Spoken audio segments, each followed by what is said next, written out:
Mr. Sebastian Martinez. Y'all should be live. Y'all should be good. From the blue corner. Good afternoon, everyone. Mr. Keenan We're Cole. live in Nashville, Georgia.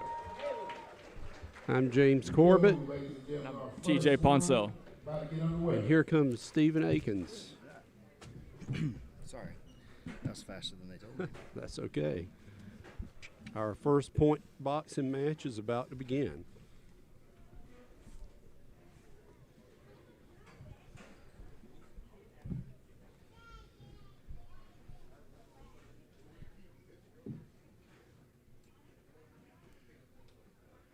Our point boxing matches today are sanctioned by the International Kickboxing Federation's Point Kickboxing Division.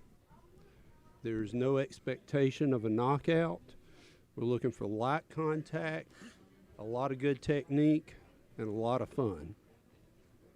So you're mostly looking just to score clean strikes, not necessarily looking to hurt the other opponent, just to want to showcase your skills, get some ring time, stuff like that. That's right, that's right. If we have too much contact, there might be a disqualification. Okay. And rather than being scored on the 10-point must system, as is amateur and professional fighting, the judges will select the winner at the end of, I believe they do 2 rounds, and then in the case of a draw with the judges, we'll have a 3rd round to be a tiebreaker. Okay. Go. Seeing guys trying to pick up the pace earlier a little bit. Nobody's really landing very much clean, but lots of jabs.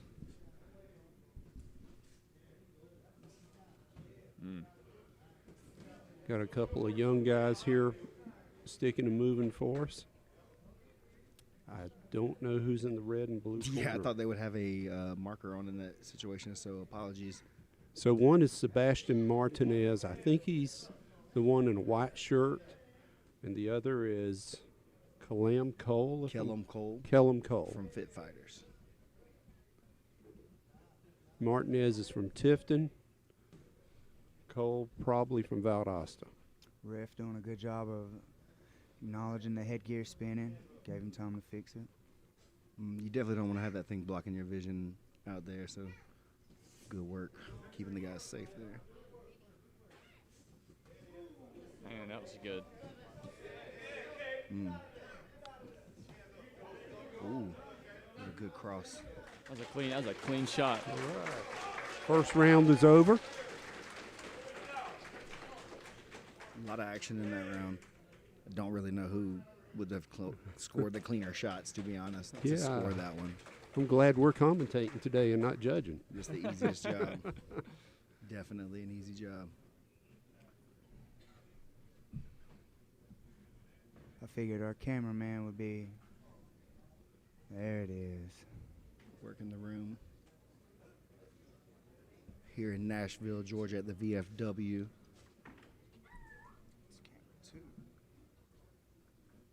Coming back for round 2.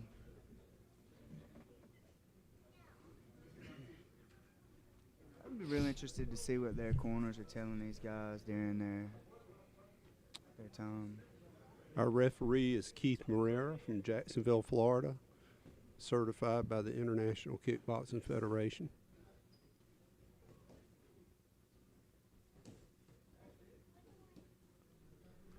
The guy with the gold gloves is really throwing that jab, but he's leaving his right hand way behind. So I wonder if we'll see his opponent capitalize on that a little bit. There, guy with the green gloves, he was probing a lot, trying to set up that cross. His coach just told him to stop jumping, stay on the ground. He's shading real hard. It looks like he's shading to load that hand up. Yeah, possibly some of their training needs to be tailored towards the point boxing, where they can work more technique instead of trying to go for power so much. Yeah, that's got to be one of the toughest things to teach a young person, though, is to not go out there and start going really full speed when they get the opportunity to stand in front of somebody else live, you know. Oh, yeah, absolutely. Keep breathing, don't load up, relax, and let it flow. And that's why we're here. That's right. That's right. Just like showing pigs, we can't train them in the ring. That's right. We got to do the homework at the house or in the gym. Oh, White shirt's got a better posture overall. It seems like he's moving with his elbows tighter, his hands up are a little bit cleaner. Not as much striking aggression, but has a cleaner stance, it looks like. Into the second round. They scored after the third. Maybe they're going after the third. This is the first event that I've worked in the point boxing.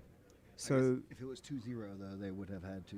it was over. Okay. Yeah, but if it's a close, like if the judges scored it, one round, one guy, One one each. round, they go a third to decide the winner.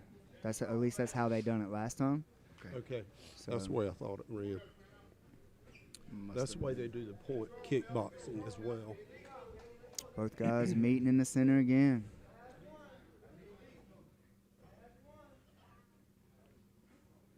All right, Sebastian. Martinez opens up with a jab. Yes, Martinez is with the gold gloves. I meant the green gloves. Kill him, Cole. Yeah, Trying Cole, to size him up. Cole needs to work on getting some points in. He's throwing really hard shots, but they're not landing clean. Yeah. So you see Martinez sticking that jab out there, moving, elbows tight, hands up. he's bobbing and weaving a lot. Well, Martinez probably gets it honest from his dad, Speedy. Oh, good body shot. Oh, Nice. is this his son? I'm pretty sure I met him a little bit earlier. Okay, I didn't know that. That's cool. Yeah, so Next generation. That was a His nice head right hand. Martinez has probably been doing this since he was wearing diapers. Yeah, man. Oh, that's really cool. I His didn't head know that. movement's crazy. Nice. Yeah, very good. Jeez. Oh, nice body shot and the slip away. Very good. Kill him just kind of punching down with almost like a standing hammer fist, just trying to do anything to land some contact on Martinez. He's catching him on his back foot there a little bit, but Martinez stands strong, walking him back forward. More straight punches. Yeah, Kellum needs to get on his toes a little bit and off his heels. And boom. Martinez really going to put it on here if there was a little more time. The pace is turning in his favor a lot. Cole taking a break. Referee warning for hammer fist instead of punching. You have to hit with the padded part of the glove. Good job by both gentlemen there in that match. Very good We first saw match. a lot of times Cole would load up for the right and Martinez just wasn't there. Good head movement. 1-2 rolled right out of the way. Classic. All right, coming to the middle for a judge's decision. That's cool, man. Good job to these two young men. Yes, sir. See a proud papa out there from Speedy Martinez. Here comes promoter Jose Perez with awards, and the winner's Martinez. And they're both quick. Good match, both guys. Good experience for these young fellas. Definitely. Yeah. There. Taken care of. Oh, yeah. All right. So, which corner is red and which Hey, is another blue? round of applause for our first matchup. Way to get it started right. Good shot, y'all. blue, right corner's red. Yeah, their stoles are color coded. Here we go. Oh, okay.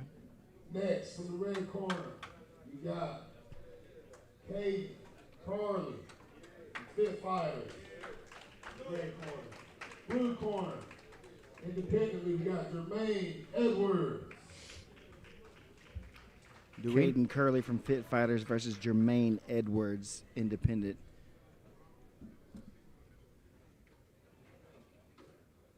Although Caden Curry is in the red corner, he will be in the blue. Is that correct?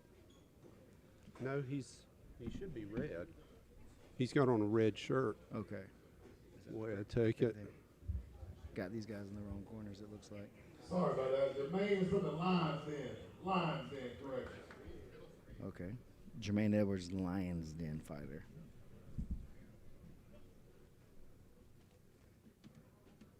So they were correct. Sorry about that. So Curly's in a red shirt and Edwards in blue. Edwards in blue. That works out really well. Very easy for us to tell who's who this time. See a height difference here? Yeah, Edwards looks a little taller, a little longer. Ooh, Oh, quick sticks. nice. Ooh. Well, two more experienced gentlemen here, I think, than the last round we had last fight. Yes, sir. Curly working to use that length and stay on the outside. Saw a good uppercut. Nice. Hard to fight going backwards.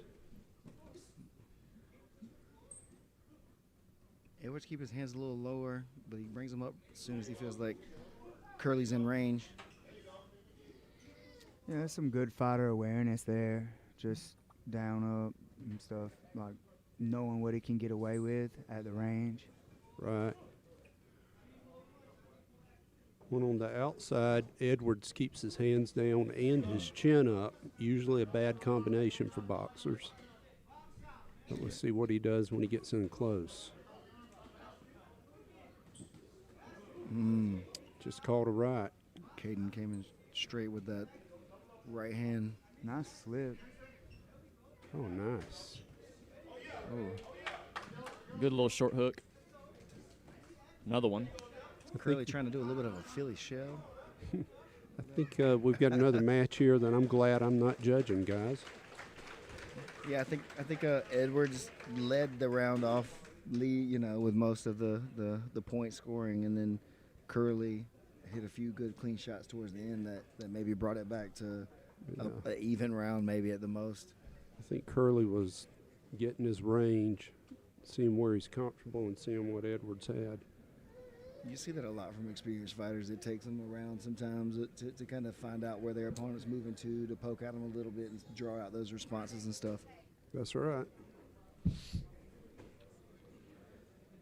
Coming back again, second round. What's up, Wade? All right, round Welcome. two. Curly coming forward a lot more aggressively right now to Yeah. start this round two off. Ooh. And Edwards moving back more and circling out. Wow. Seems like both guys are tilting their head back, leading with their chin a little. Definitely that inexperience,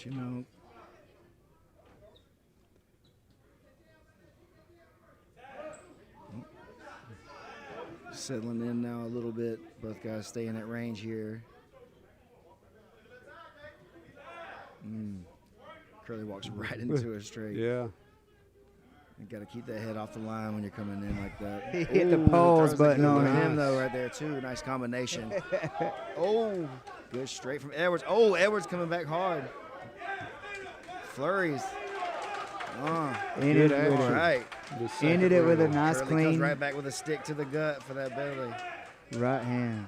Oh my God. Little clinch there, frame him out. Referee warns him. Hook cross. Bing got hit with the cross. Edwards responds. I think we're gonna see a third round for these guys as well, Edwards taking a man. deep breath when he stepped back that time.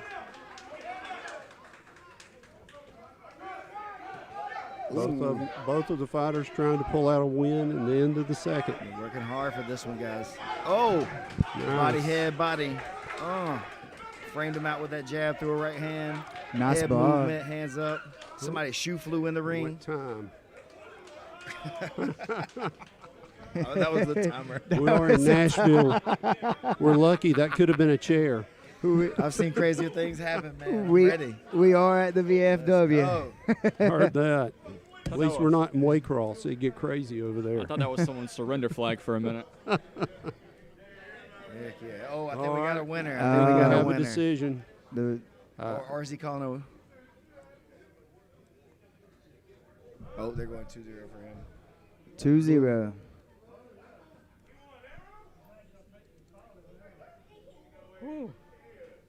That was Let's a lot of see. movement. Let's see who they give it to. Winner, Winner. blue corner, Jermaine Edwards Congratulations to Edwards. from Lions Den. Good match by Curley. He wasn't ran over, in my opinion. Yeah, definitely would like to see that one go on a couple more rounds, maybe even, but not Well, today. This is just a good training ground. Light contact, get some ring experience, Leave learn 'em- some composure. Make them want some more. That's right. Don't take them out of the game. Good action, but nobody hurt. It's a fun day. Very good point.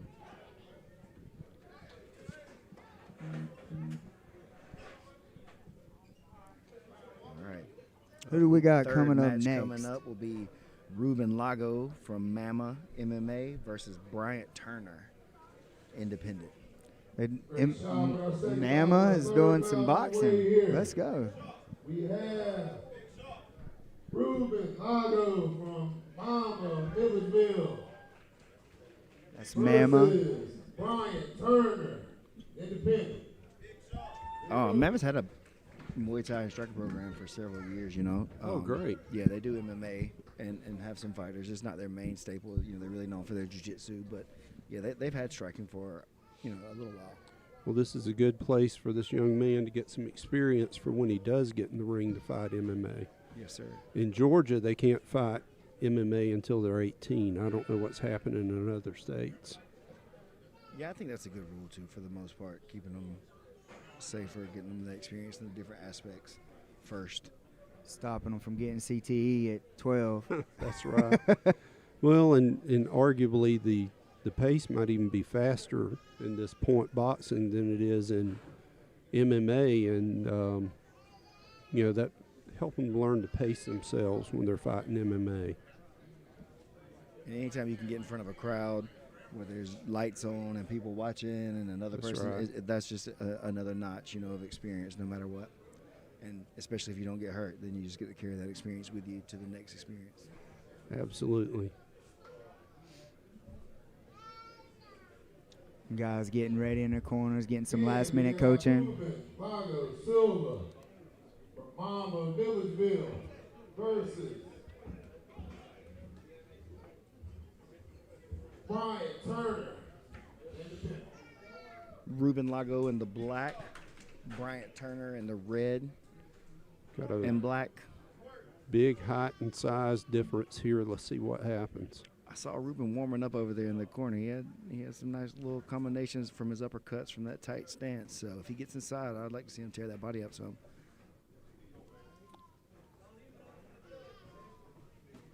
Ooh, good little hook. Tight little hooks. Ruben using the jab efficiently, staying on the outside as he wants. Good movement. I was fixing to say they're both moving and hitting some nice little stances. They're not on that tightrope. They're good balanced stances. Yeah, Turner a little bouncy, but, you know, he's trying to tuck it down as it's time to go, and he's using that rhythm to keep his head off the line. Turner really drops that backhand when he comes in, from my perspective. See, he dropping it a lot, which is okay if you mean to do it for a reason, but I don't think he has a reason here. Yeah, he's kind of falling asleep on it. It's coming all the way down to his hip. See, Ruben throwing good, clean combinations right here, too. Never getting out of balance when he's throwing these. That way he can throw two or Yeah. three punches. Ruben's very composed, good footwork. See the difference in that and some of the other fights where everybody was throwing these wild combinations and getting out of balance every time. They couldn't throw more than one punch at a time and land. Here Right. you can score 2 or 3, 4 points at a time and keep moving. Really clean. I think he really wants to throw a leg kick. I'm not sure. A little more time. Framed him out with that jab a little extra.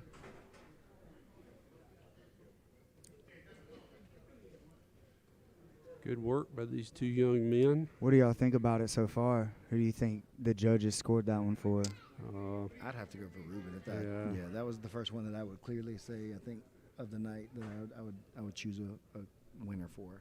He was really controlling the action and scoring more, in my opinion.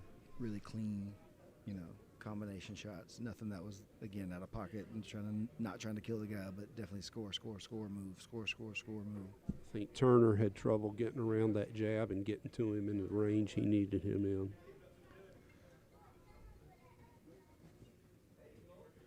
We apologize for the dark room, guys. We don't have any control over the light in here, but Well, the price on this pay-per-view is right. So. That's right. Oh, nice right by Ruben. Give everybody that their was a money back good for the little- stream. good little combination. I agree. Ruben, head movement, bobbing side to side, just trying to Yeah. walk Turner down. Trying to move in. Oh, body, head. I don't think anything really landed in a clean area there. Where does it score out on the body here? Just above the waist protector, or does that count if it hits on that?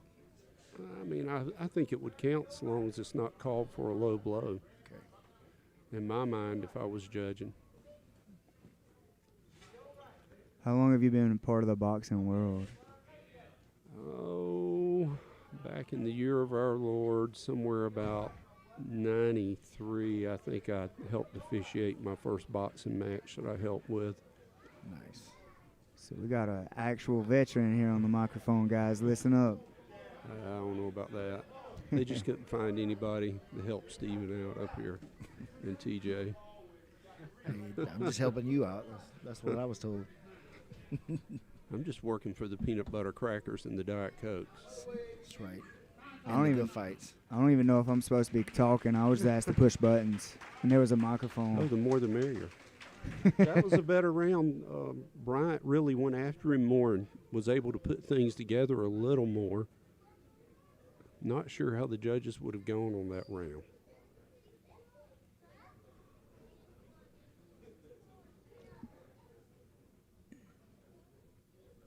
Be really nice to just like I'm set assuming up they must have scored it for Turner if we're going for round 3, 1-1 if we're going for round 3. unless they gave the first round to Turner. 'Cause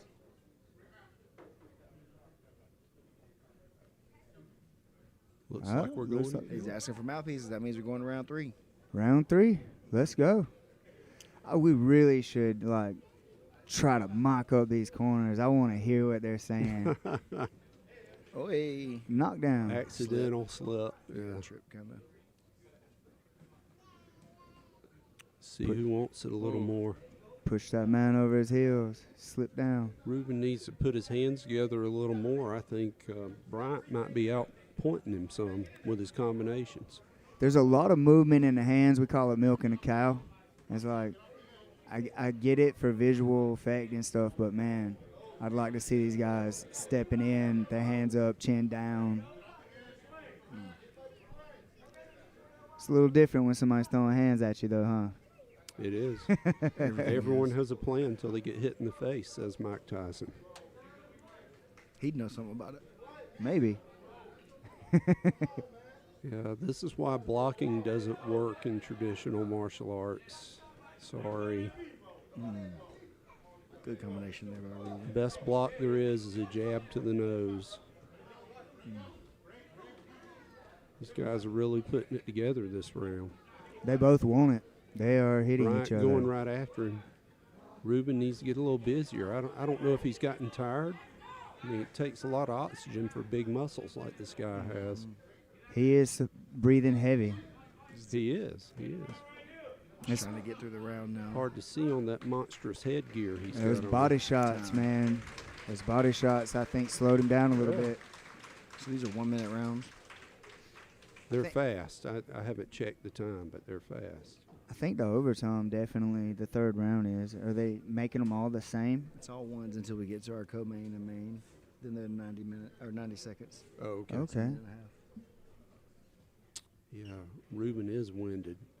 He's got to work on his cardio. Way to bring it back, Bryant. Good match. Good match. Chris B said blocking definitely does work. They gave the win to Ruben there. Good job. Yeah, with a jab to the nose, it's the best block possible. Hey, clap it up for our competitors today. Good shot, guys. Good shot. How many matches was that so far? 3? 3 down. 1, 2, 3, 4, 5 more. 3 down, 5 more to go. Just getting started. We'll get it to you, name and number. If you do, there's only $1 up here. You get half of what goes in it. Our next one up, from the red corner, fighting out of Lions Den, we have Julian Trejo. Julian Trejo Out of of the blue Lions corner, Den. from Fit Fighters, Mitch Yeager. Blue like- corner, Mitch Yeager from Fit Fighters. Looks like Trejo is in a red shirt. And Yeager is in a white, looks like. White gloves on Yeager. Yes. You know what I find impressive that so far today is like these guys are on a wrestling mat with no ropes and like no real boundaries, and everyone's kind of just made a handshake and said we'll stay out here and move within this area to box. Well, that's part of it. And it was designed that way with the point kickboxing and point boxing, because there are no knockouts, and we don't want to give the image that this is a real fight, like an amateur sanctioned match where there is an expectation of a knockout. This is just for training and work on your technique and learn some things. Like I think we had a competitor last fight that learned he needs to work on his cardio some more. And that's what this is all about. All right. 3 minutes is a long time. Especially when someone's getting all punchy and hurty on you, right? They're going in pretty hard off the bat, seems These like. guys are moving fast. Good footwork on both of them. Wow. Right, left. Nice. Southpaw Yeager. Wow. He's getting a really wide stance. Good one, too, there from Trejo. Man, Trejo is really gifted. He is putting it Nice. together clean punches, Nice. composed, He landing stepping on this shots. one. Yeah. That was a little good call by the referee. Backing there. him Give off us a little second. bit there. Is he gonna give him a 8 seconds or No, is it no, over? no. He's going to assess him to make sure he's okay, and then he's probably going to go back and yell at Trejo. Or excuse me, is it Yeager? I'm confused. No, Trejo is in the red corner. He's gonna talk to him about that, just to give him bring it down just a bit. That's right. We're playing nice today, everybody.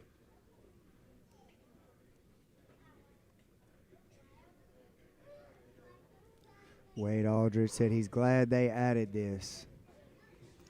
I'm glad that they're doing it like the boxing first and then the jiu-jitsu instead of splitting it up. Doing them to like as that one event but as their own thing kind of makes this just feel better. The flow's a lot better. The flow just feels so good. Well, a lot less wasted time with moving officials around and such as that, so that's better for everybody. Ooh. I feel like, Trejo just pumping that jab out there, keeping him at that Nice. distance, just tapping him. I feel like Yeager's having a harder time because he doesn't have as long of a reach. He said it a minute ago, the best block is a good jab, right? That's right. It's hard to get that block in when you can't Wow, reach. time already. That was a fast round. We're at the end of the second, is that right, or was that still the first? Who's on first? There is no wrestling today, correct? I think that was the first round. Okay. We had that stoppage for the That's right. contact. I don't believe so, Jimmy. I haven't seen anything about wrestling today. Wade, I do not believe there's any wrestling today. Over. My jiu-jitsu folks, come over here this way in the front of the room whenever this match concludes. Thank you. You're welcome, Jay. Jay's the man. Shout Get out to those Jay for rules out to the jiu-jitsu nerds. continuously dealing with all of us and all of the coaches and everybody trying to put this thing together and organize it. It takes a lot, man. It It's does. annoying. It's super annoying putting on a show, man. So props to him for getting it all together. Especially for introverts like me and Jay. It's like, why are we around people again? Ooh. Good jab. So is Actually, Trejo that's a cross. staying on the Cross, outside? yeah. Oh, another nice. one. Okay, Nice. stop. Yeah, Stop. stop. Easy. Oh, Oh. A little too much there for him. Yeah, he needs to break it off quicker yeah. and move away. He's a little too much. I think he's calling that. Uh-oh. Yeah, I think that's gonna It's be- about to get serious. That's probably going to wrap us up right there.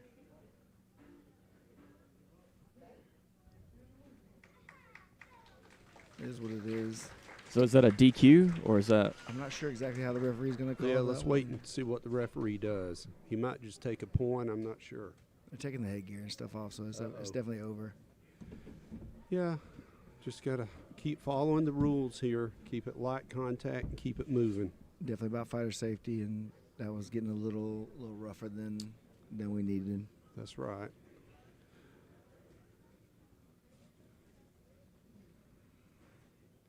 Oh, well. He can go to school or wherever next week and say he got thrown out for Got the hitting too winner. hard. He'll be the man. They let him have the win there. Didn't take it away. So They didn't? nope. They raised his hand. So Oh, Hmm. okay. congratulations to Trejo.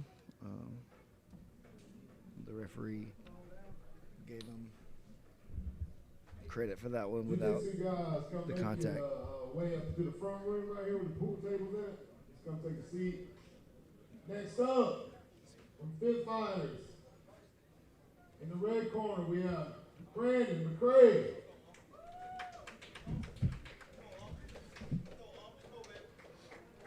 Yes. There's Southern Fit 5 Fighters, more Florida. matches, so Okay. 2 guys from Fit Fighters are going against There each you other. go, Okay. AJ. That was really confusing me for a second. Again, New Jersey Fighters, come up to the front of the building. I had the other corner as the Fit Fighter. And then I've been on the, had 2 guys in the same ring facing each other before. again, it's just experience. It's Yeah. a sparring day in front of everybody. yeah, the crowd makes it. The crowd makes it a little more intense, and it kind of shows you your tells like, what am I good at? What am I not good at? Can I react to this pressure of being in front of everybody? It kind of puts you in a spotlight and makes you get used to, like, do I eat this time? Do I warm up this way? Do I do these things? Like, it kind of like lets you figure out what you need to do before a fight or before a match, so that you can kind of get used to competing and Right. and knowing your routines and what you respond well to. So this is really, really cool of Jay and is that Jose that puts on these things and does all this stuff. It's really cool that they're giving these guys a platform to come out here and do this thing. Oh, yes, great for the fight sports for sure.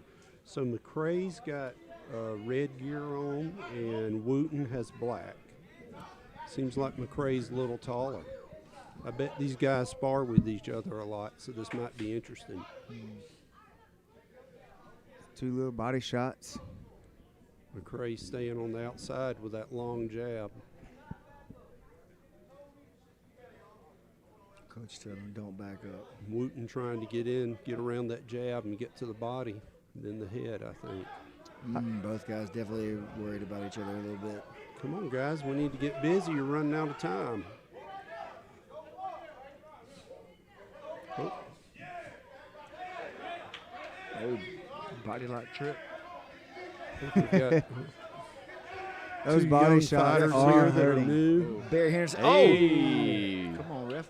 Might have to hold that. Man had his hand down. He's trying to get the Rich Franklin break. That's an old TUF joke. Sorry, everybody. You don't even know who Rich Franklin is. Former middleweight champion. Hey, it's, Hook for hook. He's a math teacher. That's right. Science, right? Right to the Science. head by Wooten. Is that right?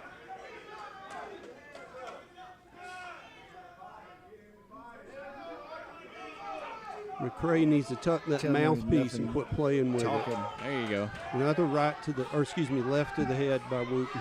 Jab cross. Wooten trying to get in there and get his combinations off, but he's too tight. Crowd's really into this one. Maybe a gym rivalry I was about here. to say this must be some kind of gym rivalry that's done bled over to the show here. I think the old guys from the gym are having fun watching them fight, and they're yelling for both of them. That's right. As it should be. That's right. Like they all did us too. Heard that. So McCray in the black gear and Wooten in the red. Who do you guys think won that round? I thought it started off as Wooten, but probably came back McCray at the end. I think so too.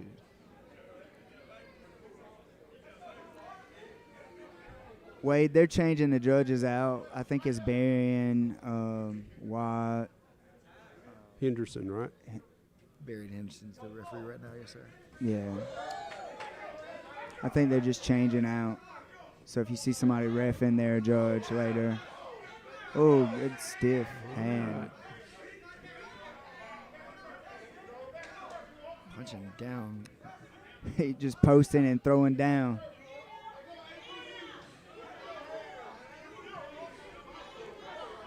McCray needs to get something behind that jab. Ooh. That's why he's getting caught. He's throwing the jab out there in some cases, just leaving it. And Wooten slipping around and coming in with something to the body or the head. The body shots are hard. He's paying with those body shots. Left To the hand. head. There Let's you go. A lot of Setting hooks. him up. Another one. Nice. He's landing that clean. It's like the fourth time. It's going to the body a lot. Coming on a little more now.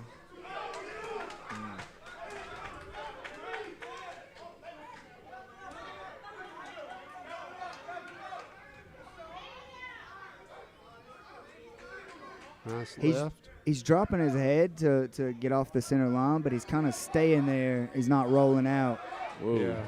and that's why he's getting touched. But I would say he's landing the better shots of this match for sure. Ooh, reaching for that one.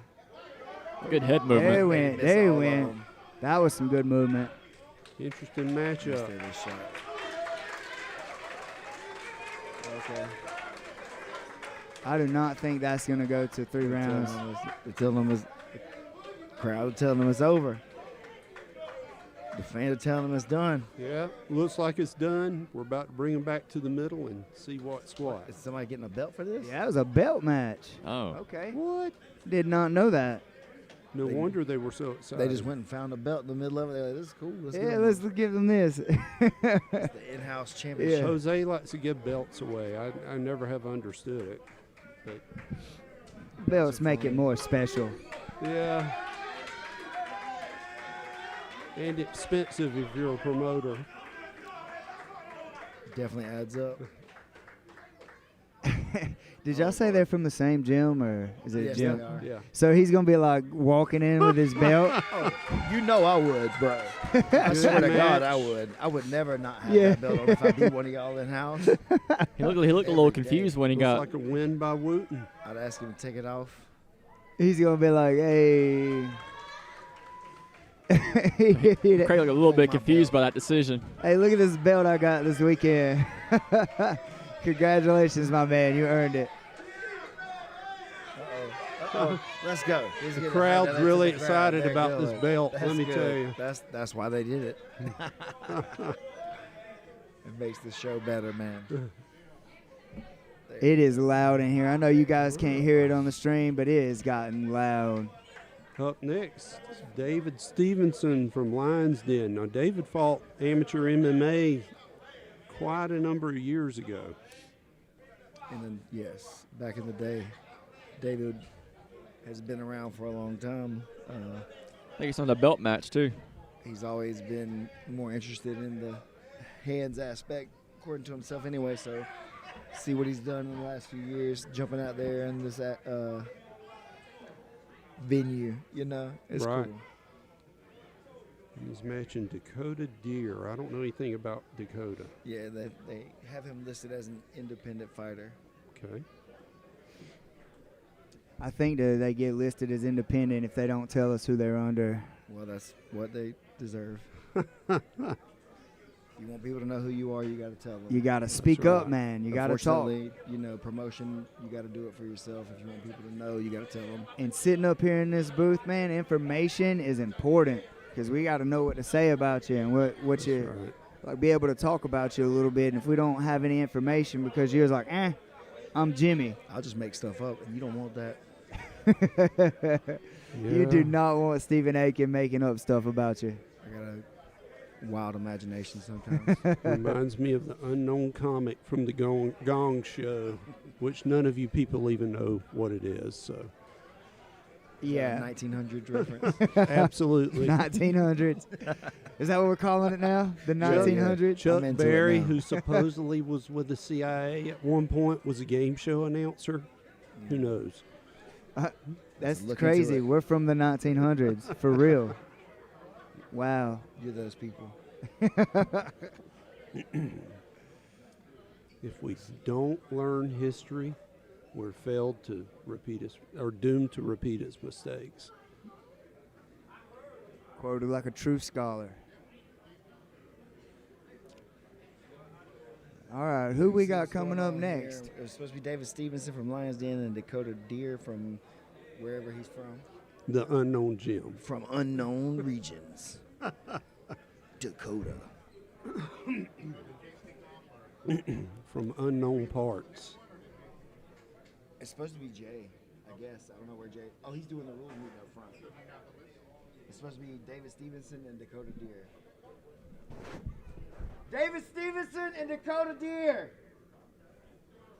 I don't know where Jay is. Y'all just get out here and start fighting. Let's go.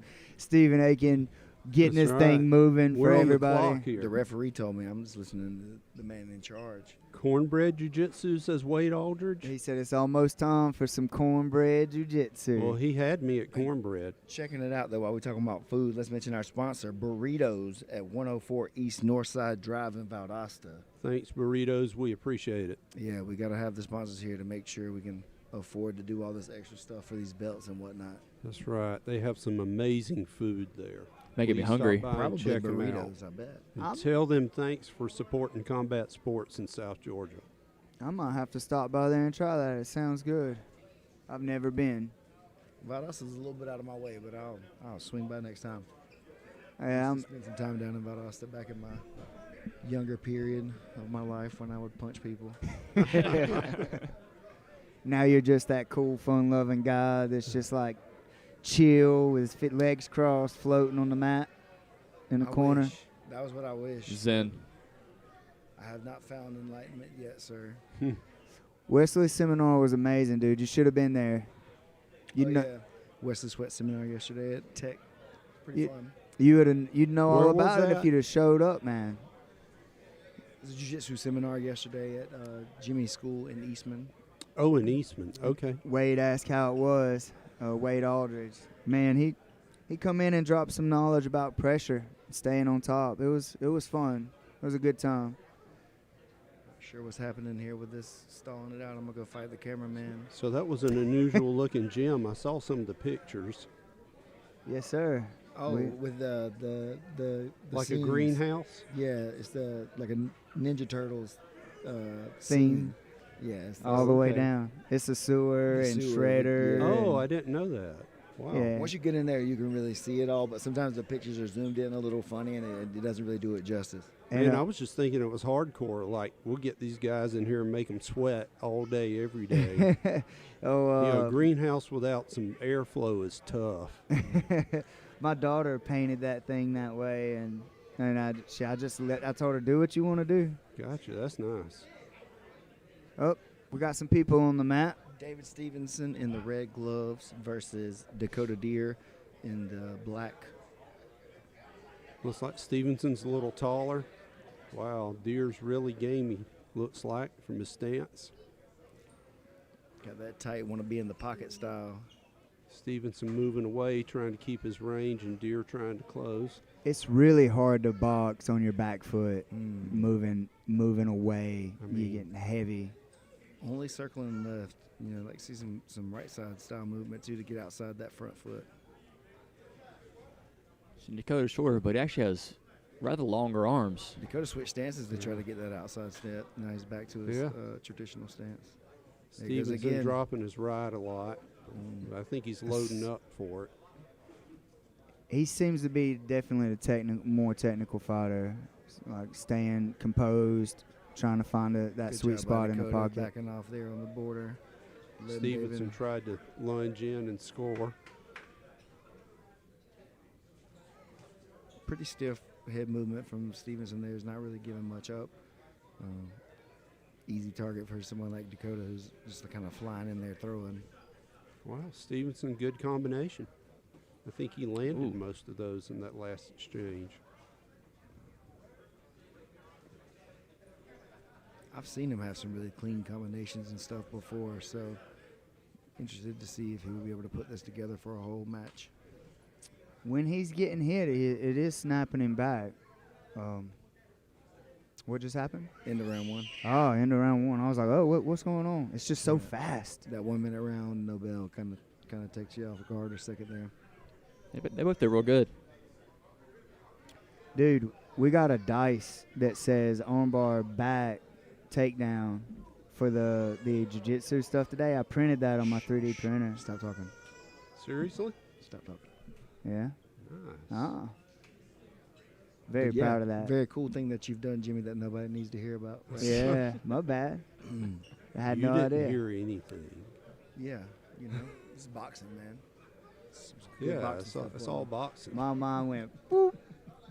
I was just thinking about the cool stuff that Kaysen Here we did. go again for the second round.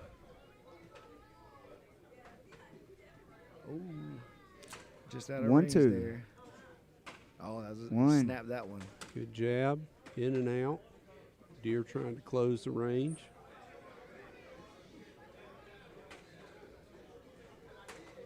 Good little slip. Good body Sleepy, shot. yes, I do.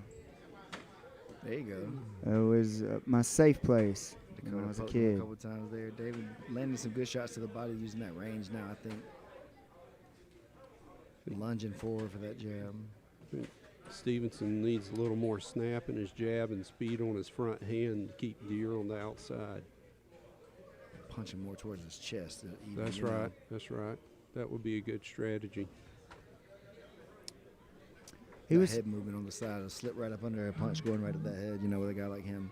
He was finding some good success when he was switching stances, getting off the center line. It's like now he's trudging in, trying to. His footwork got a little heavy from the beginning. I think Deer might be running out of gas a little bit. I was about to say, all that movement, man, starts adding up. That it takes some extra cardio work to be able to sustain that extra movement during a match. That's right. That's right. And he's definitely paying for it now. Probably needs his trainer to simulate that style of movement more while he's catching punches. Yes, sir. Learning to breathe while you're moving like that. Sticking moving. Into the second round. See what we got here. I think they're going to call it for Stevenson right here. 2 rounds to 0. Good, All right. good clean experience for both Win by guys there. Stevenson. Yep. Nothing, Round. We've got 2 more. nothing to be upset by from Dakota there. I think he, showed good experience, got some good skills. Against a guy with David who has tons of experience from before as an amateur MMA fighter. I know he's got at least 5 or 6 amateur MMA fights, so good for him. Very good. Next match is going to be another title fight. Hilton Ford from the Lion's Den versus Kendrick Lewis from Fit Fighters. This match is going to have 90-second rounds, so a 1.5-minute round this time. So if it feels like it's going a little bit longer, it's because it is. Do you think that extra 30 seconds, it's like another half of a round tacked on? Is that a big jump for these guys, Mr. Corbett? Well, we'll have to see what kind of experience they've got. I'm not familiar with these guys, so Okay. we'll see how it goes for them. Certainly more experience, go for being co-main relaxed so they of can the evening. stick and move for that long. The red corner. Will have a fighting real the impact Lions on that. Den. We got Mr. Hilton Ford. Hilton Fighting from the Ford. blue corner out of Fit Fighters, Mr. Kendrick Lewis. Hilton Ford from the Lion's Den in the red corner with the black shirt, blue gloves. Kendrick Lewis, Fit Fighters, from the blue corner with the gray shirt with white gloves and white headgear.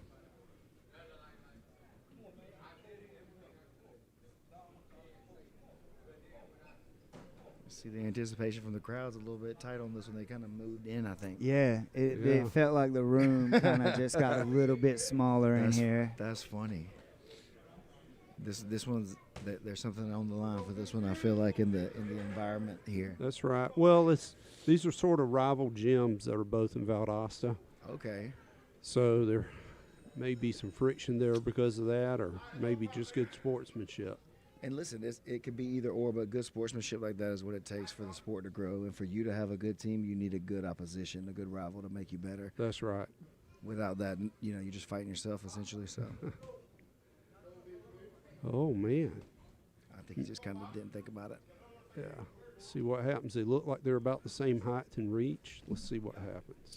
This is located at the VFW down in Nashville, Georgia, guys. Southpaw Lewis getting in tight here. Some clinch. I think these guys are 200 pounds or so. Yeah. Good. Ooh, I think a little Good head lighter. movement.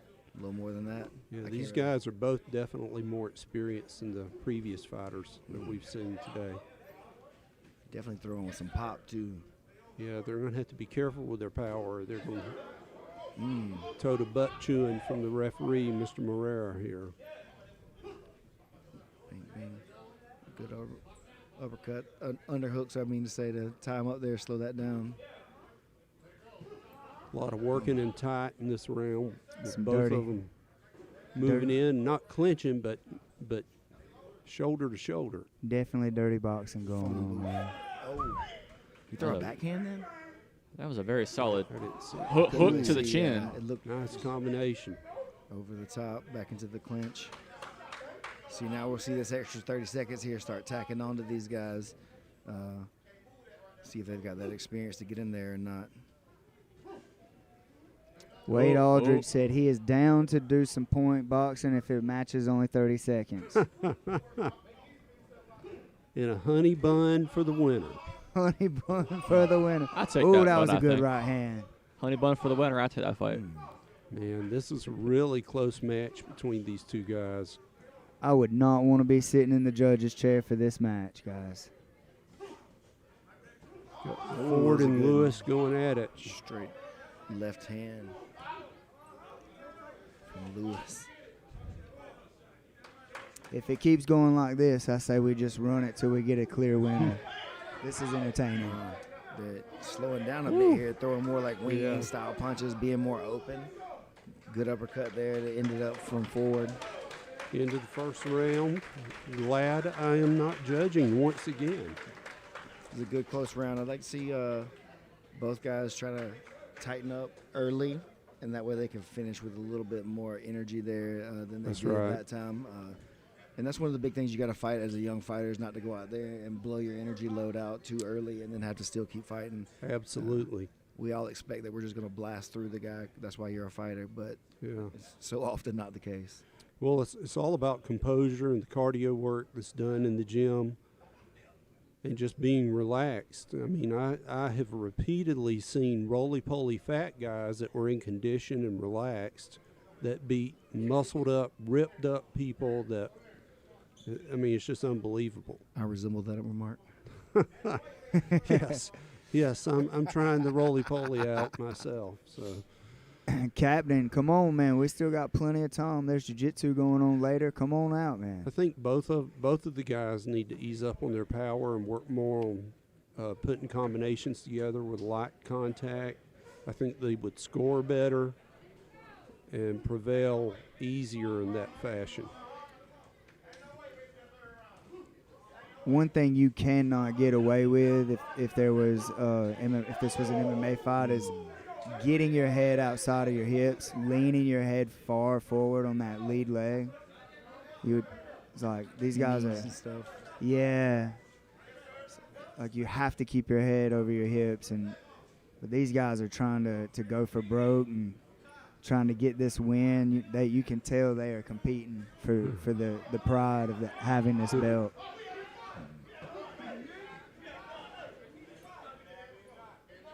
I think Lewis is getting a little tired for sure. Seeing him kind of try to bounce around to keep the motion going, not really being able to commit to much. Arm punching, kind of ducking, grabbing. Well, man, maybe you can catch the next one, Alvin. Man, I'm glad you're watching it on the stream. That was a hard Yeah. overhand right. They'd be better served to to stop leaning on each other and relax and throw some combinations. So how much of boxing do you think is taught, though, is just about putting down damage on your opponent and more about scoring the clean punches in a lot of places? Well, you've definitely got to be able to generate power, especially when they get to the pro ranks. If they don't have that power, their opponent's just going to walk over them. Yes. Always a delicate balance between the strength and power and the finesse and crisp. Oh, here we go. Here we go. Whoa. See Ford turn it on a little bit here, I think. Some good combinations. Pushing him out of bounds, though. It's kind of controlling the ring, I think. Time. Oh, wait, we got a little more time, I guess. Someone said Tom. Yeah, I don't think it's the referee, though. I think our guys are wait. getting tired. Whoa, whoa, whoa. Oh. Got a little mad. He just Got a tried to little throw a mad. strike after the bell. I think that's pretty much gone. Do the business for us. Referee giving him a little lecture on fighter safety here.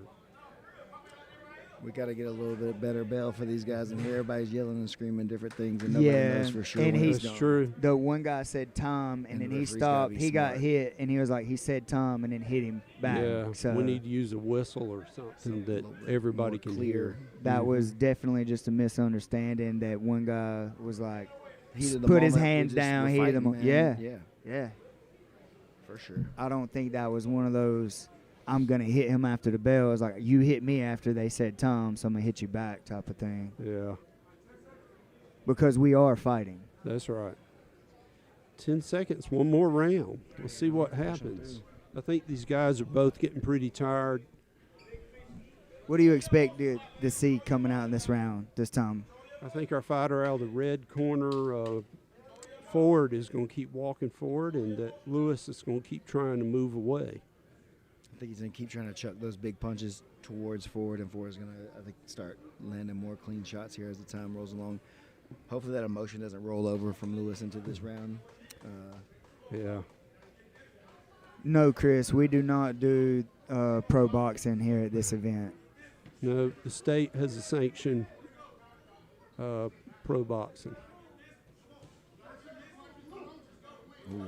and it'll be in a ring. Both men are the time is showing on them. They're both throwing for the, you know. Lewis is chucking it hard. outfield. I think we see Ford doing the right thing here, trying to wait, pick his shot. It's going to come on a little bit later on, Lewis is Boom, trying to boom, fly boom. one in from Missouri, I think. and that's just not going to work here today. That's No. not how it's going to win the fight.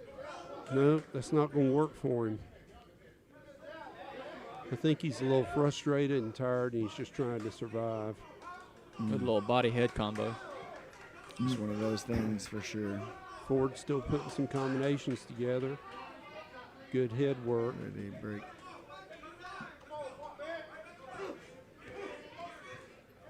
He's giving it everything he's got. Good combination from Lewis there.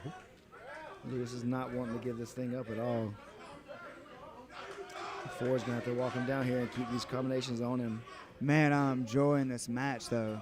Like, you can tell that both of these guys really want to win. They do. Good head fight by Ford there. Demonstrating the posture and the control he has. Wow. Mm. Nice hook Took from a little Lewis. hook that time, Yeah, yeah. very nice. Very nice. Maybe getting a little too comfortable out there now. Mhm. Has he gotten a second win? Lewis looking kind of tired, backing up. Boom, boom, boom. There we go.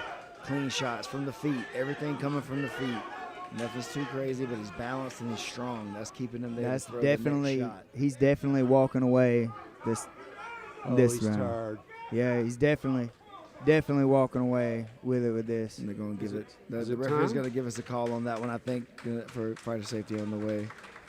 Okay. Saw my man had his hands on his knees. I think. Well, it was time then. Well, the judges are calling. We're out.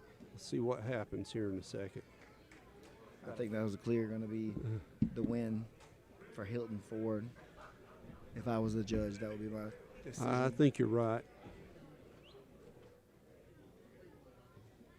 Waiting on Lewis to walk back to the center for the hand raising. There he comes. Winner, Hilton Ford from the Lions Den. Congratulations. Good match. Very close. Yeah, good experience for both these guys. Turned up the emotions a little bit, got it back under control. Probably see that one run back again in the future if both guys stay in the sport.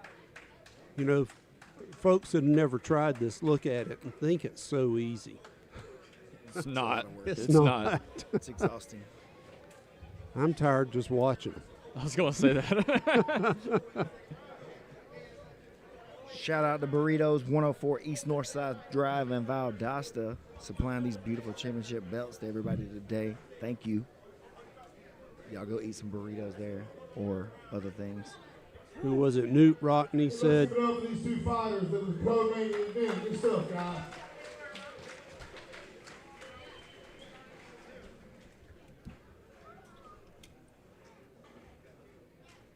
Good shot, Ford. Here we go. For our main event of the evening. Fighting out of the red corner. Fighting out of Lions Den.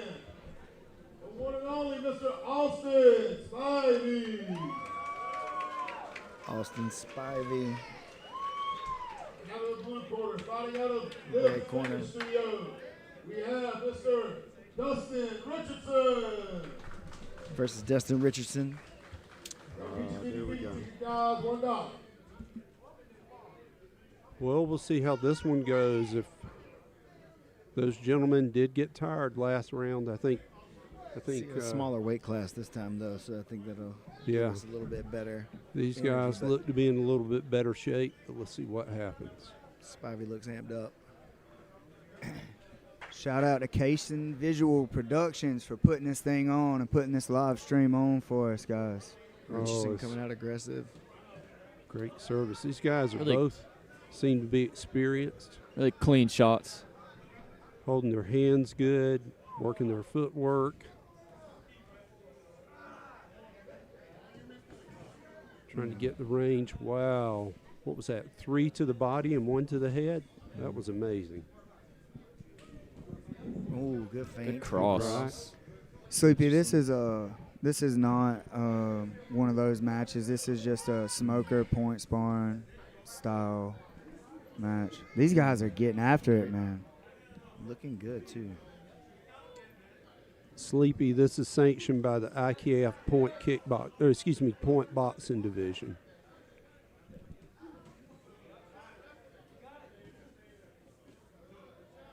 And it's Tripled up on the hook. light Spivey. contact, no expectation of a knockout.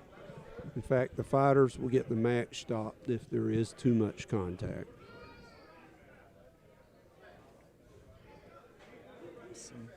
Richardson slowing down a little bit on his combinations, and Spivey starting to take over the pace of the match a little bit more.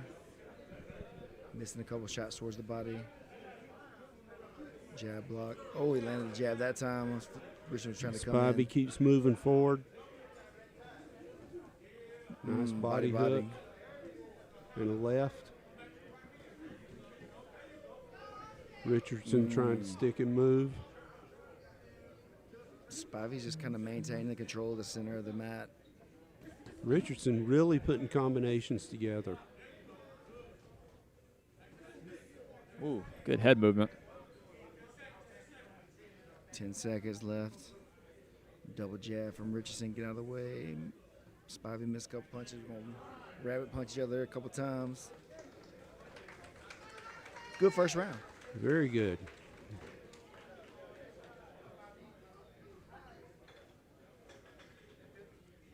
Who would you pick for that round, Mr. Corbett, if you had to decide? Well, I was just thinking Richardson really threw a lot more combinations, but yet Spivey dictated the pace a lot more. So it's in this style, which one would weigh more? Do you think control in the pace of the action, or a little more flurries and I touching would think the flurries would score more for the judges.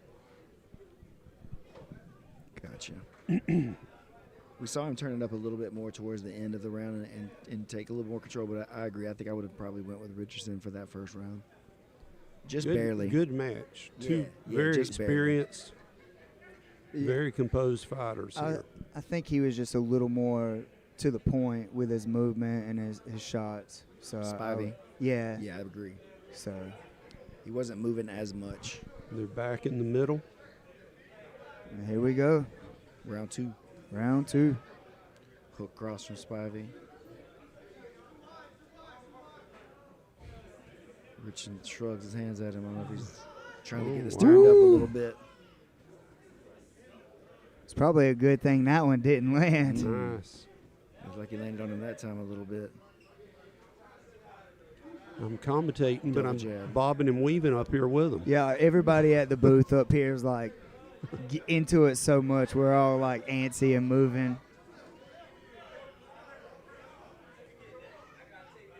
Spivey a little bit flat-footed almost. Yeah, Spivey getting tired with his stance. I'm not sure. Good Just right hand, though. overconfident maybe, and Yeah. And standing he's flat-footed walking him is down, but not a good thing when you're in a fight, man. Richardson is picking it up now. maintaining. He's picking it up now. There he goes. Kind of. Well, Richardson's controlling the pace a little more. He's bringing it in and moving out, and Spivey's just responding a lot. Ooh, Oh, somebody just got kind of hurt him caught. somehow. Then just running back to the center. He is trudging forward like, yeah, I got this. That's confidence right there, guys. Oh, a good hard body shot right there. It's confidence. He's just like, oh, yeah, I got Spivey's trying this. to turn it up now. He's got Richardson literally on the edge right here.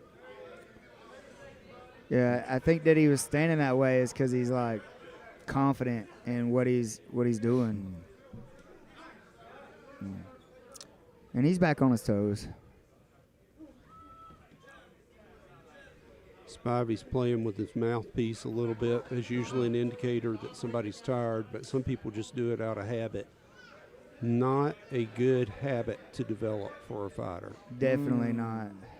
Little 4-punch combo from Richardson there to kind of try to tie it up at the end. Better we- round for Spivey. Do we think we're going to go into a third? I think so. I think so. No, it doesn't Nope. look like it. So if you had to call it, who you calling? If they're going to have to give it to Spivey if they're giving it to anybody, I guess, because the first round was close and the second round I think was clearly Spivey. Yeah, Good Spivey. good stuff. That's how I would have called it. Good set of matches and good sportsmanship. Look at that, guys. That's awesome. Let me box for that belt. Oh, man, I like that. Box for that belt. Yeah, let me get one of them point belts. Listen, I don't think that's your weight class, homie. I want a big, let me get a big boy one then. Give me one like Well, to an be extra fair, size. you'd have to fight both of them. At the same time. That'd be hard, man. I No think- kicks. How many 125 regular could you take at one time? Good match. Me? In One. waves of 2. Good stuff for our main event right there. Austin Spivey, congratulations to him getting the win today. Good showing from Dustin Richardson. Very close first round, close second round, but clearly a little bit more from Spivey going forward in that. We had a good bunch of point boxing matches. We had 8 of them. I really enjoyed our first one with Martinez. Martinez, his dad's first fight was on one of the shows that I promoted, Amateur MMA. So it was great seeing his son fight for me. Coming full circle like that, That's right. That was a lot of fun. It was a lot more interesting in the way that it was run and done today. That was fun. That was fun to watch. Are we on type of intermission right now for a second? Yeah. I think so. I'm going to step away for a minute. Yeah, we're going to take a brief intermission here, so hold on, streamers. Please hang out. Don't leave us. We still love you, I promise. All right, guys. We'll be back with the jiu-jitsu in a bit. Yeah, they're fixing to clean up these mats. They're going to run this intermission and get the jiu-jitsu started, guys. Thank y'all so much for being here, supporting this event. Kaysen Visual Productions does such a good job of putting this thing together.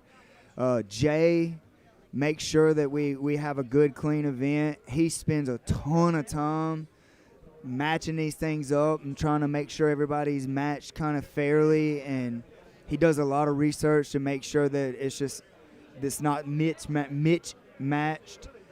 matches and stuff. If you guys never done an event, you have no idea how much goes into it, how frustrating it is, how overwhelming it is to do this thing, and to have Jay do this and Nate Kaysen do these things and set it up so that we get to come here and talk. So it's like, it's pretty cool, man, to have these guys all supporting and doing this thing to make sure this event comes together. So and now we're fixing to do some jiu-jitsu.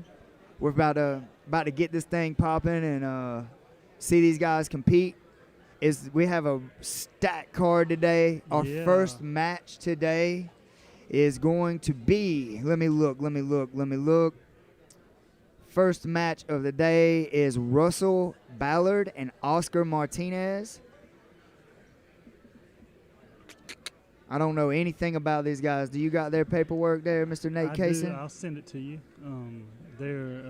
It's all digital this time, so I have to send you a PDF. Hey, let's go. Hey, digital is the way, my friend. It's I got the pictures, future, man. so I know who is who, and you don't have to hear me try to guess at what's what and everything. I wish I would have known that was there earlier because we were blowing these headsets out. Like I was hiding my ear. I was like, but I couldn't hear. I couldn't hear commentating without the headset because it got so loud in here. And then, like, I didn't know my knobs was over, like which knob was which. And I was like, we'll fix it when the jiu-jitsu gets here. Until then, I'll make do because I enjoy what I do. I enjoy this. Nate, man, you did amazing. Sorry I wasn't here to help you set up. Man, that's no big deal. We got it. Dude, I want to bring my Rode and have a wireless mic next time, though. Like, I want to use my coach, Jimmy. I don't know if you guys can see that. It might be backwards up there. But I have me a special microphone holder for my wireless Rode so that I can walk out there and, like, what did you think of this? Or I could just hold it because I enjoy holding the mic instead of having it on a stand. I just need to get me like a permanent spot with a spinny chair and a wireless mic, man, so it can spin in circles. Man, we'll put you at the floor and you just spin around. Just spin, talk crap. I was like, I'm not a competitor. I'm just here to talk crap about you guys. But just know us all in love and that I'm enjoying watching you guys compete. What you got going on, Nate? Man, we just waiting. They're mopping the mats now, so we got a few minutes for them to dry, obviously. And I'm looking forward to this jiu-jitsu, man. We got some stacked matches. You actually have a kid competing on this one, don't you, Coach? Yeah, I have a 13-year-old Gabe competing on this. He's competing against one of the guys from Ohana. Okay. And man, he's outweighed a little bit, but he has the experience, so it should balance out pretty well. I'm excited to watch my guys compete. Okay. It's funny, man. Like everybody they're matched against for this event is tailor-made to beat them. Okay. But that's why we're here. We're here to see where they need to improve and make better, and just do better. Yes, sir. It's just all fun, man. That's what I love about this Nashville event. Is like everybody cares in a way, but nobody's like caring in a way that like this is gonna matter long term. So it's just fun, man. And Jay does such a good job of making sure that everything's done in the best way possible. For sure. And good balanced matches. So I'm excited for my kid, man. I have four different people out there today. Okay. I don't think Davion's opponent showed up. So we may be one down. Maybe trying to match him against one of Ohana's guys as well. One of Ohana's guys said, "Yeah, I'll do it." He just stepped up. If you don't show, I'll do it. Man, props to them guys, man. Like there's a few. I know at every event we have like a handful of people. We got Jansen here ready to step up. Yeah, we have Chase Rowden ready to step up. It's like, yeah, we'll step up. We'll do whatever. Good. That's why it's so fun, man. Yeah, man. That's in the community, man. Like if the guys watching it online, they can't get the vibe of the room, man. But it's going crazy. It's getting hype. I know in the jiu-jitsu it will too. Boxing is a little different, but Alvin said Joe Rogan 2.0. Nice. Man. Give me a second. Boom. Boom. My wife needed money. As long as everyone knows that. Yeah. I think she's going to get me something to eat, actually. She was like, I need your money. Hey. Yeah, I'm a little hungry. Yeah, I'm for real. It's going down live. A cheeseburger because chips would crunch in the microphone, and I don't think anybody would enjoy that. You cheeseburger. Cheeseburger. I got a drink. Hey, Shout get out of here with that, Ohana. Get shout out of to the here. concession stand. Just but, playing. Just cheeseburger. Just one. I'm good. Nate said he's good. He doesn't want any of my food. This man done got him a Diet Coke and some crackers. Man, you can't beat that. Lunch of Champions. Yeah, Ohana's so cool, man. I love that place. Matt and his family and everybody there, they're just so. Let me tell you, I like Matt a lot. I went in the Russells. Their house burned down, and we put together like Matt. Not we. I was about to take credit for something. You were Matt, there. You were I there. were there. I were there. We showed up. Yeah, but he like asked like, hey, let's throw a seminar for those guys and raise some money to get this family some money to help replace some of the things that they lost and all of that stuff. And I was like, yeah, man, I would love to do it. So there's a couple black belts there, and then myself. We all kind of just did this seminar. Me and Matt were talking, and Matt left. I was like, see you later. Like, I didn't tell him bye when he left. I didn't see him. He didn't see me. And like, cause I got busy talking. Yeah. He got like 20 minutes away and then drove back to the seminar and gave me a hug. He was like, man, I'm so sorry. I forgot to tell you bye. Man, Matt's good people, man. That, like, I thought he was a great dude. But then he done that, and I was like, if anybody ever tried to tell me anything bad about that dude, I'd fight him. On the spot. They could catch these hands on spot. Yeah, man. Like, no one can tell me nothing bad about that family or that dude. He is such a genuine person. I understand why they have a cap at their school. Yeah. And I understand why so many people are on a waiting list just to train with them. For sure. Like, I understand it a lot. Mm-hmm. So, That was a good seminar. That was a fun day, man. dude, it's on your channel, isn't it? Uploaded. The whole event is uploaded. Yeah, it's on there. It's unlisted now, but drop a 1 in the chat if you want to see it. I may make it public. It's been a few months now, so it's kind of older. So it's not like, the people that didn't come or whatever. I Dude, don't mind making it public if people want to see it. Nate is the man, guys. Like, he does all of our reels. He does all of our every seminar put on in the area, every event. He helps out with the Strange Matter. We will get started with the jiu-jitsu He does in 5 minutes. he does the South The Georgia jiu-jitsu Classic. will be started in He does 5 minutes. a Mid-South Classic. All over the place, man. He- I love it. Oh, we he- got some ones. He is I had to make it public. he is legit at what he does, and it's so cool. I have this Tech Center logo from that event.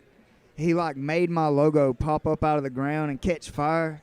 I was like, I just want to post just the graphic that he made and just like repost it to see it because it's so cool. Do it, So man. if Tag you me. guys got any work that you want done or recorded, hit Nate up. Also, we'll post his Cash App down here, guys. You guys send this man some money on PayPal, Cash App, because without him, you guys wouldn't be able to sit at home and watch this. So support the cause. Hit this man up with like some funding for real, so he can keep what he's doing. He don't make much money doing this stuff, especially for jiu-jitsu guys. Everybody is just all love and all buddies and all that stuff. So you guys support. If you're at home watching, send that man some love. I think they said 5 minutes was the last update. I don't know if that come through. I'm I gonna- want to catch them up. I'm going to step away. I'm going to make sure that my guys are getting warm, and Yeah. I'm going to make sure that Bam is over there with them and make sure everybody's calm and collect and just see. I think that I don't want to tell my guys this, but I think this is going to be a tough day for them, and it's going to be a good learning experience. But at the same time, I know they're going to come home with something and have a lot of fun. Oh, so yeah, it's gonna be a good match for them. I think I'm excited to see some of these matchups, man. heck yeah, I'm gonna leave it with you, bud. All right, man.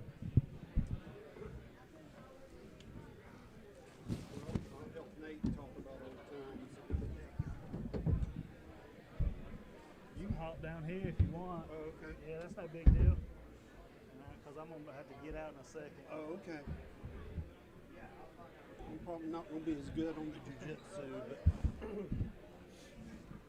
I'll say nice things. There we go. That's all you got to do. Say nice things.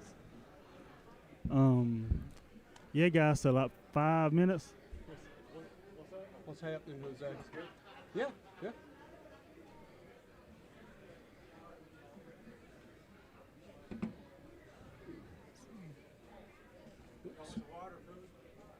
I'm good. I just got a snack.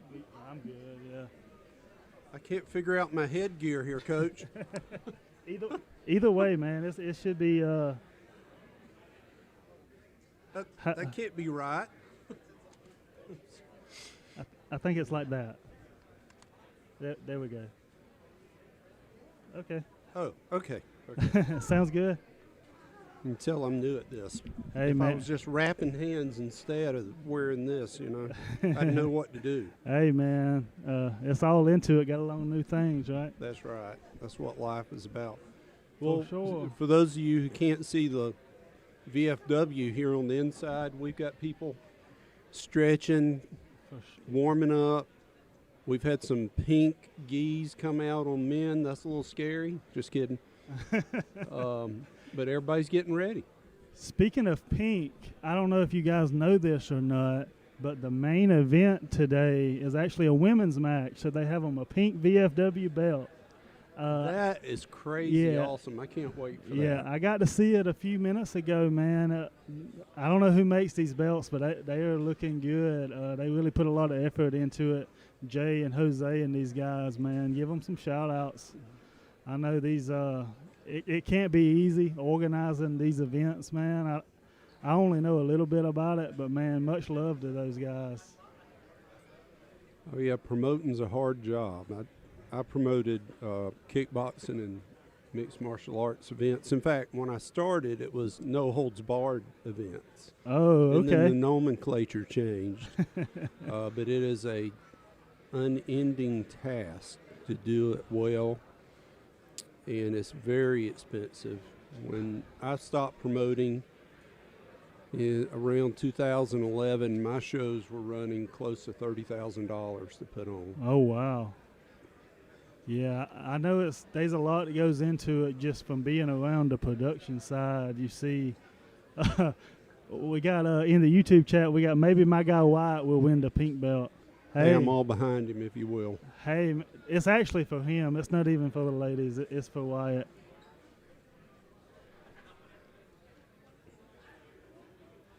For our watchers, y'all entertain us. Give us some questions or some comments. We would love to hear them.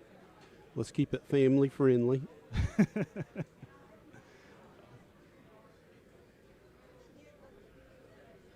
Yeah, I don't know if we have a match order. I have one like was tentative, so I'll go ahead and let you guys know. Okay, we just got sent one. Oscar Martinez and Russell Ballard is going to be queued up, and then we'll go in Brandon Bowen and John Porter, and then we have the kids match. YouTube chat, yes, Wyatt is competing. He is further down towards the end. He has a guy named David Borea. I hope I'm saying that right. I'm sorry, David, if I'm not. Nate, do you currently train? I do. I train all over the place in the community. I'm based out of Blackwater in Waycross, Wesley Sweat. But Okay. we're under Coach Steven. We will get the jiu-jitsu underway here next minute or two. Also, the true lineup was just sent through the Facebook group chat. The true lineup, the real lineup, we sent through the Facebook group chat. But yeah, I love it. I love the cross training aspect. I actually teach at Tech Center on Fridays, so I go all over the place. Real quick. First match, you got Austin Martinez, Russell Ballard. Second match, Brandon Bowen, John Porter. Third match, you got Ryder, Gabe. Fourth match, Woodrow Mullis, Josh Bryant. Fifth match, Spencer Hudson, Andrew Hembry. Sixth match, Evan Hill, Austin Spivey. Seventh match, Taylor Brown, Isabella Frank. I'm gonna see if I can get the order for these guys. I may not be able to, so don't hold me to that. Jay just replied that was the true lineup that he sent. Yes. I don't think I got that. But that's good if you can have it pulled up for us. 13, Dylan Rao, Burnett. 14. See if I can drop it in the chat. Ooh. A little messy, but that's okay. It's actually it's too big. I don't think it's gonna let me do it. Oh yes, twice the size.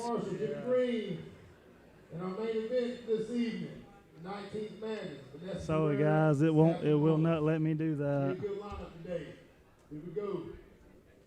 Getting ready for our first match of this evening. We got Mr. Oscar Martinez making your way to the mat versus Mr. Russell Ballard. Here we go. Okay, guys, we have some jiu-jitsu coming up, so I'm going to leave it with you. I hope somebody will come back. But let me get to it, guys. Thank y'all. All right, I'm going to do my best until some of the more familiar folks get here.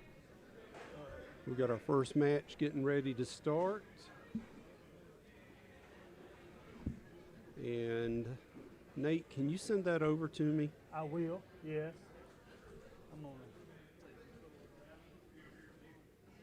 I'm going to give you a shout out, Nate.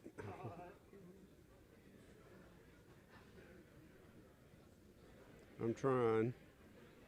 Okay, we got our first two in the middle. All right, Nate, I just hit you up.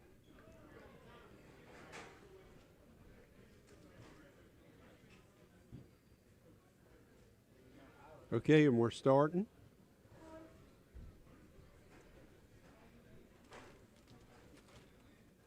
Got a little hand fighting and a double leg. All right, help me out here, Steven. Hey, we back. Intermission ended before I was ready. Don't have my list out. Sorry about that, everyone. Nate's going to send us one in a second. Okay, cool. Jimmy should have a whole printout list. I thought he was going to bring with him, but. Got a gentleman on top. Oh, and a reversal. Bridge and roll.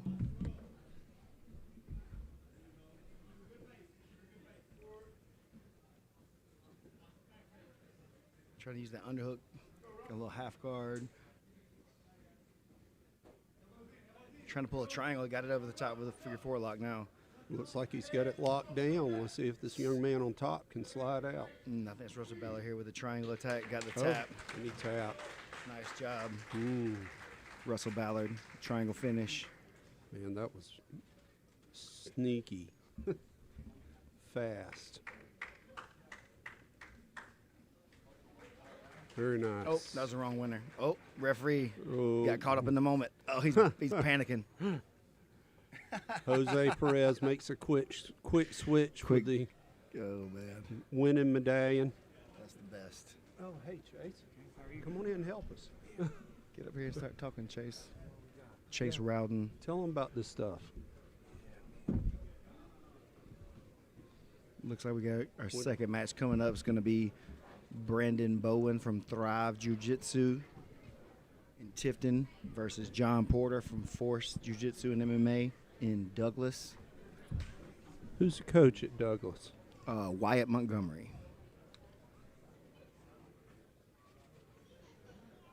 I always like Wyatt's style. He has a really good style of coaching. He trains his guys through a very good system so that when he's coaching them, he can pretty much coach them all through the same stuff. They all know those same attacks, man. It's pretty cool stuff. I always like watching them. It's good to have a system like that for your team, especially going out to compete a lot. It's a lot easier for everybody to fall into the same patterns as far as coaching. I definitely agree. A lot of times, people go into classes and they have just a bunch of little Wow. tiny Good things leg by going on. Porter. Nice. He didn't waste any time.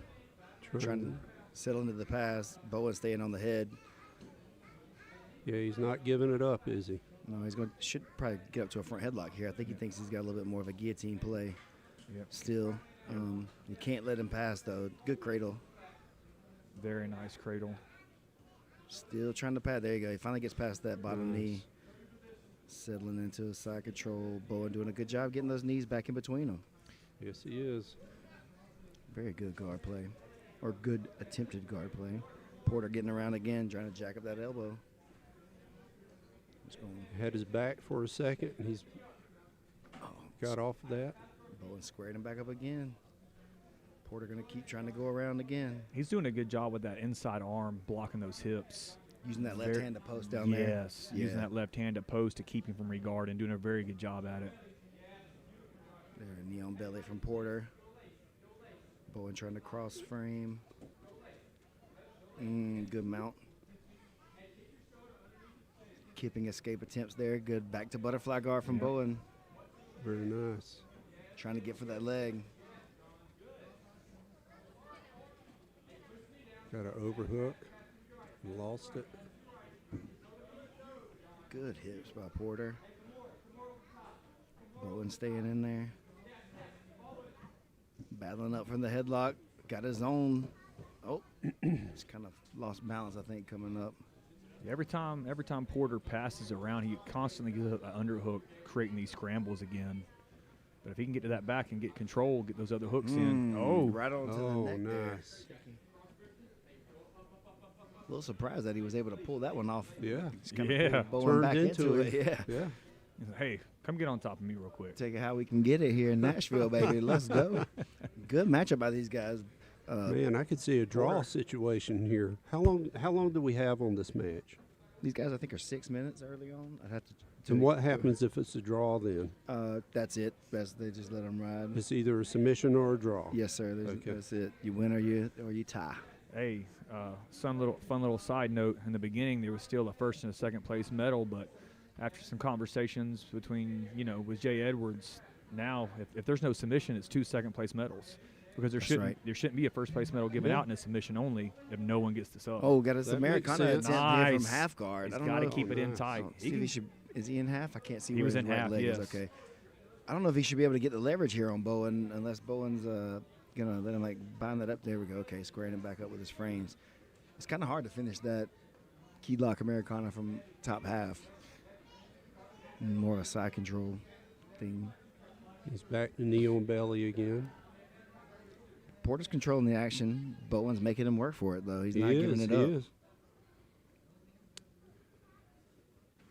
Got that overhook wizard, probably trying to feed into a Darce situation, it looks like, as Bowen wrestles up to his turtle.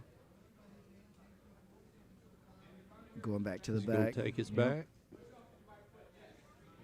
Pulled him into it. But He didn't get rolled that bottom out hook just again. like That's before. how. Yep. He's not getting his bottom hook in first, which is allowing Brandon to turn. He's still ending up in mount, but that's not the place he's wanting to go because Bowen's getting these frames in. They're going to get this kip and escape going again here in just a second, it looks like. Yeah, you're right. Same thing that happened last time. He pulled him on top and went straight for that choke instead of getting that control in first. Yeah. Same thing we were talking about with some of the point box and stuff here. This show is really about giving these guys a chance to get some experience, some live Yes. looks in front of the audience against a live opponent. Man, everything changes then. It's nothing like the gym when there's something like this. Absolutely. He's jacking up that elbow now, getting some control on that cross body. What kind of setup is he going for here? I still think he's trying to get up for a head and arm maybe right here and I get to the gotcha. mount. Yeah, he's looking into the mount there again. Here's Coach telling him to look for He's that trying to Darce. force that arm up for sure. Being really aggressive. Bowen doing a good job trying to keep those elbow frames in, not giving up the final piece of that. Yeah, he's not giving that arm up. There He go. better not because Looking he's at- going to be right there for that choke if he does. Or if he He let go of it now. Porter Yeah. looking a chair sit to the back, but Brandon was aware of it, went back flat in his mount. See Porter get his chest heavy here, start walking that hand up on the mat and start jacking up the elbow again. Yeah, he's really putting the pressure on him.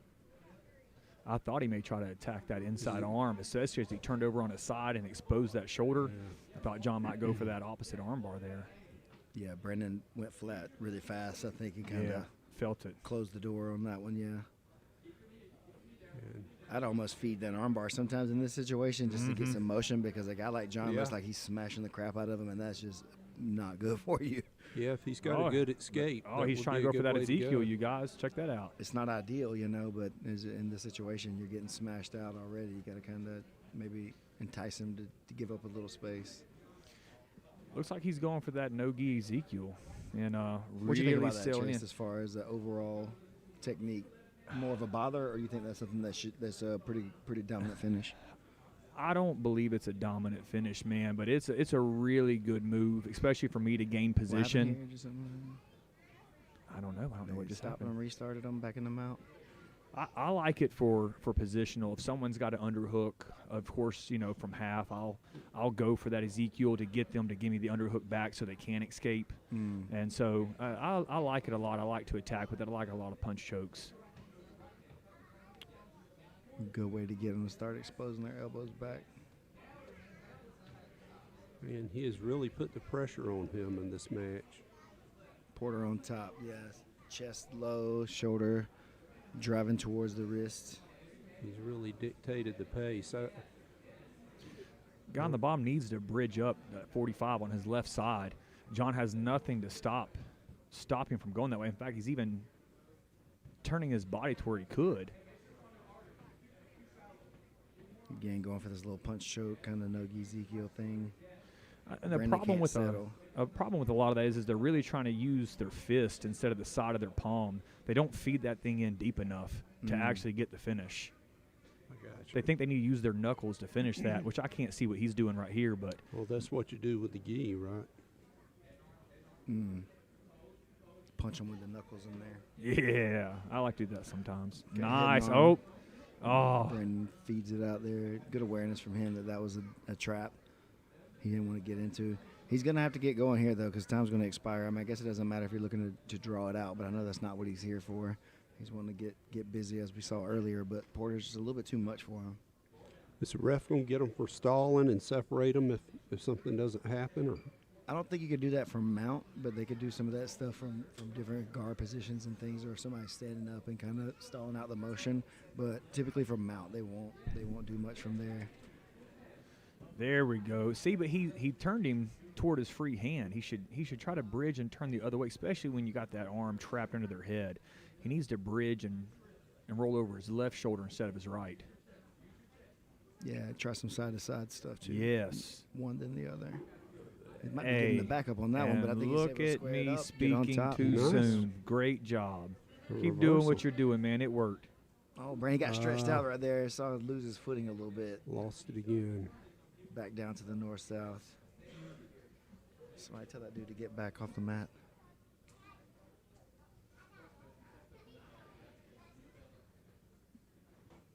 Brandon recovering to a half, it looks like, or quarter. No, it's not quite got it. John Porter being really, really heavy on top, controlling most of the action. He's not been too close to any finishes. A couple close attempts at something, but nothing that was really like, oh, that's it, you know. How much time do we have? I do not know. We don't have an official timer up here today. I think it's on the mat.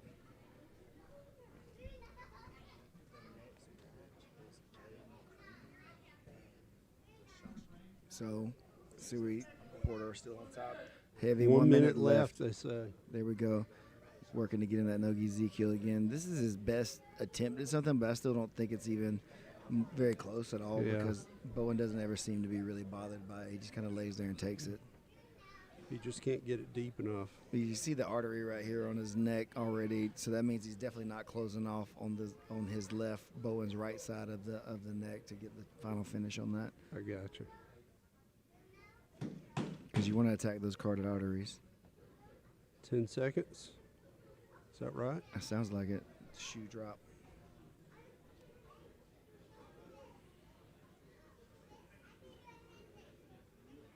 I'm going to end it right here on top in this mount with elbow frames. Now he's trying to bring the pressure. He let go of it. Yeah, he's been trying to do several attacks from mount, but he's doing really good on the bottom. You know, Brandon's doing very good at the bottom defending these submissions. Really good, well-even match. In the position that he had there a lot at the end, what would you guys recommend for a submission?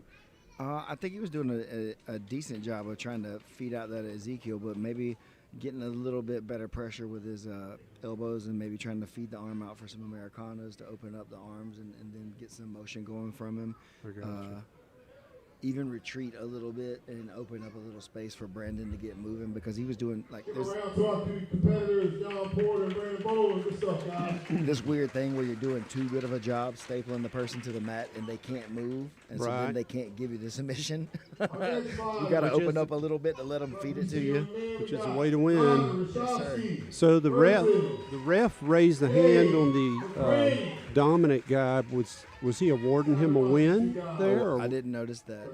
Yeah, he did. I don't think he should have did that. Technically. Maybe the ref was out of order. We got 2 refs in this one. Some young guys here coming, teenagers. A couple of younger competitors.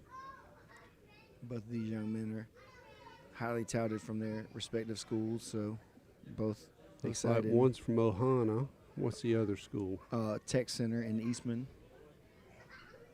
So Ohana Jiu-Jitsu in Heihara, Tech Center in Eastman. 2 young competitors coming out here representing, getting Trying to some work experience. a clinch for a takedown to start. Battling the collar ties. Reaching a little far over that front leg. But it's not cost him yet. Good collar tie and elbow frame by Gabe. He sprawled out of a half-hearted reach attempt, I'd say.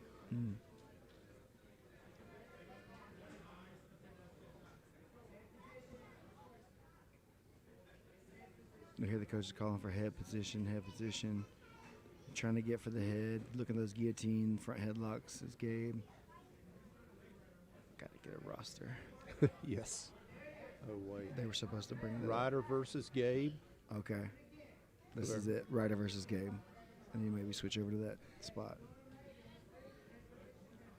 We just don't know who's Ryder and who's Gabe. Ryder is from Ohana. Gabe would be from Tech Center. So Okay, good. Gabe in the green. Ryder in the Ohana rash guard. Got a nice single collar tie. Switched underhook from Gabe. Trying to get behind. Oh, duck under. Oh, Trying to nice. get to the back there. Trying to get the back and pulled him on down, but he reversed almost. Back up on the feet, looking for the front headlock again. Gonna have to keep it a little tighter this time on him. And knows that Drug him down, but he stands back up. Ryder not wanting to concede this takedown. There we go. Good hand fight. Back to the control. Now he's right back heavy on his own collar tie here. Not wanting to give an inch to Gabe. That was a good little exchange. Yeah, that was nice. Good awareness to the hand fight to get back up to the feet. You know, I'm glad to see a lot more guys, especially these young jiu-jitsu athletes, standing up and wrestling more instead of just agreeing to be down all the time. Nothing wrong with the guard game, but you definitely want to be able to defend yourself on the feet as much as possible as well. Yeah, it looks like they're going to have to get their hips lower if they're going for a leg attack to make a takedown. Nice little body lock here, attempt from Gabe. Can't quite get the weight on him enough to drag his weight and drag him down. Oh, nice block with his leg there. That was very good.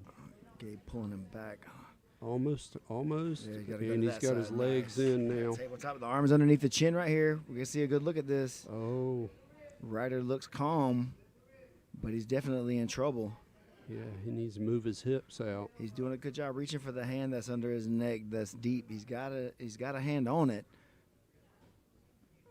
Oh, it slipped out. Gabe doing a good job staying composed, winning the head fight, keeping head to head right there so that way he can't. Ryder's almost there, he's out. almost out that time. He switched.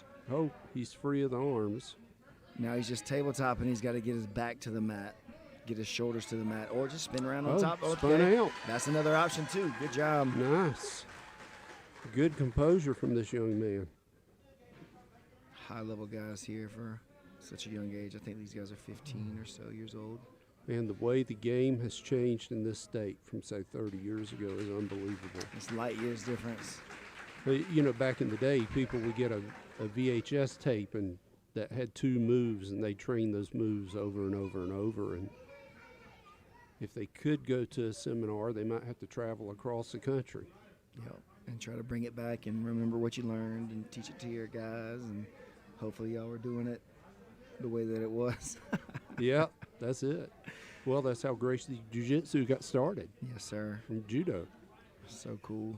And now we got black belts all over the place here in all the cities almost. It's light years of difference. Absolutely. Good control here with that 2-on-1 from Ryder on top, trying to get this closed guard to open up in a safe way. But I think he's stepping up with the incorrect foot first. He's free of it. Heavy on top. Nice. Now he's got his look at the back. See if he can establish the control with the He'll hooks. get his hooks in. There he He goes. drags Gabe back. He's under the neck too. It looks like good Oh, palm-to-palm wow. grip. Gabe also fighting the hands, staying tough. Trying to spin out of I it. think he's switching sides. Oh, good switch of the grips. Oh, man. Can't really see where we're at here on the face or not, but he's got his Trying to feet put crossed. pressure on the ankles. Don't see that one tap people a ton anymore, especially these younger guys, but it definitely is going to cause some discomfort and make him second guess some of the stuff he's doing, I think. Trying to Ryder ignoring it. roll him down face down.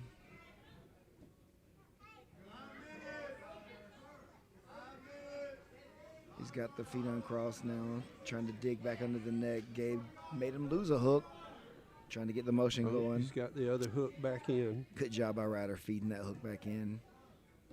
Looking like a half Nelson, I think, maybe there for the control. Looking for the arm, but he didn't get it. Wow. Oh, man. Good awareness by Gabe, feeling that switch, moving on. I'll tell you what, no bullies better grab these kids at school. You're going to have the hands full. They sure would. Little half guard with the underhook to the back. Ended up more Ryder top back on side. top. Are we out of time? Or? Referee stops it.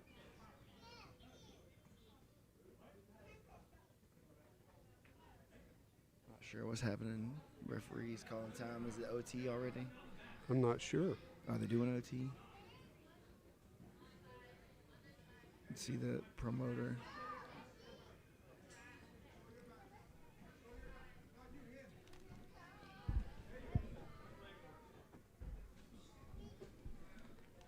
So we got to Gabe see. on his back, Ryder on top, fighting for hand control. No, interesting situation there. Our referee's going to have to be able to take control of that and not let the corners tell the fighters where to go. Ryder trying to get under the chin here with no hooks and just saw the neck Oh, off. wow. He is really grinding it in there.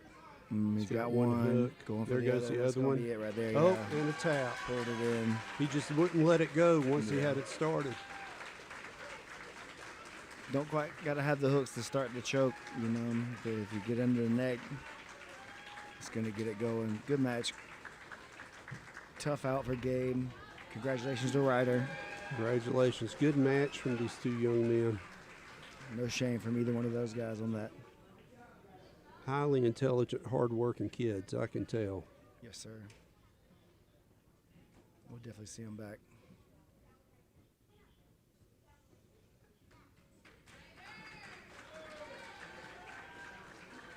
Okay. Spencer Hudson in the blue. Hey, great job, Adrian- man. Good no, stuff, wait. guys. Good stuff.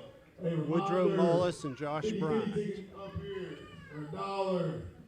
Also, like to give a shout out to our sponsor, Burritos Mexican Bar and Grill, Northside Drive.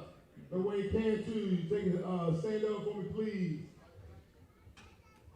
Hey, thank you, sir, for being here today and sponsor our event. Here we go. Next up, got a South Georgia matchup right here. Mr. Woodrow Mullis taking on Mr. Josh Bryant. Here we go, guys. Woodrow Mullis and Josh Bryant. Bryant has a message, happy 8th wedding anniversary to his wife, Haley. I wonder if she's here. Congratulations to him. The big one.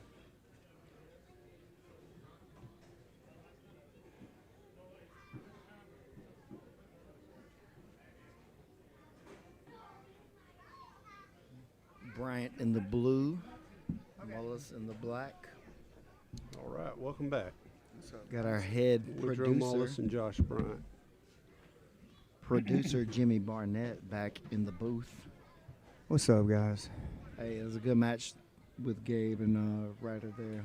Oh, dude, yeah, it was fun. It was nice to see those kids get to come out and compete, man. Definitely. Oh, aggressive collar time right here. I think Woodrow just going to run him down, but Bryant coming up, just sneaking out the side, got his own underhooks now. He's kind of dead weight in that dogfight position there. I see him come up to his knees. Okay. These guys, both of them are no joke. Mullins really squeezing on that head, but he's going to get his back taken unless he gets that underhook back. Yeah. Or Bryant's going to lay flat here. He might get smashed out right here. He must have it sunk deep on the other side there. Bryant's got to chase to the back right here and start running towards his butt and try to go the same direction. He can't lay flat. He's gonna give up that chest compression here in just a second if he stays there. The Josh Barnett. There he goes, coming out a little bit more now. All right. He's out. Man, that was punishing, though, for sure. Bryant was carrying that weight. He's tough. Mullins back on the chin strap right here, maybe going for that 10 finger. I can't really tell exactly. Caught him reaching.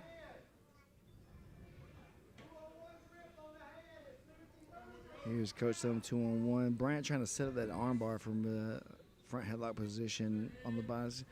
He didn't have to catch Mullins really slipping to get that one to come off.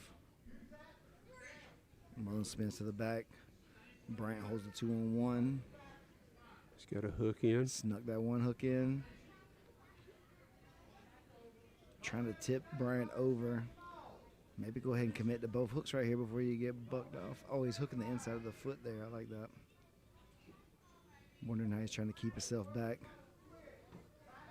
Oh, he's under the neck. Nope. Couldn't see if he's under there or not from here. Bryant's hanging out in this turtle position, which is okay if he's in there fighting the hands well and keeping that elbow and knee space safe. Right, right. Mullins doing a good job of getting in there, though. And I think he's just going to dig this out from right here, it looks like. He's not going to go for the other hook, I guess. He's got it. He's got it. He's going palm to palm right here. I can see it. About to squeeze him out and turn it out from right there. He's going to crush the face. Tap. Oh, he did tap. I think the referee's going to call. Was he bleeding? Is that blood time? Is that what's going on? 5-minute blood time. 5-minute blood time. Oh, man. Oh, yeah, there's blood on the mat. It probably won't take that long, but yeah. Got to get it up for safety. Yeah, got to be smart. Get this thing cleaned up while they're doing that. Checking him out. I guess that pressure on the face got his nose. Yeah, cross-face him and getting that hand under the chin to get those hands closed, and it's like you stop it there, and you got to start back there. It's gonna be tough position to start back in, and if you don't start back there, it's like what do you do in that situation, you know? Right. Yeah, 5 minutes blood time. Well, they're out sanitizing the mats, or they're ready when they move them. I don't know why they don't move them away so they can go ahead and clean the mat. Yeah, that's what they're going to do. They're going to spray it down and wipe it. How about those kids, man, in that last match? Man, like they were both awesome. Kids, like 12 and 13 years old, like little kids, and it's so cool to watch them compete in that way, man. I made the comment, you didn't hear it, that a bully better not grab either one of those two at school. Heck no, they better not. But, man, that kid, that match, pointing ahead, listening, both kids listened so well. And I was just proud of those guys. Yeah. And she said, always with the nosebleeds, Bubba. Apparently, this is a regular thing for Josh. Is that Josh that's having the nose? Yeah, he's the one that's bleeding, so I assume that's Bubba. So, Bubba. In this scenario. Yeah, I have that same problem as well. My nose bleeds pretty regularly if you tap it in the wrong type of way. You know, when I stop letting people hit me in my nose, it quit bleeding so much. Really? Yeah, it's weird. Mine, you don't even got to touch my nose. You could touch my cheek really nice in my nose. Actually, I stand corrected. Since I got hit with the winch, and had all those. I had 32 stitches in my nose. Was that a piece of equipment or a lady? It was a piece of equipment. Oh, I'm sorry. My apologies. Y'all know those old school crank Yeah. winches? The lock Like a broke. boat winch. Yep. Yeah. I was winching on a car, and the lock broke, and that thing hit me in the face twice There was no before I could stopping get it. out of the way. And it had a washer on the end that was a little wider than the handle. Right. That thing cut me to pieces. Wow. I had pieces of bone sticking out of my Oh face. my goodness. That thing hurt. Just like that. Yep. It almost put my eye it was like a little bit of ways. I had like 32 Small stitches in my blessings there. face. Yeah, I was grateful. Yeah, I actually have one of those in my garage with a cable that I let my heavy bag, 100-pound heavy bag, up and down with. Don't stand near it. I learned my lesson. That lock, I trusted that lock too much. Right. And that thing's the ramps that we were using broke. All that snatched the cable top. It broke that lock, and that thing's busted my face to pieces, man. You're lucky Jimmy. to be with us. Could I ask you, how many matches do we have on the card? There was 19 grappling matches, but we lost 2. So 17. 17, I And this think. is the Match third one. 3. So let me look. I'll count them all out See, because. pictures and stuff. That's what I was talking about. All right. Oh, that would be helpful. Yeah. All the stuffs. Show it to them. All right, here we go. We back. All right, we're back Cleaned at up. it. Let's see if they're going to start him back in that same position, like you said, Jimbo. Kind of hard not to, but that's one of those weird things where it's almost a foregone conclusion if you've got Yeah. to start it back there. I found myself transported back in time to the movie Vision Quest there. 17 matches total. You can't hold your mud, boy. You're a bleeder. Sorry, no disrespect. And this is Is what it Josh is. Bryant in the blue rash guard and Woodrow Mullis in the black. Looking for a handshake. I don't think he wants to shake hands with Brown. I think he wants A to little choke. too late. Oh, he didn't even give him the choke at all. It lost position on it. Dang. Okay, whatever. We back in the top. Close guard now. Brian on top. Yeah, and Whatever. Let him get busy now. He's trying to use that forearm crossface to break this clinch. is he going to pass the guard on us?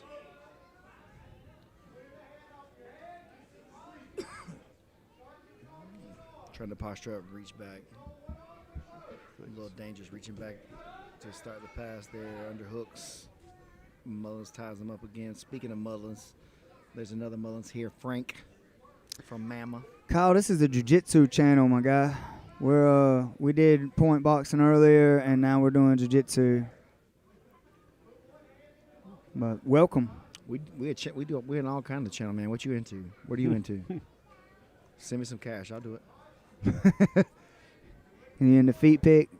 That Probably don't want these. man got some caveman feet. These dogs done been on the road. Seeing this closed guard, it's not really closed, is it? It's open. He's It's got his open. feet It's out. just What do you- feet on. What do you like- call that? I never had a name for that, I guess. Well, he's got a grapevine on the Grapevines. legs. Okay, yeah, Yeah. I guess that's a good, just grapevines on the legs. Okay. That's right. I haven't seen that in a long time. Well, it's not getting him anywhere. Yeah, I think, I if mean, you you're can put some pressure on somebody's legs with that. maybe in a fight scenario that keeps the guy down on you, so he doesn't get up and start bombing. But yeah, I agree. It doesn't really give much mobility. I haven't ever really been able to pull it off myself. My legs aren't built well enough to And you got lock to have it. that flexibility in your knees that you can twist with your feet and put pressure on people's legs too. But we got a girl, Jocelyn, that does that thing a lot. Everyone other than Jimmy's mic is really low. Maybe I'm just really loud, my guy. I don't know. Trying to reach back so he can break the guard and pass. Oh, Triangle. Give him a triangle. We saw that earlier and it worked. I think Mullins. His head was out a second. He's There's an speaking out arm now, bar. Is he Arm trying to go bar. for the arm bar?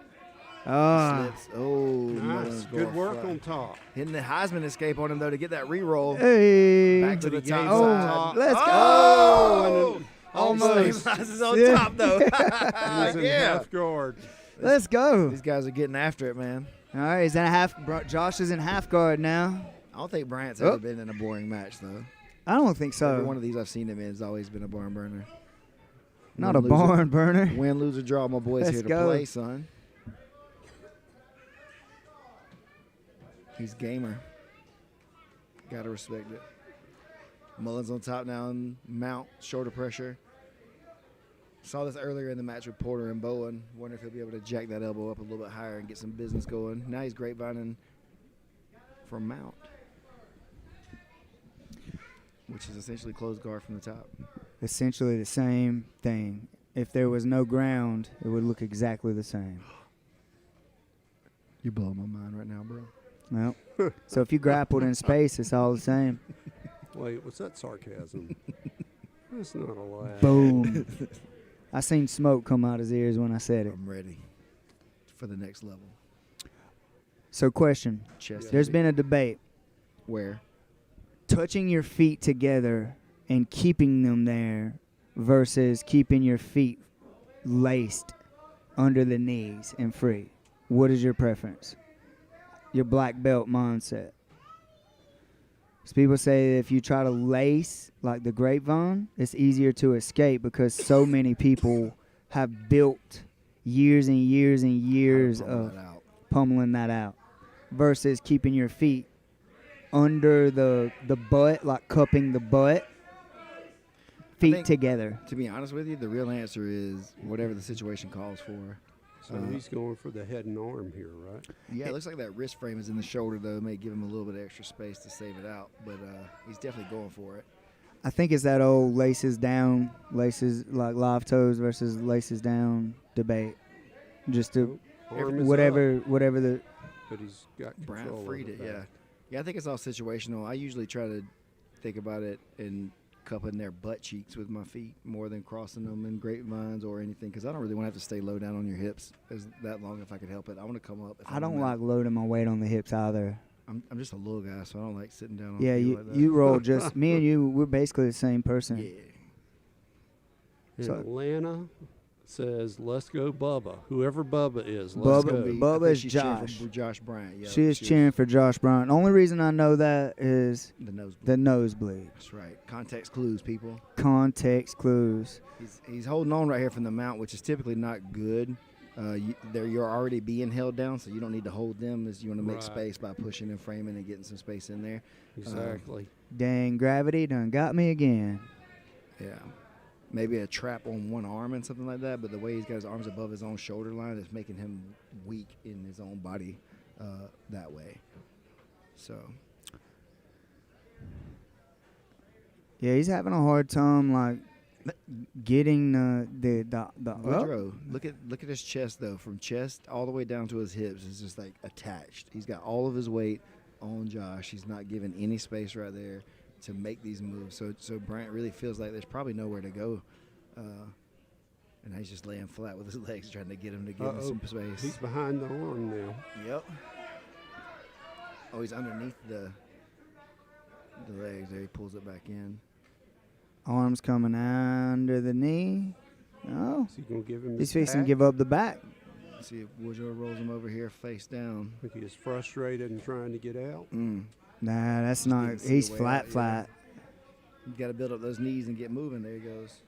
Was That gives the Woodrow hooks, but- putting so much pressure on him, he was having trouble breathing, you think? Yes, sir. I think so too.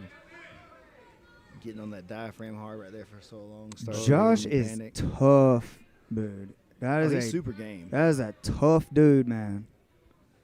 If you want to know if you've got it, you can go out here and roll with him. He'll make you finish it for sure. And watching Josh's growth throughout this thing, Susan was just talking about it. Watching, he just gets better every time, even though he has hard matches that are barn burners. It's like he's getting better. Tracking the improvement, man. That's how it goes. Yeah, you can watch it. You can One step at a literally time. track it and watch it through this event. It's pretty awesome to see these guys growing and getting better through the event. That's what it's all about. Was that a 10-second tap? I think so. It's a long 10 seconds. So my ADHD gets me. But guys, if y'all remind me at the beginning, I can hit a thing and we will have our own timer up here. Oh, okay. That's I'll fancy. forget too. It's fancy, but man, remembering to do it with ADHD is hard. Remembering anything is hard. Yeah. And it'll be 2 second-place medals going out again. Did they start doing that? Well, that's what Chase said. I'm glad. It's I feel like it's not fair if It was definitely rude. yeah. Yeah, I feel like it wasn't fair to give someone a 1 and someone a 2 when they both lost essentially or draw. If you want the referee to pick the winner, fine. Let him pick the winner. That's okay. Yeah. Just say that's what's going to happen, and then don't play if you don't like it. Yeah. I agree. True. I agree. If you don't like it, tap the dude out next time. That's that black belt dropping knowledge right there. In the front room for anybody who missed or could have been late for our last fighters meeting. So if you weren't in the fighters meeting at 2 o'clock, if you will, just come right here to the front. Be like 2 or 3 minutes. If you will, some of you guys from Milledgeville I know came late, so just come right here to the front to help me out. Also, we got rash guards and t-shirts for sale up here. Also, squirrels are 50-50 drawn, be $1. Our next match up for the day, our 5th match of the day, we're going to go Mr. Andrew Hembry versus Spencer Hudson. That's Andrew Hombre.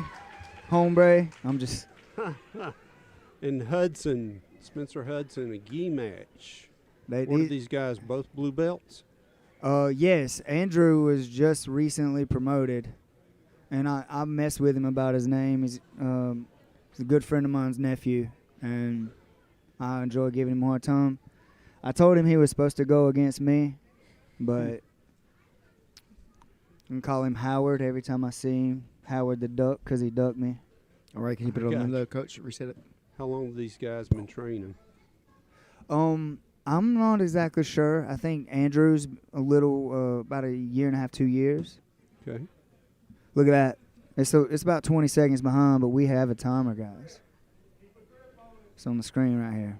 Oh, awesome. Are they doing 10 minutes? I believe so. Holy cow.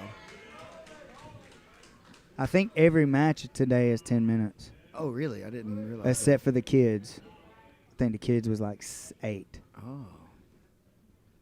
Somehow I missed that. I thought they had bumped the blues and stuff down some, but He might have. I mean, I may be working on old school knowledge.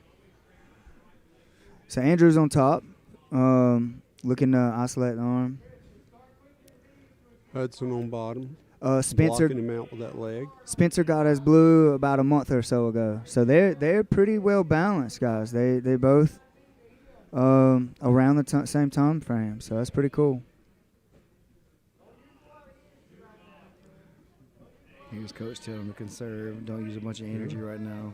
This is our 4th match, and we've only had 1 submission today, so they've been matched very closely. Jay does an amazing job making sure these guys are within the realm of As fair as possible. being fair. And just because the matchup's fair doesn't mean people aren't going to get ran over sometimes, too, you know? Oh, of course. It happens. It's jiu-jitsu. But it's definitely a lot of giving back and forth here on this one.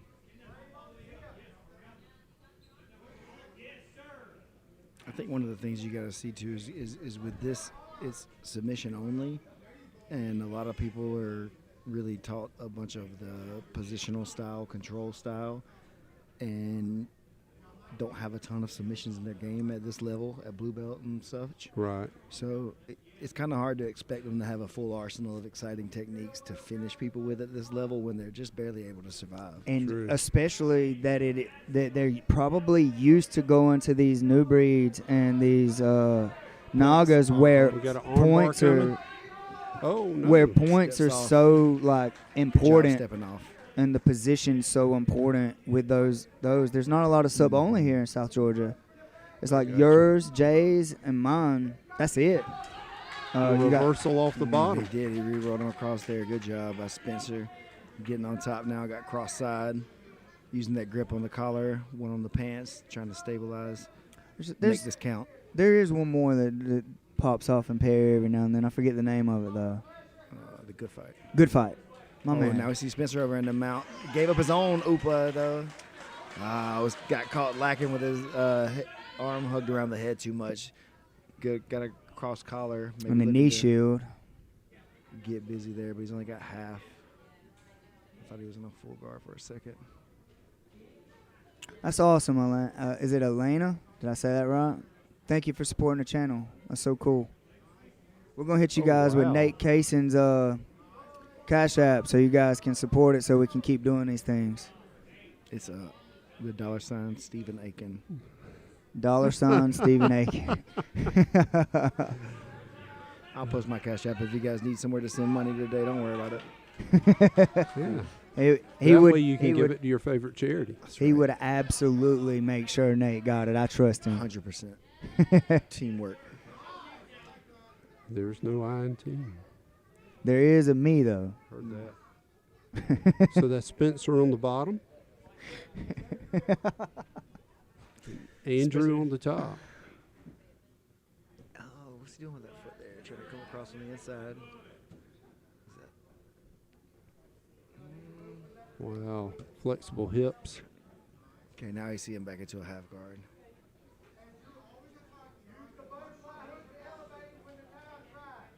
Tell him to use his butterfly from that butter half to elevate.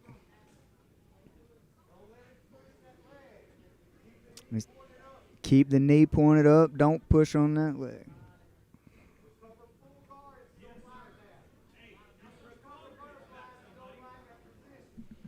Alana. All right. Oh, he's almost out. There he goes. Good pass. Over to the side again. I don't know, David. Is there any 10th Planet Perry guys on the card today? Nope, we taking the day off. Look at that. Stephen Aiken just showed up out of the goodness of the heart to grace us with his presence and his commentary. He gets to focus on you guys there at home that couldn't make it out today. That and the hot dogs in the concession stand. Drew is on top, looking to pin the arm. His coach is calling for him to face him towards him. Yeah, Spencer's got to get a little more active. Spencer rips that elbow back to the floor there to protect himself. Such even matches today, guys. Andrew's got those hooks in. Well, they're out, but he had them pretty deep up under his back. Oh, going for the arm For the bar. arm, okay. Oh, he Nice, got it. little Wow. Let's go. Big arm bar by Andrew. Wow. Snuck that thing in there. That was a good, tough scrap. Second submission of the day by Andrew Hembry. Big Hombre. time. Big time. Well earned. Hey, congratulations there, Andrew. Good stuff, guys. Good fight. Spencer made him work for it, though. Up next, we have Austin Spivey and Evan Hill. Applause for our competitors tonight. We're Thursday night. Good job, Oh, guys. wow. Spivey was boxing in the main event earlier, right? Yes, sir. Yes, Same sir. spot. All right, Coming in guys, just for our in next jiu-jitsu now. matchup of the Good night. for him. He must be Got getting ready for an MMA career. Spivey versus Evan Hill. Oh, going no shirt. No shirt and some Show us basketball those shorts. tats. Like I said, though, could be trying to prepare himself for a little bit of an MMA run, getting used to doing it without the shirt on, grappling right. somebody. Makes a big difference, really. Alvin, that was a good armbar in that last match. Guys coming out aggressive, shoving, pulling on the head. Who's the opponent here? So we He have looks like a good Nice. wrestler. Austin Spivey with the tattoo and shirtless, and we have Evan Hill in the black shirt that's just past guard. Evan had a nice little shot there. He looks like he has a good wrestling background, maybe. He does Yeah. appear to be There's some heavy. accuracy right there. Yeah. How he brought his hips back to not get that rollover. That shows that he at least knows something with his mat, switching the hips right there. He got his hip Very in good. and secured control up under Slid the right arm. across to that mount, too. Very nice. Very nice. Low energy attacks, moving along, eating up real estate. I like the way he pinned the wrist. Pin the Oh, wrist, wow. come out This to is the a triangle end. look. I think he's going So to you look gonna go for the triangle? I think so. There it is. There, oop, There it is. There say it it is. and so. So Spivey's in trouble. He's aware. the finishing mechanics here is extremely hard, but if you position your body just right, man, you can Oh, wow. He rolls over with it. he You rolls still over. Get the He look on gets- it, but that gives up a little bit Spivey's of the trying to power. posture up and get out of it. He may bust out right here because he's got that frame in. that frame is the only thing.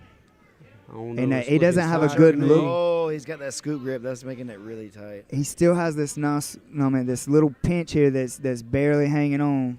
Got that. His toenail feet are grip. separating. There it is. Wow. And he's out. Wow. Good job by Spivey. Gutting it Yeah, out we're- there. Oh, he said, Stand let's back go. Yeah, and stand back He's up. like, oh, you took me down earlier. Let's see you do it again. I think I he would just- might do it I again. was about to say, I think I'll just do it again then. Just hang it heavy on the head right Ooh. He left his arm Spivey behind. was ready that time. there. Yeah, Oh, wanted and to he try to gave catch it the up. Guillotine, but he's passing. He wanted to try to catch the guillotine off the shot. He almost gave it the pass. Now he's got the neck control, bringing that over Nice. to Mount. He's hanging in there. Oh, headhunter boy here He's coming really up. got it tight. He's going to try to get this tap from right here. He's squeezing. He's tapping. Yeah, that He was a tap. tapped. He got it. Wow, good Wow. job. Let's Austin go. Spivey. Man, I He was knew just, what he wanted. I Yeah. was literally just thinking to myself, that's such a low percentage move. Why would you go for it? Honestly, me too, but I guess sometimes you're in there and you feel certain things, and it's not exactly what it looks like always. Well, obviously, he does this in the gym a lot. Yeah, good job. Man, Good job put in on him. work. That was awesome. That was a beautiful display of composure and like knowing what you need to do. Yeah. And Very Hey, good. stuff out there. Mr. Austin Spivey on his second win of the day. God bless you, Spivey. Hey, what's next, Coach? Isabella Frank and Oh. Caitlin Brown. Gotta is go. That right? Okay, Caitlin yep, Brown. That's one of Jimmy's students, Isabella Frank from Thrive Jiu-Jitsu in Tifton. Caitlin Brown from Tech Center. And who's the coach in Tifton? Richard Schonecker, Okay. Thrive Jiu-Jitsu. Got Miss Isabella Frank versus Caitlin Brown. Here we go. And they're very familiar with both of these schools and their coaches and these ladies. And this is a matchup I thought would be very interesting to have for a long time. Nice. Caitlin has really, really strong wrestling, great wrestling. She's a high school wrestler, state placer. Oh, wow. Isabella is pretty much jiu-jitsu only. She's got good leg lock, leg entries, and stuff like that. So a clash of styles right here for sure between these two young ladies. Either one has the kryptonite for the other, so it's just going to be a matter of who plays the game today. See how aggressive this is. A lot of times with the ladies, it's very, very personal. Yeah, they really always feel like they have a lot more to prove, it looks like, and they bring a lot more high-paced aggression. It's like they're fighting for their family or something. Let that be a lesson to you, men.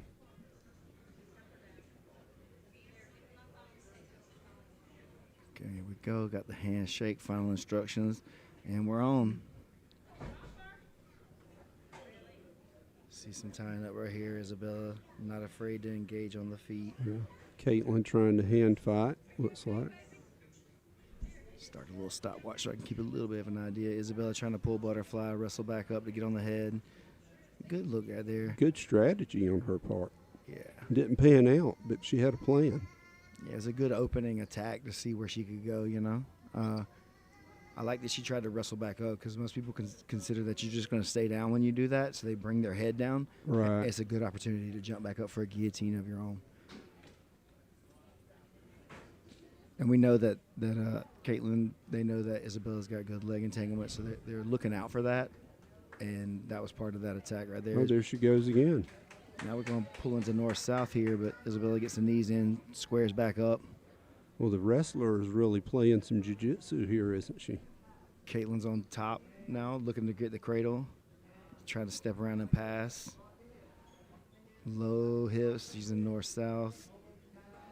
Caitlin's keeping pressure on her head. Good job holding the head. Isabella trying to build up to her base right here to get that clear. Reaching around. It's an opportunity Caitlin would like to have right there, probably to just get in on another takedown, but seems like she's content to drag it out a little bit longer. About a minute and a half in. See Isabella just trying to walk her down. Engaging in these collar ties. I think Izzy's got a little bit of size on Caitlin, it looks like. I think Caitlin about 105 maybe. Isabella maybe 115, 120. So at that, could be a lot of difference at that size. 10 pounds is a heavy percentage. We see Izzy in on the Ashi attempt right here to get for the legs. Caitlin being aware. Now she's on the inside heel hook right here from straight Ashi. Caitlin trying to defend with the can opener and the not let the extension come out, but almost can't really finish it from there, I don't think. Caitlin's being really heavy, got the foot clear with the attack on the head. That was a close look by Isabella at what she really would have wanted to have. Right. So that's got to give Caitlin some confidence probably going forward that she was able to work through this and be okay. If she's still kind of tangled up though. There we go. She flew her hips over to the other side. Crowd reacts positively to that movement as he looks for the arm drag to the back. Oh, that was that looked really easy. I don't know if Very good. Caitlin wasn't really just expecting that or something, but that looked really, really easy to pull that one off. Now she's on the back. I can't see if she's under the neck right here. Caitlin's trying to roll over and not get stuck in this position, but see, Izzy's holding that wrist, sits up, chases the back. She rolls with her. She's got the body triangle now. I think she's across the jaw. Can't really see because of the ponytail, but she's got a tight body triangle right here on Caitlin. Did she switch her hands off? She's lost it under the grip. Yep, she's switching to the other side. She's got that body triangle. If she rolls over flat right here, this creates so much pressure into the lower back and abdomen area right here. That would make me tap probably just by itself if somebody got me there. So, man, I just know that's brutal. And about 3.5 minutes down. Izzy, heavy on top, trying to dig under the neck, looking at her coach for some advice for a second there. But now she's fed that under, looking for the palm to palm right here. Just going to go ahead and squeeze through. Nope. Thinks better of it. There's a lot of time left. You don't want to blow that grip out too early in this situation with somebody who you know is as game as Caitlin. Good awareness. We're about halfway through the match, a little more on time.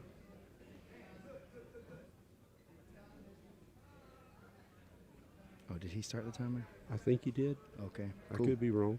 I've been wrong before, I thought, and I was wrong. Well, these girls are really evenly matched. She's definitely hanging tough. Caitlin is from this position. Isabella doing a good job maintaining and not giving it up and not getting too frustrated that things aren't working easily, which is a common trap that young people fall into. I mean, even old people fall into. Things aren't working well, you get frustrated and start wanting to switch everything up for no reason when you've already kind of got the right position. So props on the control for that. If she's not really wearing Caitlin out too much right here, then she may be wearing herself out trying to hold this position. You know, I can't really tell, obviously, if Caitlin's wearing too much of this or not, because she seems to keep being able to rotate and move. She got that arm under the chin. I think she might. This one's pretty close for sure. She's across the face. Okay. She's looking to just kind of crush through maybe. Nope. Back to the hand fight from Caitlin. Good awareness from Caitlin, hand fighting. Izzy just going to keep riding that position, chasing over. Man, this is a great match from these young ladies. Well matched. You know, I expected to see a lot more classic wrestling style out of Isabella, but she's a real jiu-jitsu player. Yes, sir. She's pretty much primarily jiu-jitsu from Thrive. And really been working pretty hard for the last year or so. She does lots of tournaments, lots of competitions, tons of experience. And so it was really like the clash of styles was interesting. That's what I wanted to see personally. And really good control from Isabella once she got to this spot, you know. Shows great patience. But Caitlin's looking to square back up, get to her back right here. Maybe that'll pull the grip off the neck, and she can start getting busy, getting her elbows back to a safe space. Yeah, looks like Isabella still has a body triangle. That's starting to maybe put pressure on her leg, I guess, in this situation, I would imagine. Okay, she uncrossed it, I guess, fully. Yeah, she would have to at that point. Maybe got her ankles crossed at the most here, staying really heavy. She's still on there. I don't know. She's got to roll her over. Okay, her legs she left are that out, elbow sure. across, though. Oh, there she goes. She's got it back up. She's squared up on top in the closed guard. Very good. Good job staying aware, defending everything, looking to get back to this good position.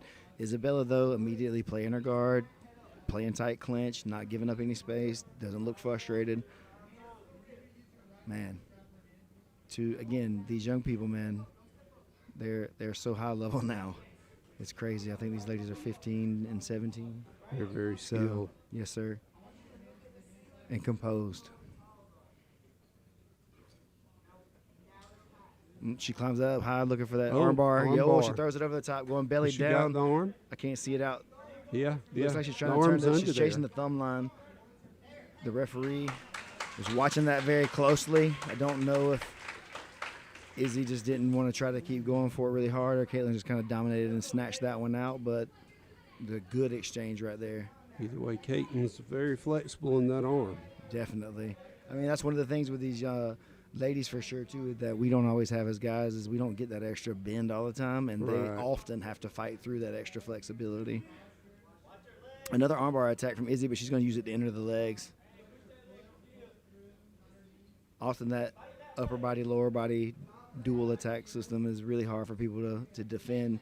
If you try to defend your arms, you start exposing your legs. Try to defend your legs, you start exposing your arm and your neck. Right. Getting close to about a minute left here.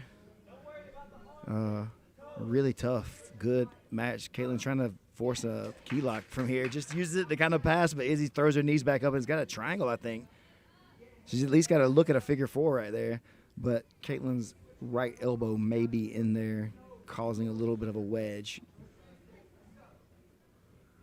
Here the coaches trying to get Caitlin to pick up the pace. Telling her there's a minute and a half left to make something happen. You see her start immediately getting more aggressive with that elbow up around the face. Sit back. Isabella trying to set up another armbar here, and she's out. Good attack. Or good attempt. But Caitlin easily moves around, getting back into her own front headlock attempt, maybe going for the head. Izzy stands up. Battling that elbow, not wanting to give up the space on the head. She may be in trouble right here, James. Yeah. It looks like she's really uncomfortable with this. She's not enjoying it at all, for sure. Wow. Caitlin gets her over to her side, back on top. Is this a cow catcher? Can't really see. I think she Had grip. that her Okay. chin twisted and forced her down. Yeah, she's She had still to go holding with this. it. Crank. Is he going to have to get her knees back in to start hopefully making some space, separating that out? Caitlin, if you hold on too long, she may be giving up this position to give her back or either getting rolled over to mount. She's holding on to that chin. Yeah, Got to be still about has 10 it. seconds remaining, I think.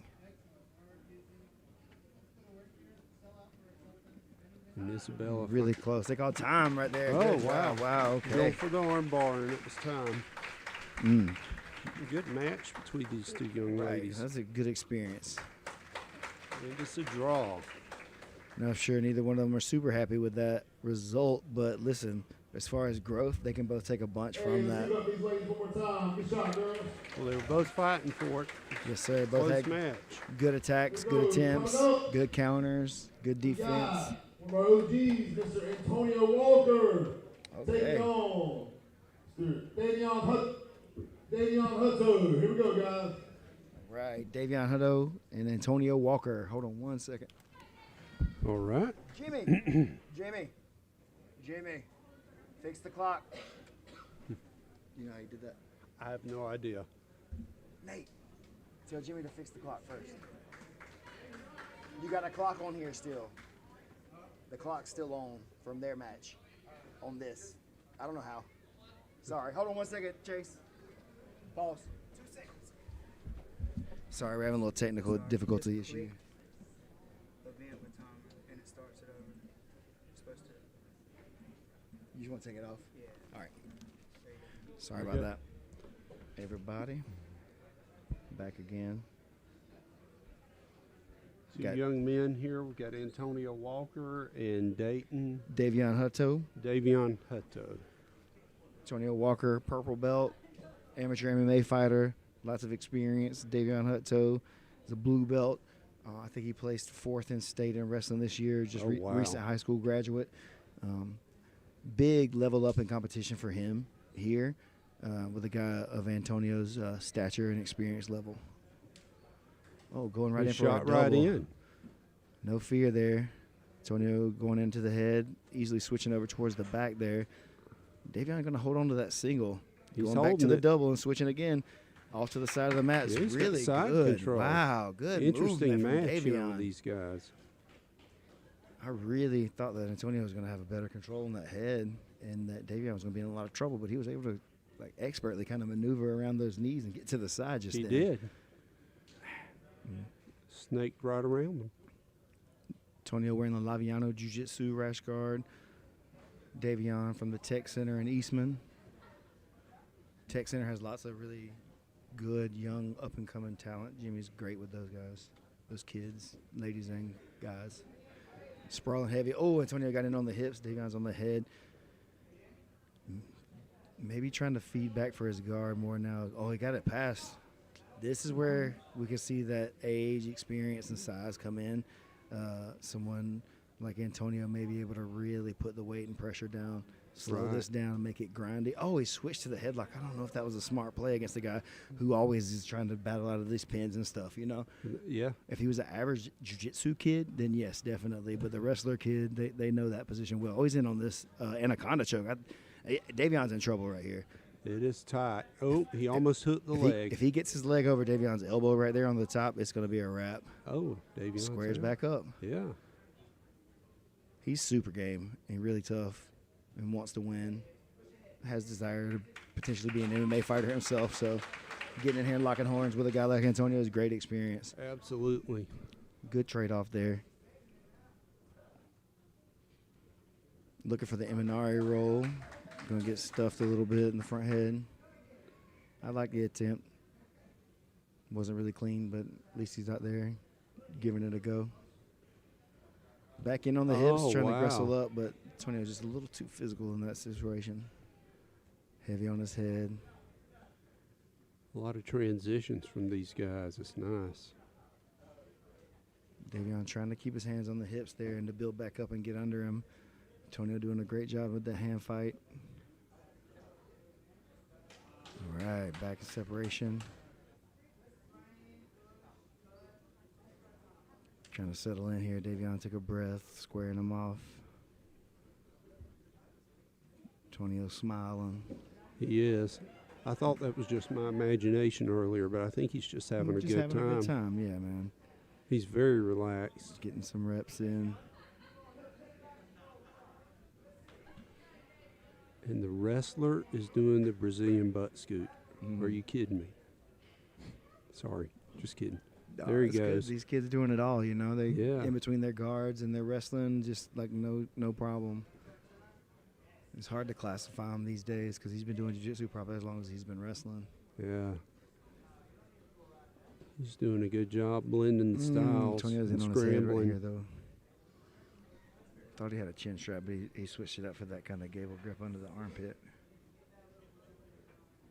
No, he's just open hands.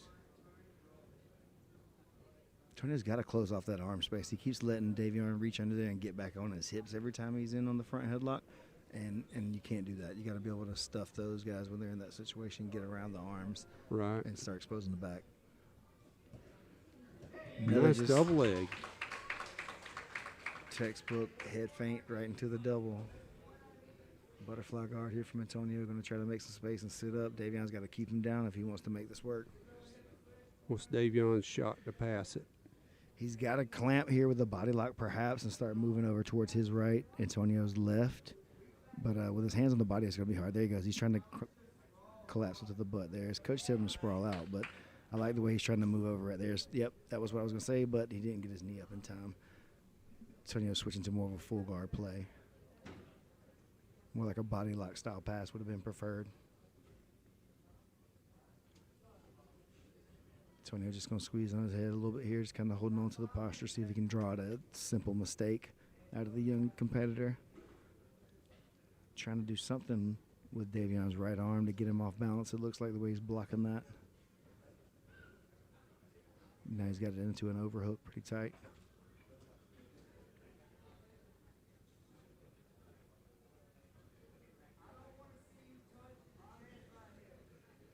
Is he able to put much pressure on him from the bottom there with that triangle? Probably not so much from where he was at right then. No, he's going in on his legs, switching over. Oh, what do we got? I can't see that. It's Cross a heel Ashi, hook. inside Ashi, outside heel hook, yeah. Inside triangle. These guys just switching around. Davion going to switch back to the heel hook again. Oh, man. Not quite got enough of a bite on the knee line yet. He should maybe re-grip that. Oh, he's just using the gable grip right there too, yeah.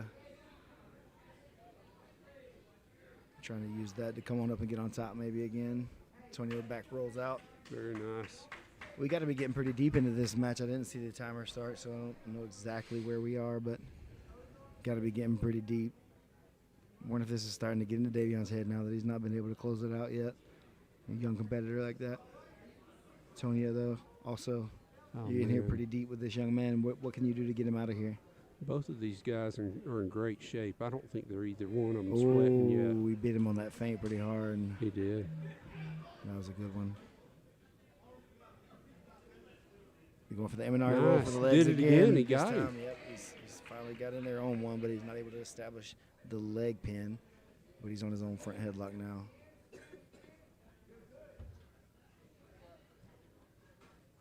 Nice hips. Using that whizzer to keep him down. Nice backstepping for the legs for the honey hole 411 position. Like to see him get control of that secondary leg, which is Antonio's top leg that's on the floor. That would help him pull both legs across and give him full control of Antonio's hips. But he's still just trying to battle for the one leg that he wants to actually get the tap on. Antonio doing a great job of being heavy now on the hips. Going to sprawl down, make him open those up. Yep, maybe step over into the mount if he was savvy about where he's at. Framing him out, trying to get back into his guard, throwing the knees up. Antonio trying to pin and move around, pin and move around. I don't think we've seen either one of these guys really hold a dominant position for Not more for than a too couple long. seconds. Very closely matched. Crowd cheering Davion on, looking for some more motion.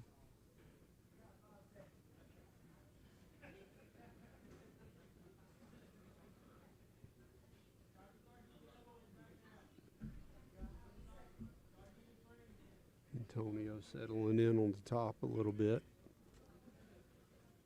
Davion's got to get his head out of there.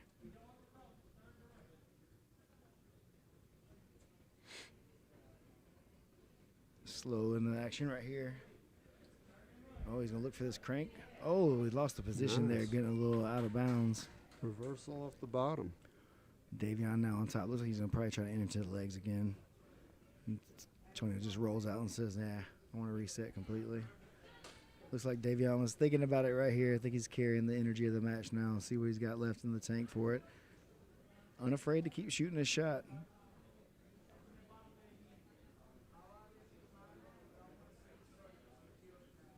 Antonio heavy again, trying to frame off to get to the inside space. Moving around, Davion trying to keep the knees square. Antonio back to the other side.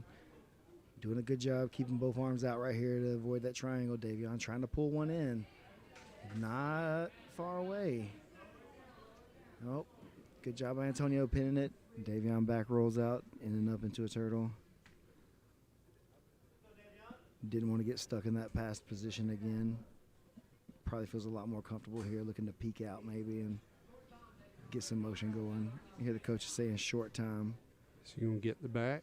Oh, he's not got He's any got the arm hooks, in, but doesn't he? he's under the neck a little bit, under the chin, but he doesn't have any hooks. So, oh, Davion gets some motion there. Oh, with those hooks in, he may be able to squeeze through him though from here. Oh, he's got to fight those hands and get motion. There he goes. Slips. There he goes. He out. slips it. Good job. Good gameness. Antonio got to get a little bit more aggressive here and start trying to dig this thing out side to side if he wants to take this win home and not end up with a draw. A lot of hard work to end up with a draw. They call time. Good Time. job. Impressive performance. I'll be right back. Yes, sir. Speaking of which, Impressive performance from both guys. Antonio going out there showing some good control, establishing the right positions, switching around back and forth, not able to close the deal out. Davion, youth and experience, perhaps got the best of him in some of those positions, not able to close the deal. Maybe it wasn't his youth and experience, just a matter of not the best day overall. Either way, great experience for him. Sky's the limit for that guy for Mr. sure. Lee versus Mr. Joe Fortune. Spencer Lee versus Joe Fortune. coming up next.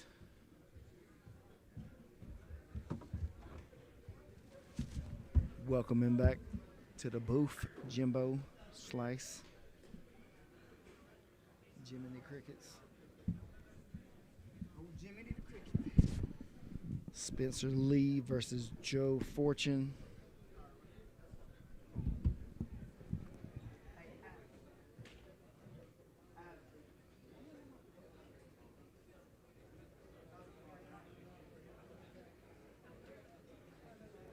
All right. Referee Chase Rowden getting them ready. Final instructions coming through. One more fist bump. They don't care. Here we go. And it's on. My man turned that air on earlier, and I done got a little cold. Yeah. I He's in on this neck. This thing's going to be Oh, done. God. This is done, I think. Oh, no, he's no. lit that. Wow. He let go. Man. That was fast. I didn't even get a chance to look at the screen. Fortune was in and out of that trouble really quickly. It looked bad for a minute there. It was almost over.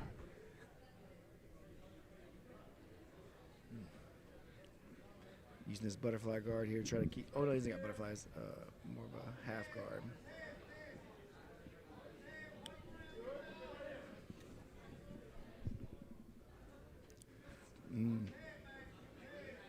Fortune wrestling up, trying to get that single. Oh, gave up his neck again, but he's scrambling out. He's just not going to give that up.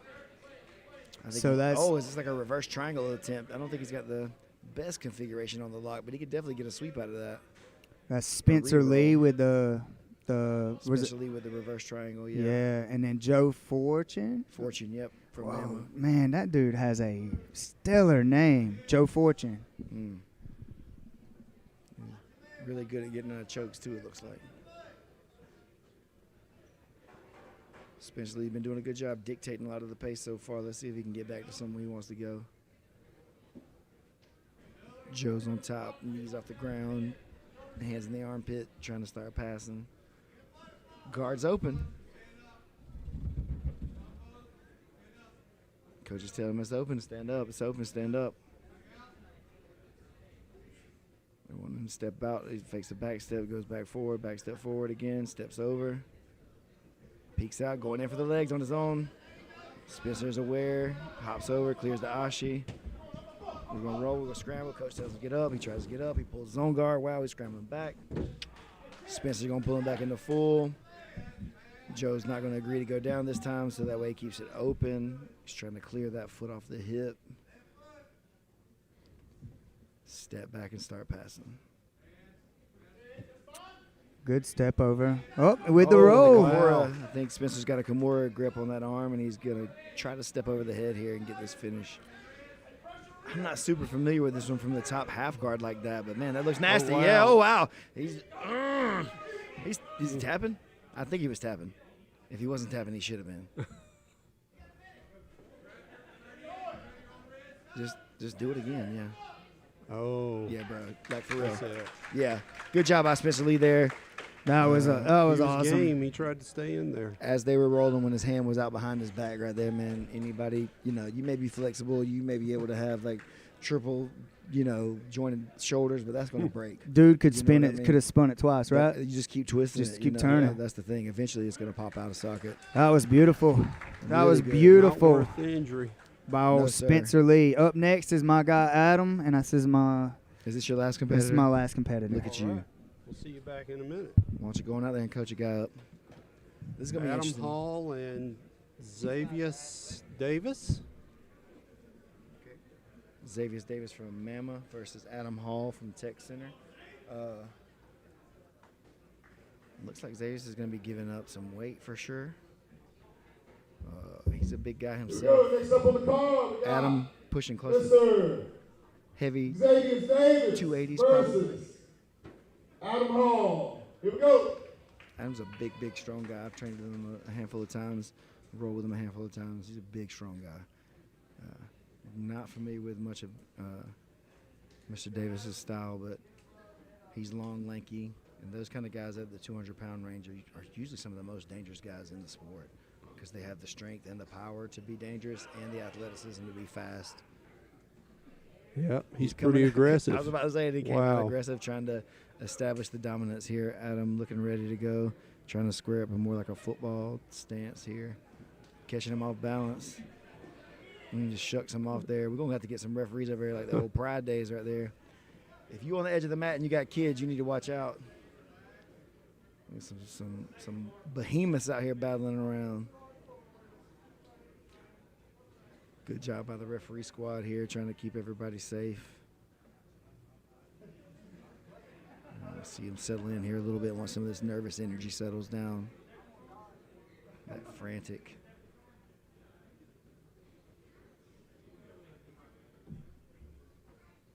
See, the referee's taking a look at something. I don't know what he's looking at.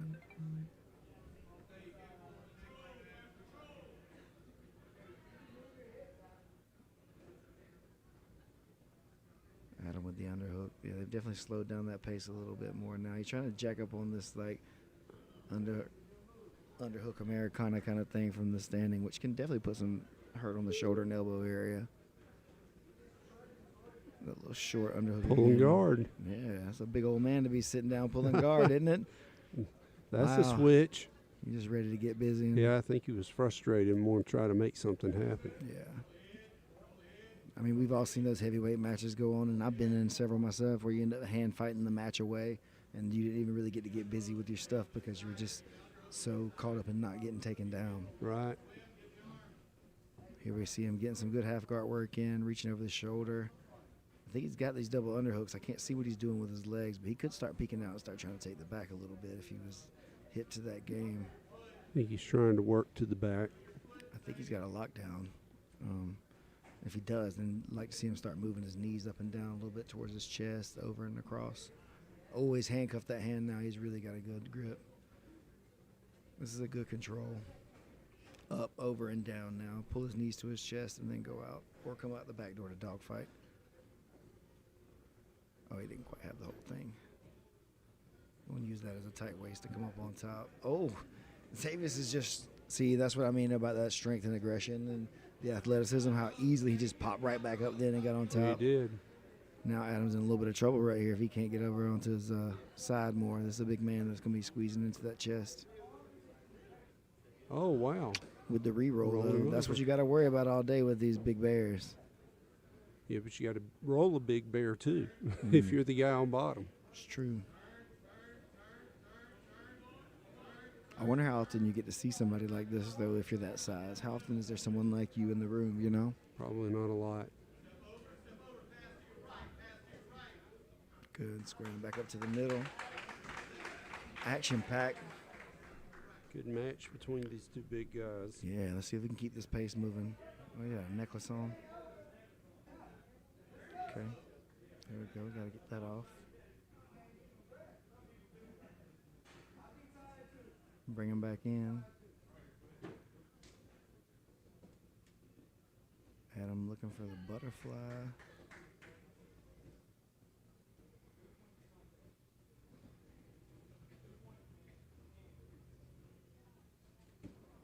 Little cartwheel attempt over to the side. Looks like he's going to get that. Yeah, his coach telling him to get the underhook, which is the right thing to do right there.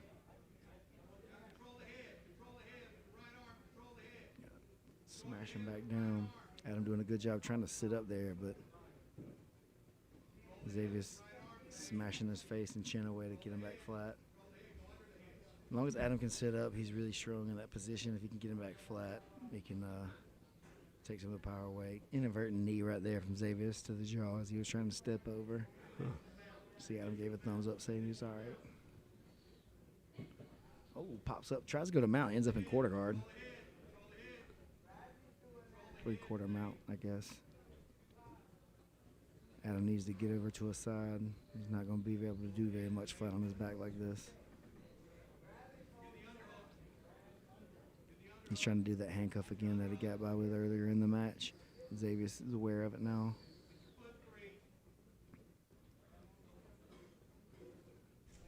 Staying heavy but floating at the same time, so he doesn't get re-rolled the way he did the previous time. He's just hanging out. His Coach will tell him to try to slide up and take the back. He's got to push that top arm across first.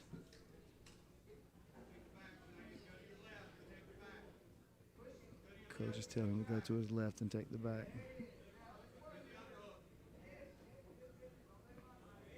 Oh, got to come more. Got a hammer lock. Too much right there. Adam now he gave the underhooks though. Now to Adam, this is where he's making a mistake perhaps. He's gonna give away the mobility. Is he trying to no Ezekiel that?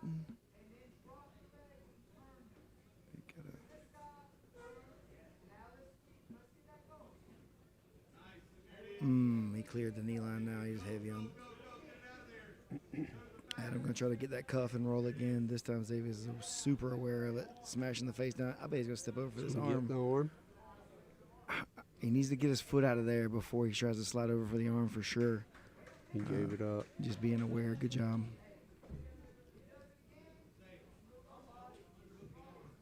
Adam just kind of hanging on down there from the bottom. He's got to get those elbows in and start using his elbows more than his hands and his, like his bench press pressing type skills. Get that elbow and knee space back under control. There's too much man on top of you to be jacking up both of your elbows. It's open, it's open. Coach telling him to go. Adam got stuck. Nice job jacking up the inside elbow. Heavy across the chest. Adam going to look to re-roll here again, I bet.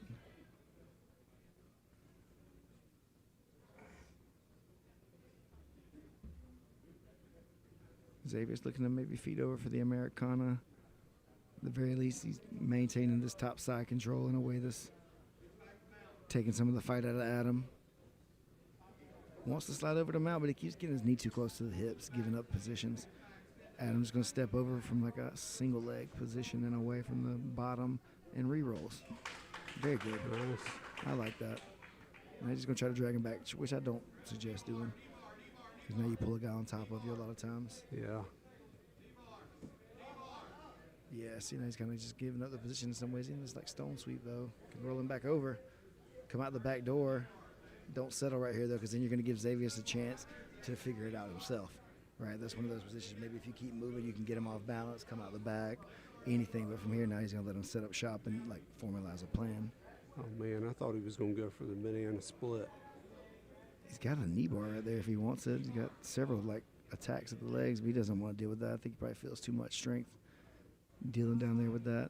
And this nice look at this Americana kind of attempt key lock from the Keisakatami.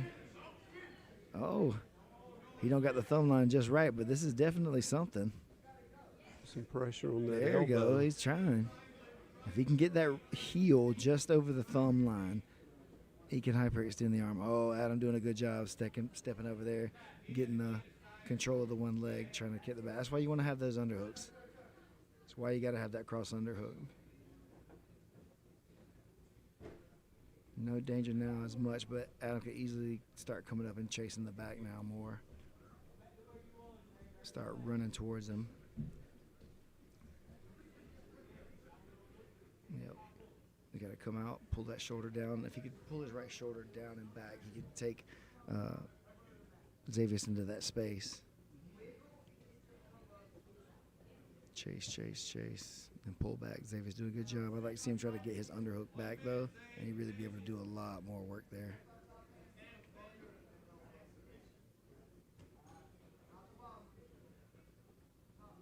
He's got to chase that out all the way. He can't settle here. Xavier's going after that arm again. Coach calling for the wrist lock. Oh, interesting. I like it. You know that's got to be uncomfortable. Prison rules. Oh, he gave up the handcuff again. Adam doing a good job of saving himself a lot with that handcuff thing he's been doing, reaching across on the other side. That's been keeping him safe in some of these bad positions. Xavier would have did better to probably reach across and get some of those underhooks on the other side. Oh, wow. Now he's giving his back up. See, that's what happens when you don't get that underhook on the cross side. Adam got to take this position. He can't hesitate right here. He's got to go. He's going to give up the top spot right here. Yep, we're getting Xavier's close back on on time. top. Time. Oh, it is time. Man. Tough scrap between these two big guys. Throwing it down today. Good experience. Again, with a guy who's close to your size, maybe in strength, so you can feel what it feels like when you roll with everybody else, maybe. That's right. Just throw them around and roll them around. It's hard. Oh, I know. All things even, size matters a lot. It does. You know, the small man beats the big guy if the big guy isn't as good. But if they're equal in skill, a lot of times the big guy, the size is what makes the difference, the strength. That's why there's weight classes. That's right. No disrespect to the little guys. They have great skills and beautiful jiu-jitsu. Just is what it is. Well, it's hard to deal with that extra 100 pounds laying on your chest. Yes, sir. I've heard those stories where they say every 30 pounds is like a belt rank or something. Which can kind of make sense, you know. Yeah, Guys yeah. got 100 pounds on you. It kind of levels the playing field a lot. Unless you're Ryan Gordon. Correct. All right, here we go. Next up, we got Dan Lewis versus Dar Mirazuda. Here we go. Oh, wow. Couple shirtless bros out here. Tall and thin versus stocky. Go. See some athleticism here. Heavy collar tie. I'm sorry, guys. It keeps dying. I'm going down. This is Van Lewis and Dar Marbazaden. So we got Van Lewis versus Dar Mazargan. Did I say that right? I'm sorry. I really don't know how to pronounce that, but I'll spell it out so everybody knows. It's Mirabzadeh. I thought it was an N the first time, We'll but just it's an stick H. to Van versus Dar. How about that? That sounds great to me. Oh, good control of the head. Where the head goes, the body follows, and that's a beautiful example of that.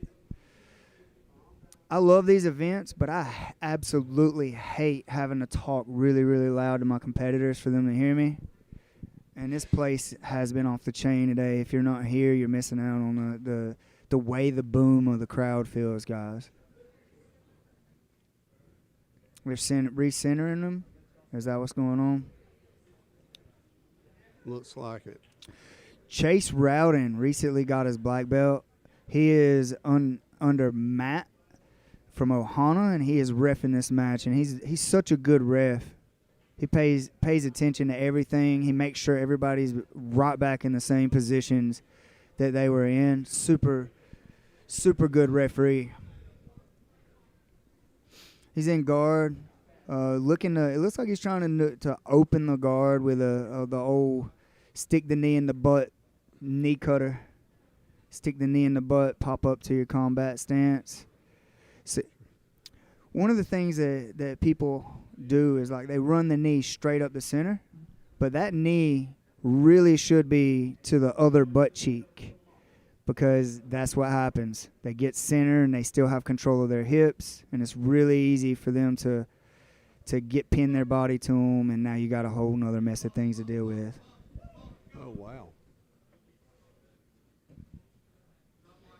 Spending some time in guard.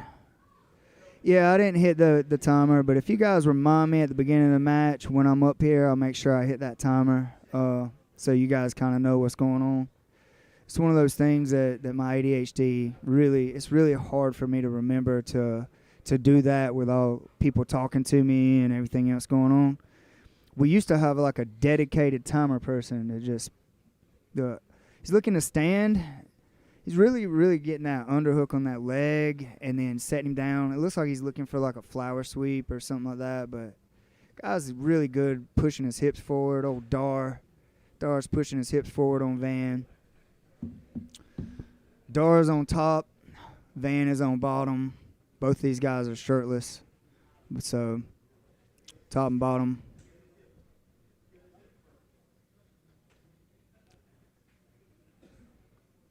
My guy's doing a good job of trying to keep his head back. The guy's just like, I'm not letting go of closed guard until you give me something to He's work hanging on with. to it. Some people say you stall with closed guard, which is kind of true. You wear them out trying to make them pass because the burden's on them. But, man, it's one of those things is like, if you felt the guy's power, you don't want to let go of until you have something like a clamp or have some better positioning.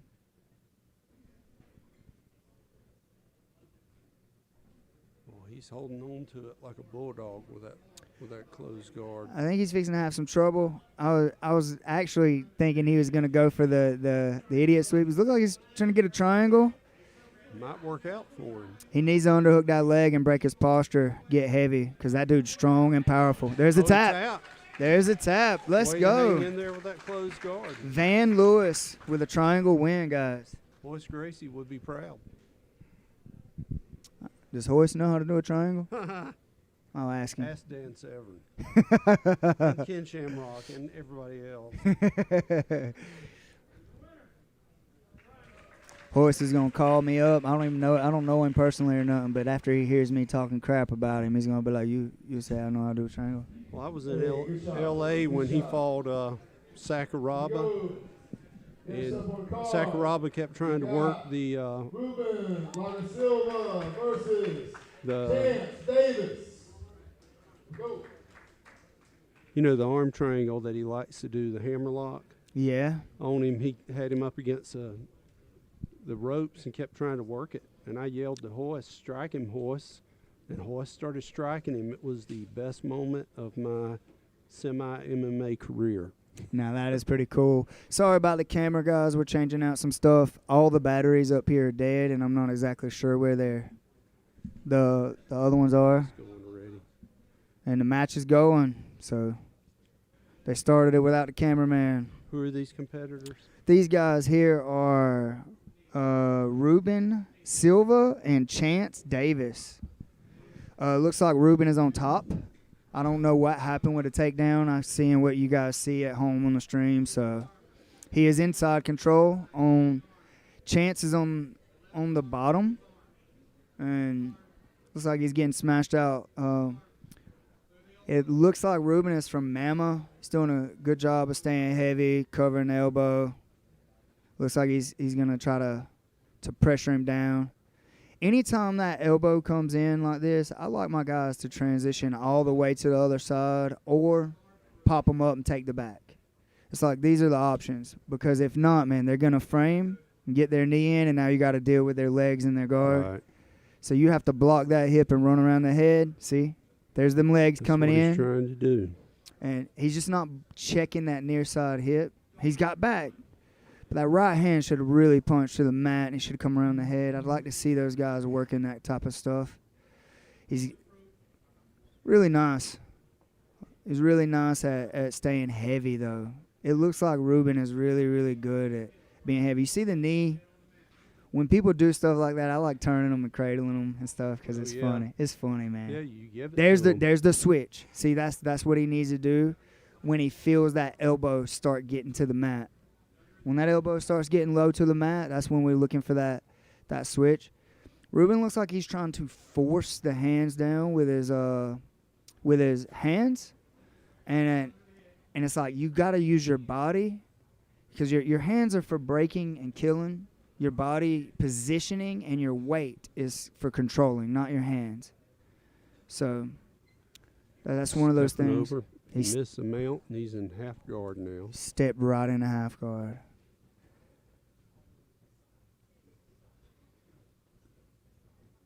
He's doing a good job of keeping him from getting a lockdown.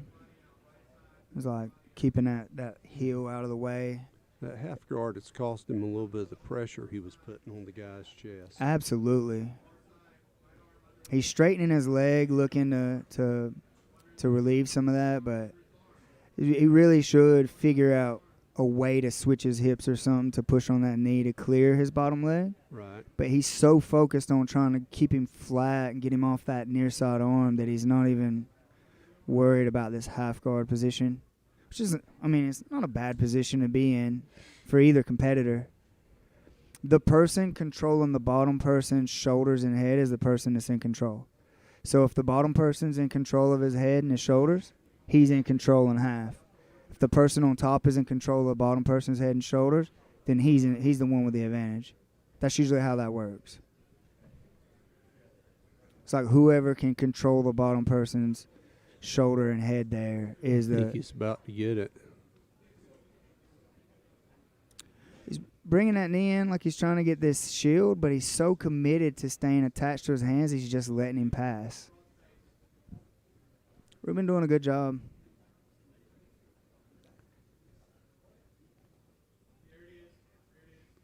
His coach is saying, there it is. Ruben's coach is Frank Mullis over there saying, there it is. He's covering the wrist. His thumb's in there. That's kind of going to cost him a little bit of movement. He's fighting for the Kimura off the top. Yeah, he should take that thumb out of there and use the whole hand there. But that's okay. This position is extremely hard to get out of regardless. He's still worrying about his leg. Who we got reffing this match? That's Chase Rowden reffing this match as well. Sitting there watching. My guy's doing all of that work with his arms. He's listening to his coach, though. His coach is. Shaking his head, yes. Yep. His coach is telling him, oh, lost the position. Good job on Chance of getting him back in front of his guard. I'd really like to see Chance start trying to get off with his own game, to kind of see what his jiu-jitsu's about. It seems like he's just trying to hold on and tire him out until he's going for the idiot sweep. Oh, he's getting in on, fixing to hit this pass. Boom. Hammered him down. Nice.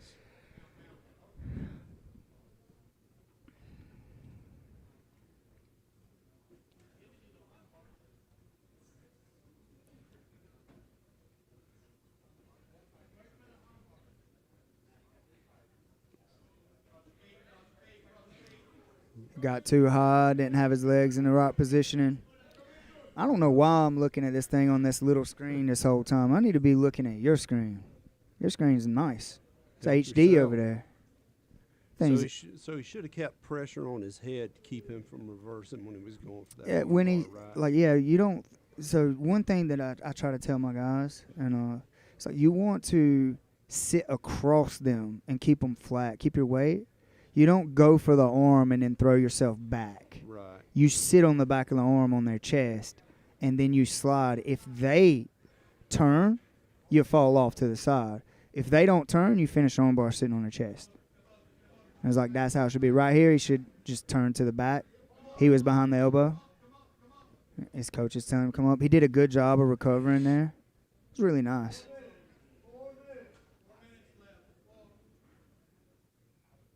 He's getting under the arm. He's going to try to walk it up. He's allowing him to get his elbows in. And I was like, Chance is doing a good job of keeping his elbows to him. When he turns like that, you don't stop your opponent when they're making a mistake. He should just take his back. Let him turn, slide in behind the elbow, chair sit to the back. It's like I think that's what he was looking to do, but he's like missing the timing in it.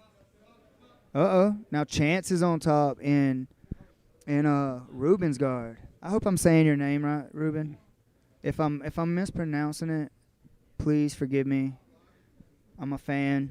Your jiu-jitsu's looking nice. Yeah, both of these guys are very game. He's doing a good job of keeping his posture. He is, however, touching the mat. He was on the bicep, then the mat, back to the hips. See, what I like to see guys doing is when they put one hand low and one hand high. Ooh, triangle. See the hand on the mat there? He's going to have to pay for that. That guy's doing good at stepping over. Sitting back. He's going to body lock. What's he doing here? I've seen this escape before, and it works, apparently. Wow. I'm unfamiliar with this one. I've seen guys do it. It's crazy to me, but it happens. And then you end up in these weird positions. And he's just going to stay here until he decides to let go with his legs. If both guys is like, nope, I'm not going to move. Right.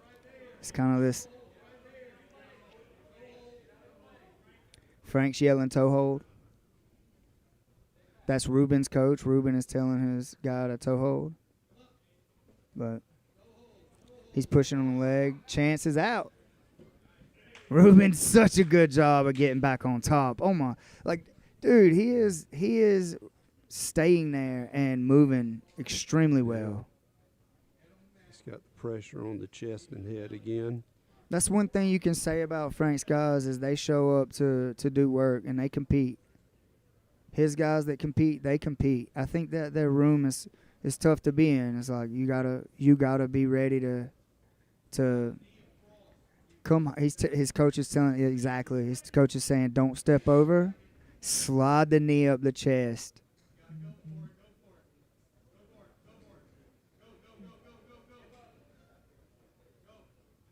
His coach said, go for broke. If you give up position, so what? Let's get it. It's time.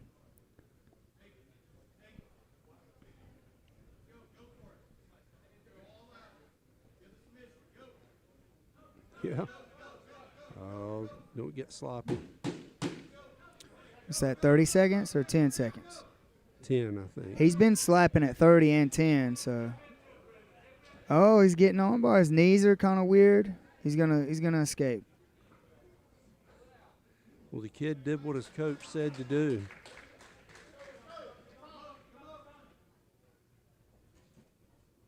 He went after it, didn't he? You can't be upset with this performance. This kid went out here and did it, and you could tell that he's been putting in work and learning this stuff. Guys, I'm gonna try to get some batteries in these cameras. I'm gonna let Mr. Corbett do some talking to you guys, and explain how jiu-jitsu works while I'm trying to get these cameras going, so we don't have to look at the floor. All right. Who's next?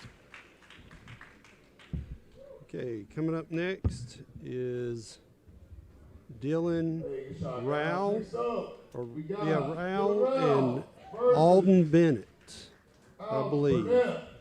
Apologies if I'm butchering your name. So waiting for the competitors to come up. Dylan Rowell and Alden Bennett.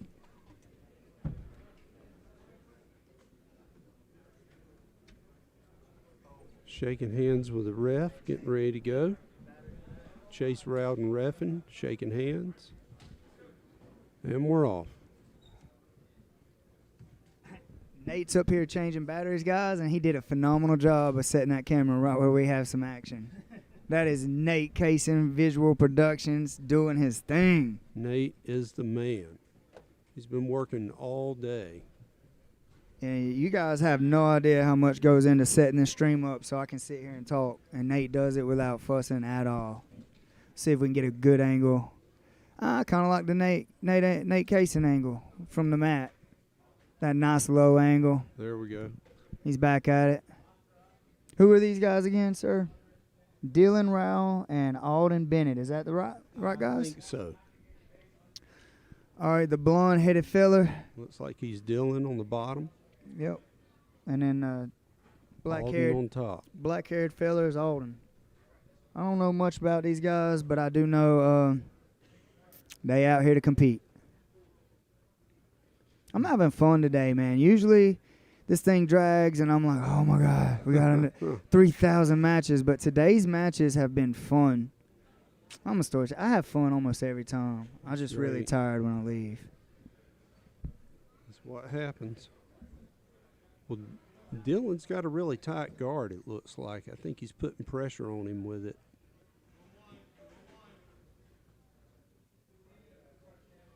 Stretching him out. Alden working the pass, I believe, trying to get his arms free. Dylan's tying him up. Arm bar attempt. But he didn't have the elbow secured. Alden used that, trying to come around the legs and pass. Putting his knee on the arm to try to free it up. He's got to get some pressure on him. Dylan's still fighting off the bottom with his legs, trying to get back to the guard.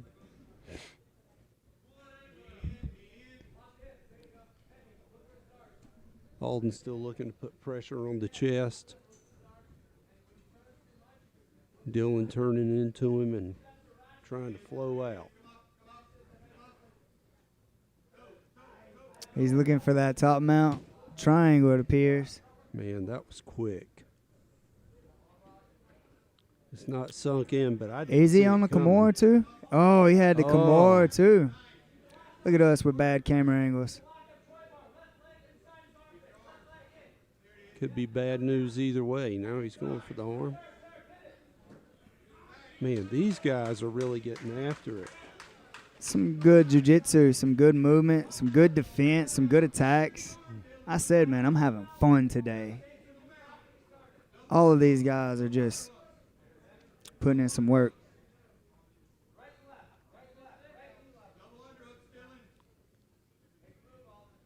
Taking a breather, I think, in half guard.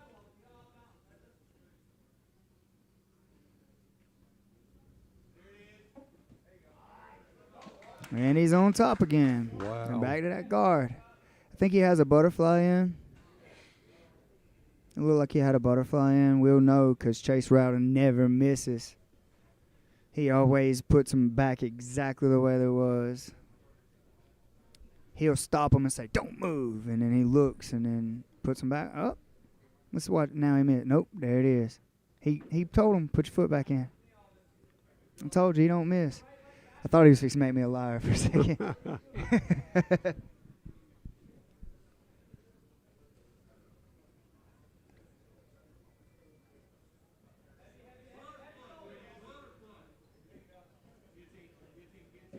His coach,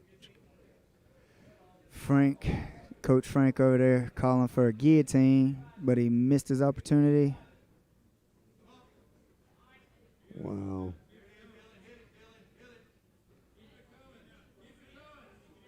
He's saying 10.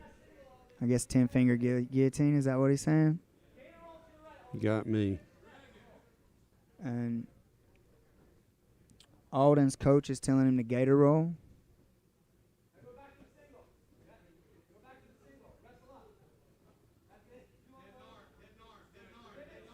And Dylan's coach is yelling, head and arm, head and arm. He said, high wrist, get your angle. Oh, Alden's coach is saying,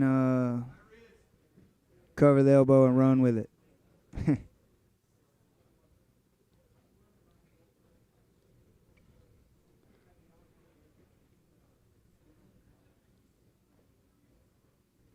I legit want to mock the coaches up next time. I just want to put like some road mocks in the That corner would be really good. so the Then we audience could can just hear. switch them on. Yeah, I think that it would ruin the commentating a little bit if you left them on all the time. But like, I could just hit this button on this iPad here, and like, then I could mute their mic, and then when we want to hear them, we could just unmute them. That'd be cool. I think it'd be really cool. I'm talking about it like I'm gonna do it. I'm just gonna be like, Nate, use this Rode mic, do this, please. Alden's kind of been taking a break, and Dylan's still working on the top. Yeah, it looks like he's just like trying to bide his time and get a good position. I never really try to say what a competitor's going to do or what I would do because I'm not the one out there competing. But he's looking for a nice little sweep. He bided his time. Now he's gonna put in some work. One thing that I noticed a lot of these guys doing today that like it's a tell for South Georgia Jiu-Jitsu period. It's like when they end up on the bottom, a lot of these guys are holding on to the guy on top. It's like you don't have to hold on. Yeah, See? they're there. It's like gravity's doing that for you, dude. Yeah. Like they don't need you to hug them. It's like you gotta use your hands for some frames and Make use your space. use your body to make some space. Like using your hands to just hug somebody. Oh, wow. Now, look at that escape. Oh my God, Man, that was This is a amazing. really good match. I have no idea how he like steered his head and rolled over that way. That dude must be extremely strong. It was a good technique too. Don't get it twisted. It was nice. It was just one of those moves where it takes a little bit of athleticism to steer and lift in that way.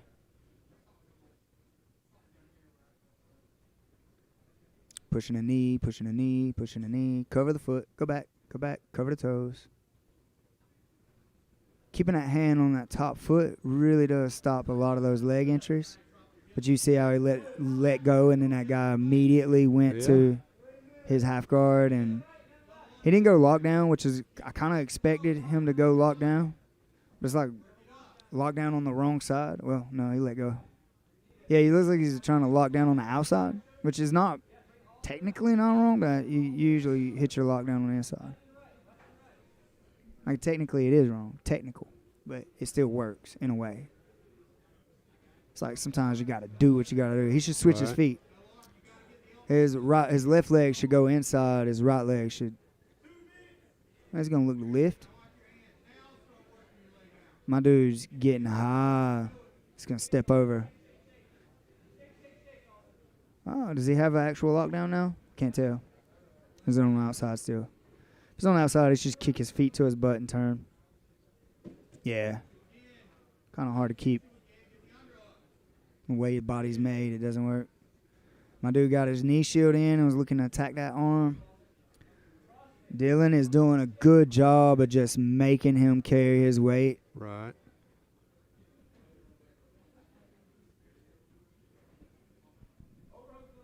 Yeah, he can block the arms and sweep with that, but it's one of those things, man. It's one of those things. It's hard to do when you got a big, long guy. When you're the shorter person, it's a little harder to do because you don't. The way the lockdown works is you're stretching them away with your legs, and then you're lifting them with your arms. Like there's something to pull against. Because if I just stretch the legs, they'll just scoot down a little lower, and then just case the hips and move. Like there has to be that. Is this a triangle? It's an attempt. There we go. He's at home base. He's in is the way out. Yeah. Turn. And then his coach is saying back. Is that 10 or 30? I'd say it's 10 8, probably. 6, 5, 4, 3, 2, 1. That should be time if it was 10. Well, they're not paying attention to me, are they? Maybe it was 30. Yeah, I think they've been clacking at 30. It didn't make sense to me earlier because 10 seconds it's a long time when you're competing, but it's not that long when you. Good job, guys. Those guys competed there. They competed.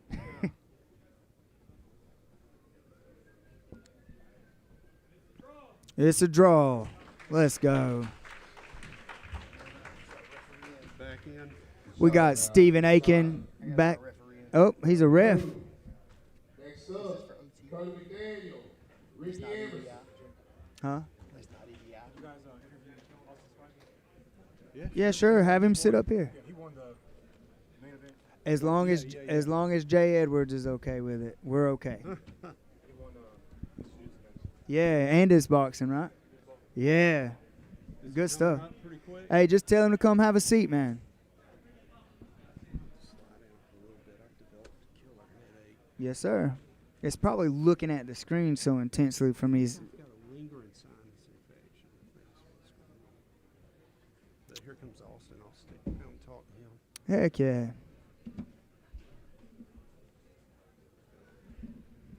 Austin Spivey's coming up to talk to us while we watch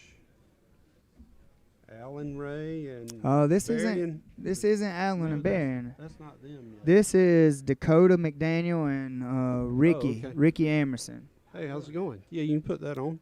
Ricky's in the red and Dakota is in the Mama, the black and white. So we have a mixed martial artist with us here today that did boxing and jiu-jitsu. Way to go, Yes, sir. Spivey. What's your name again? Austin Spivey. Austin Spivey. Yes, sir. Where do you train, buddy? I train at Legacy 31. It's going to be Legacy 31. It's right now called White Tiger, but everything's in the midst of being changed. Oh, okay. And then I also box with Lions Den Boxing Academy under Mike Hammond. And Yeah. Does Mike, what's his last name? Mike Hammond. No, the other Mike that had White Tiger. Oh yeah, Mike. That's a good question. Did he sell White Tiger? Yes, sir. Oh, he did? Yes, sir. See, he and I did jiu-jitsu way back in the day, probably when you were in diapers. In the 80s, right? No, not that far back. Just play. So the new owner, his name's Court Shaw. He's a young man. He's Yeah, my Court. age. Yeah. Awesome dude. Really good coach. Him and Chris both are. Tell him I said he's little. He is kind of little, but hey, his jiu-jitsu is pretty good. I think he's bigger than me, actually. Maybe so. But yeah, I'm gonna keep on going, keep showing up to these events. I really like these events. South Georgia Submission. Shout out to my coaches. Shout out to South Georgia Submission. Shout out to Jay for putting this thing together, and Jose. It's a pretty awesome event, and shout out to all the local talent that shows up here. Ricky's an awesome dude. He's actually deaf, if y'all didn't know this, which is amazing to me. I trained with him at America Top Team a couple months, 6 months to a year ago, and he's a phenomenal dude. Okay. Yeah, Ricky's coach Cameron Neville shows up and like holds posters up when he's actually here to corner him and stuff. It's like he holds poster boards up so that the Ricky can see. He has some like pre-written ones, and then when he wants to tell him something, he writes it down. Cameron's an awesome guy. And watching how he works with Ricky, and then Ricky out there doing whatever, is pretty cool to watch, man. Yes, sir. And Ricky showing up and continually getting better. Super cool to watch him do what he does. Yes, sir. And he's dealing with a hoss of a man right now. Yeah. That dude is strong, he's gritty, and he's explosive, and it's just cool to watch.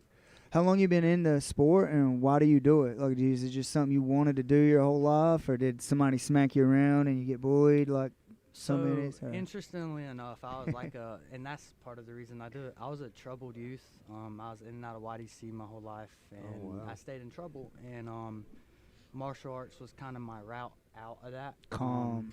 Well, I had kids, and then I got into martial arts about 10 months ago. I've been training for 10 months, and then Same thing with boxing.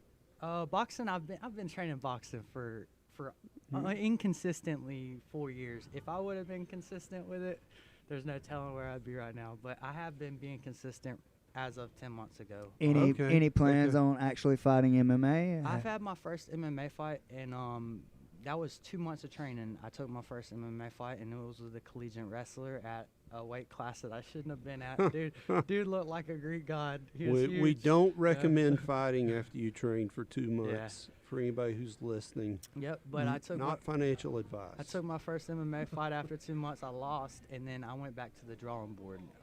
It's funny because I would not engage in wrestling. I would not engage in jiu-jitsu. I was just strictly a stand-up guy, and I thought that was good enough to fight MMA, which I will say, my first MMA fight, I was boxing dude's ears off. But he wrestled.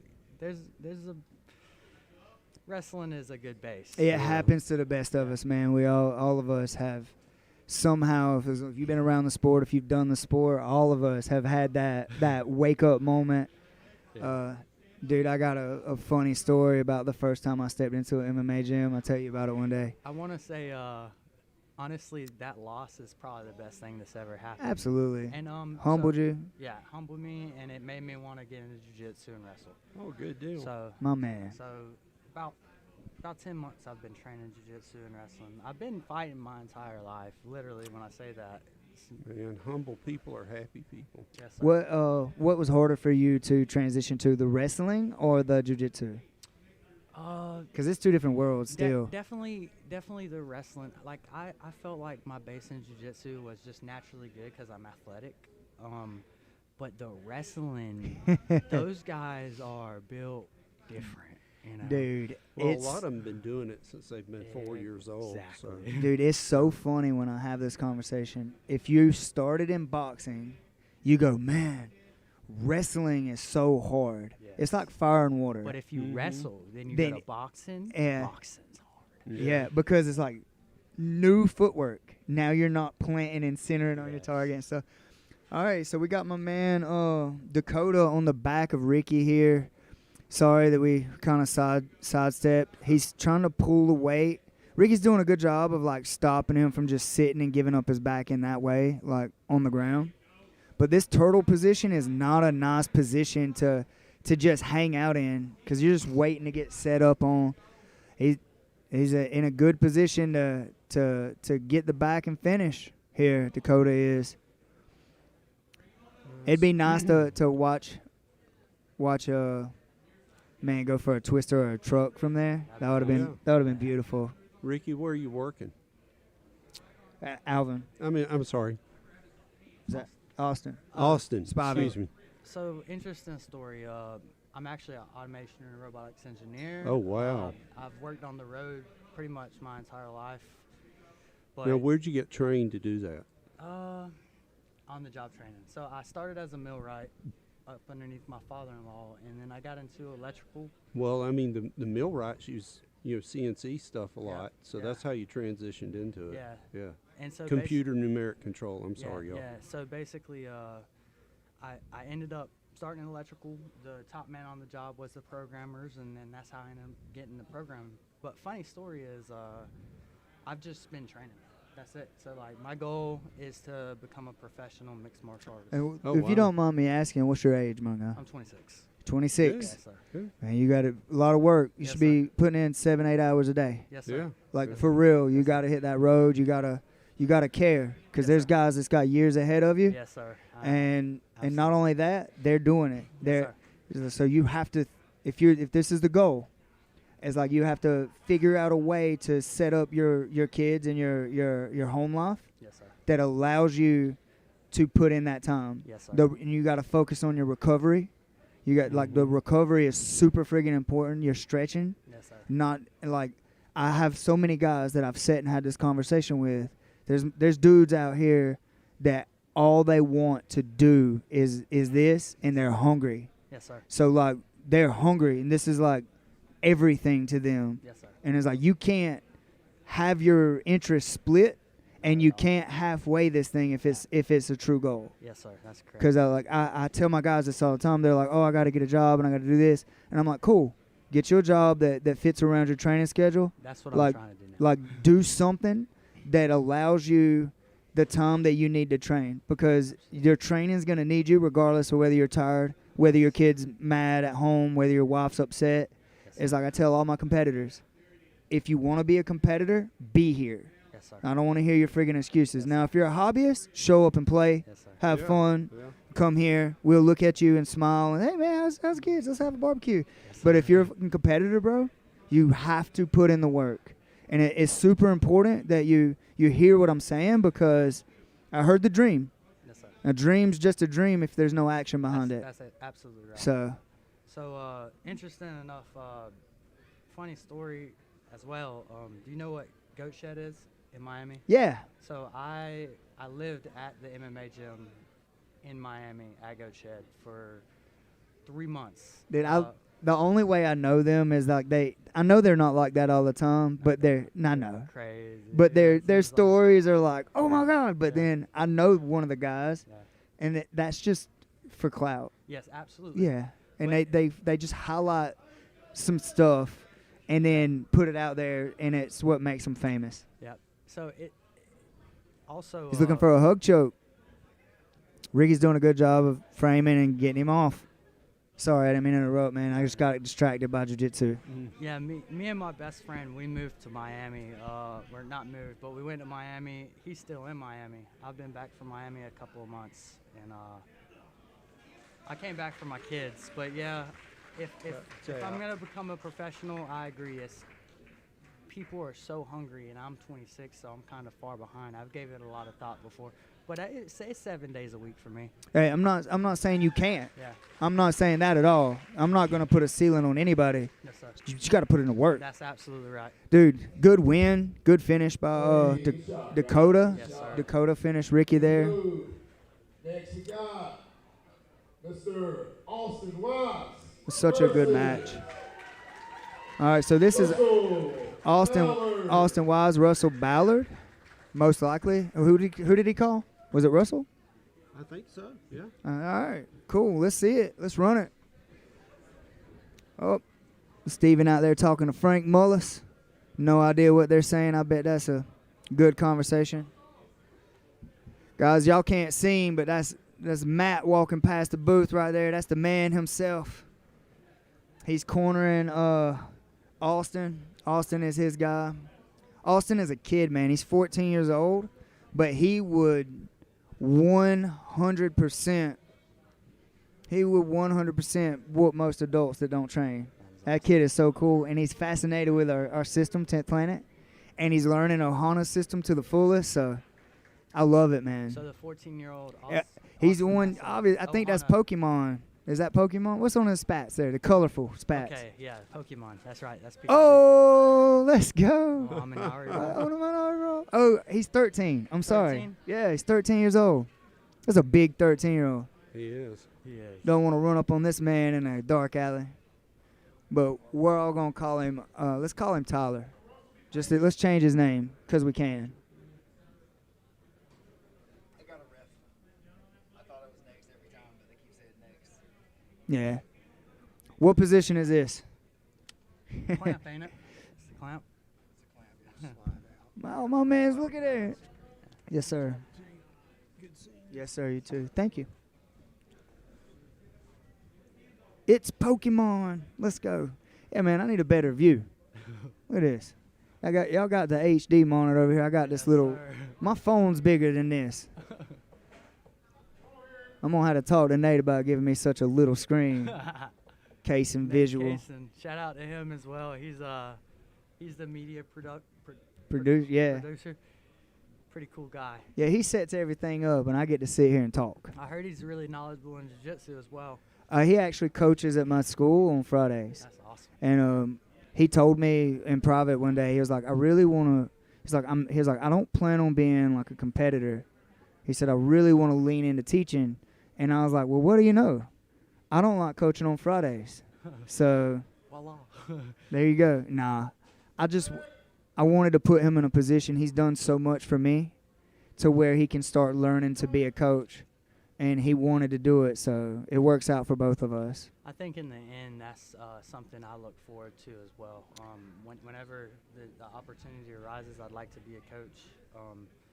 Just for the simple fact to help kids, help kids, help young adults be confident. That's amazing to me. Dude, did you see? I had 3 kids on this card, all of them under 17. Yes, that's amazing. And let me tell you, watching them grow up from little bitty 8 and 9-year-old kids to come in here and competing, and like one of them's fixing to go to college, and watching them, like that's why we do it. It's self-fulfilling, ain't it? Man, I'm gonna cry when they leave every time, but especially after they've been with me so long.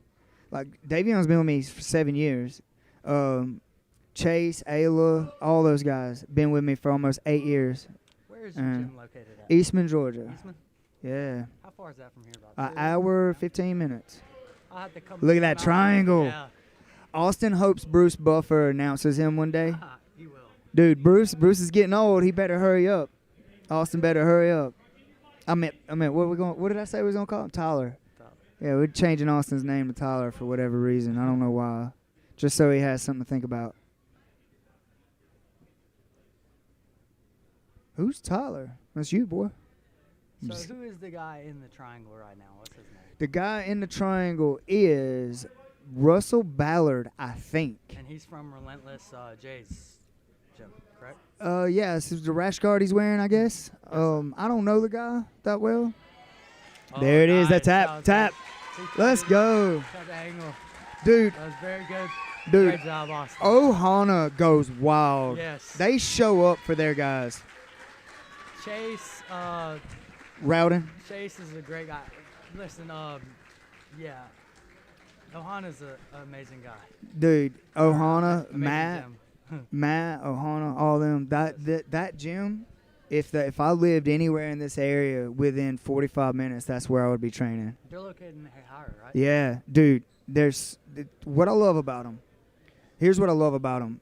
They're such genuine people. You don't meet people like that anymore. Most people that you meet, they're not that genuine. They're not. Ooh, that's loud. That is loud. They're not real in that way. Mr. Barry Henderson versus Mr. Alan Ray. Ray.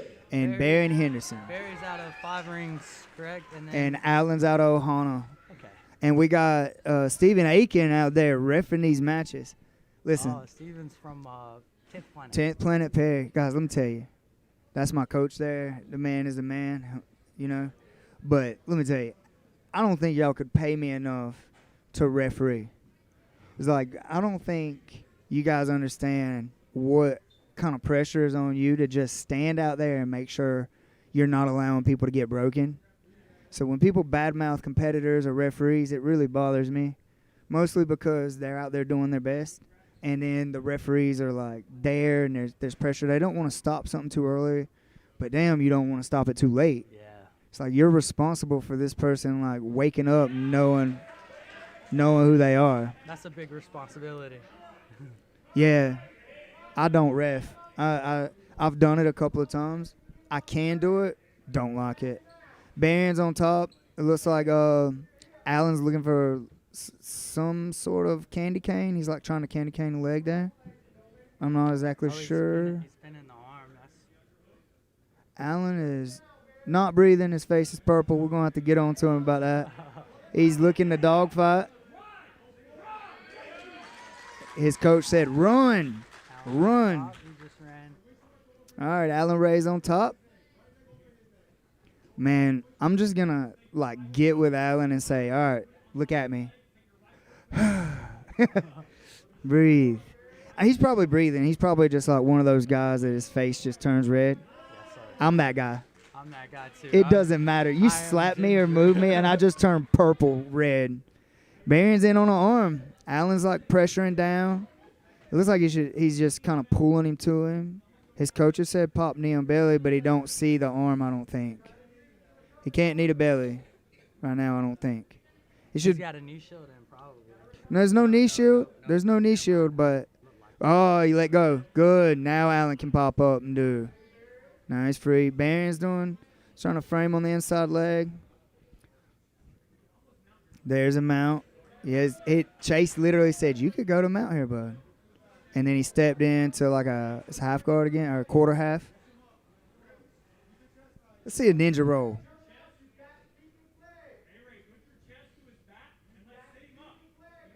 Chest to his back, sit him up. Bag to head, sit him up. There's the bag. Now Matt saying lift him up. You just pull, pull, pull. It's gonna be low. If he pulls too soon, he's gonna be really low. He's getting there. Barron's got to do something to get that gift wrap, to get rid of that gift wrap. He's hanging on to that leg to kind of stop whatever's happening, but it's also keeping him in this position. He's doing a pretty good job fighting the hands and keeping him off his neck, though. And here's the thing. This is a gi match. It is not like no gi at all. Yeah. He's looking at No. hug choke. Gi is so much more complicated. I disagree. I disagree. Oh, 100%. I think that the lapel chokes make it more interesting. And people say it's a slower game. But the better you get out your control with your hooks and your jiu-jitsu, you can slow no-gi down the same. It doesn't matter. I feel like gi makes your defense better as well. I agree. Yeah. I agree. If you can escape an armbar in a gi, You you can escape. can escape an armbar in no gi. Absolutely. But if you can control someone in no gi, you can dang sure control them when they're wearing a gi. Yes, sir. So absolutely. I think no gi teaches you beautiful control, and gi teaches you some really good defense. But I still don't do gi.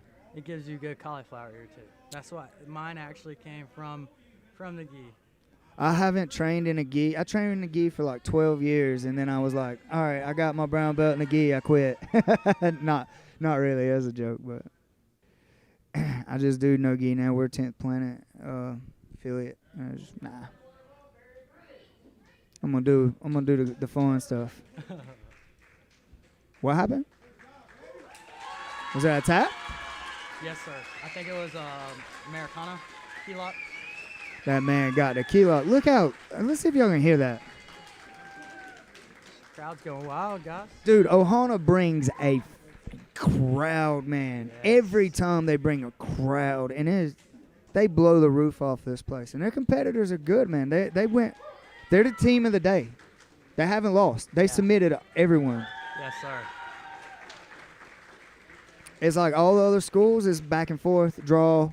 Their school's coming out here and putting in work, man. I told you, if you're within their area, man, I would be all over it. Still going to talk crap about Austin, though. He don't weigh enough.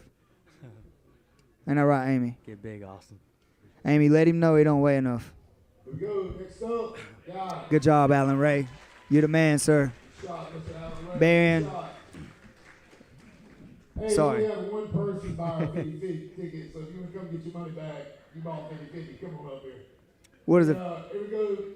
Next one up, we got Mr. Watt Montgomery versus David Barrera.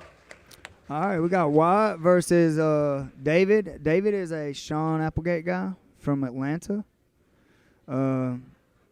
He's really, really good leg lock guy. Wyatt is a monster. Wyatt's a little guy. He don't weigh enough. I'm gonna let the world know right now. Can't wrestle. He don't know how to wrestle. No. His thighs aren't big. He's in the white right there. David's set. We expected that. And yawned. Yeah, he was like, "Oh, well, we're here." Wyatt said, "Oh, I'll stand." He's touching the knees. Almost popped his head right in there. Q said, "You know he ain't gonna wrestle." So Wyatt has a gym In Coffee County, Douglas, Georgia. Douglas. It's called Force Jiu-Jitsu. Force Jiu-Jitsu, and it's a relatively new gym, correct? It's 3 years old. 3 years? Yeah, he's been around since COVID. Okay. Yeah. Force. He used to coach at Tech Center for me, and then he opened his own school, and yeah. Just Let's go. Wyatt's in his guard. And I can't tell what the leg situation is, but I can see his foot, so it's probably half. But yeah, Wyatt wrestled and then started doing jiu-jitsu with me and started traveling. I told him, I was like, "Dude, you're just so good. You need to travel." And he's been doing it, and so proud of that dude. His school he just hit 60 people. And I was like, and it's mostly adults. Like he is doing well in Douglas, Georgia. If you're around there and you got people that are wanting to learn competitive jiu-jitsu and stuff, man, hit him up. He's really cool dude. He's grown so much in the last few years.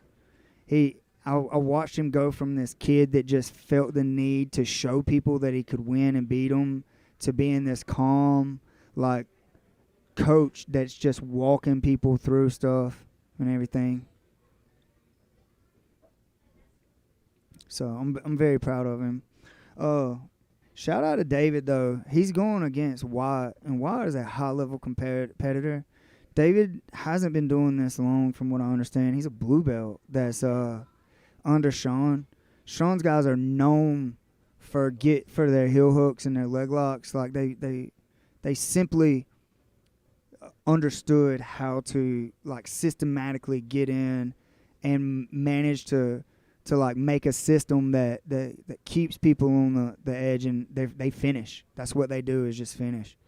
So Wyatt's trying to make sure he don't let him get in and invert. You see how he's controlling the wrist, and he's actually doing something that you can't see here from this position.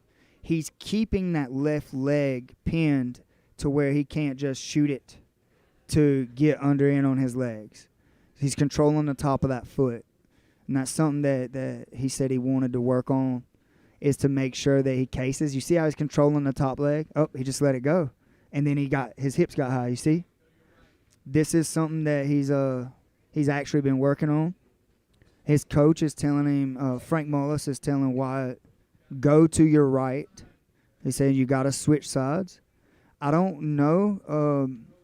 I would basically get my legs back and get heavy, but I don't know what Wyatt's looking to do. And David is trying to like lift and get in.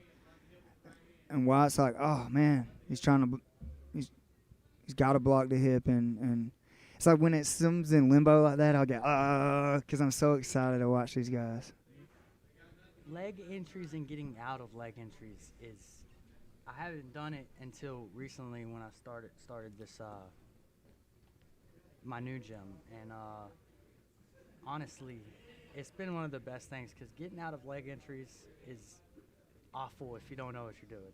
Yeah. Like I walked in to my new gym and I got tapped out like by everybody, by heel hooks and straight ankles, everyone.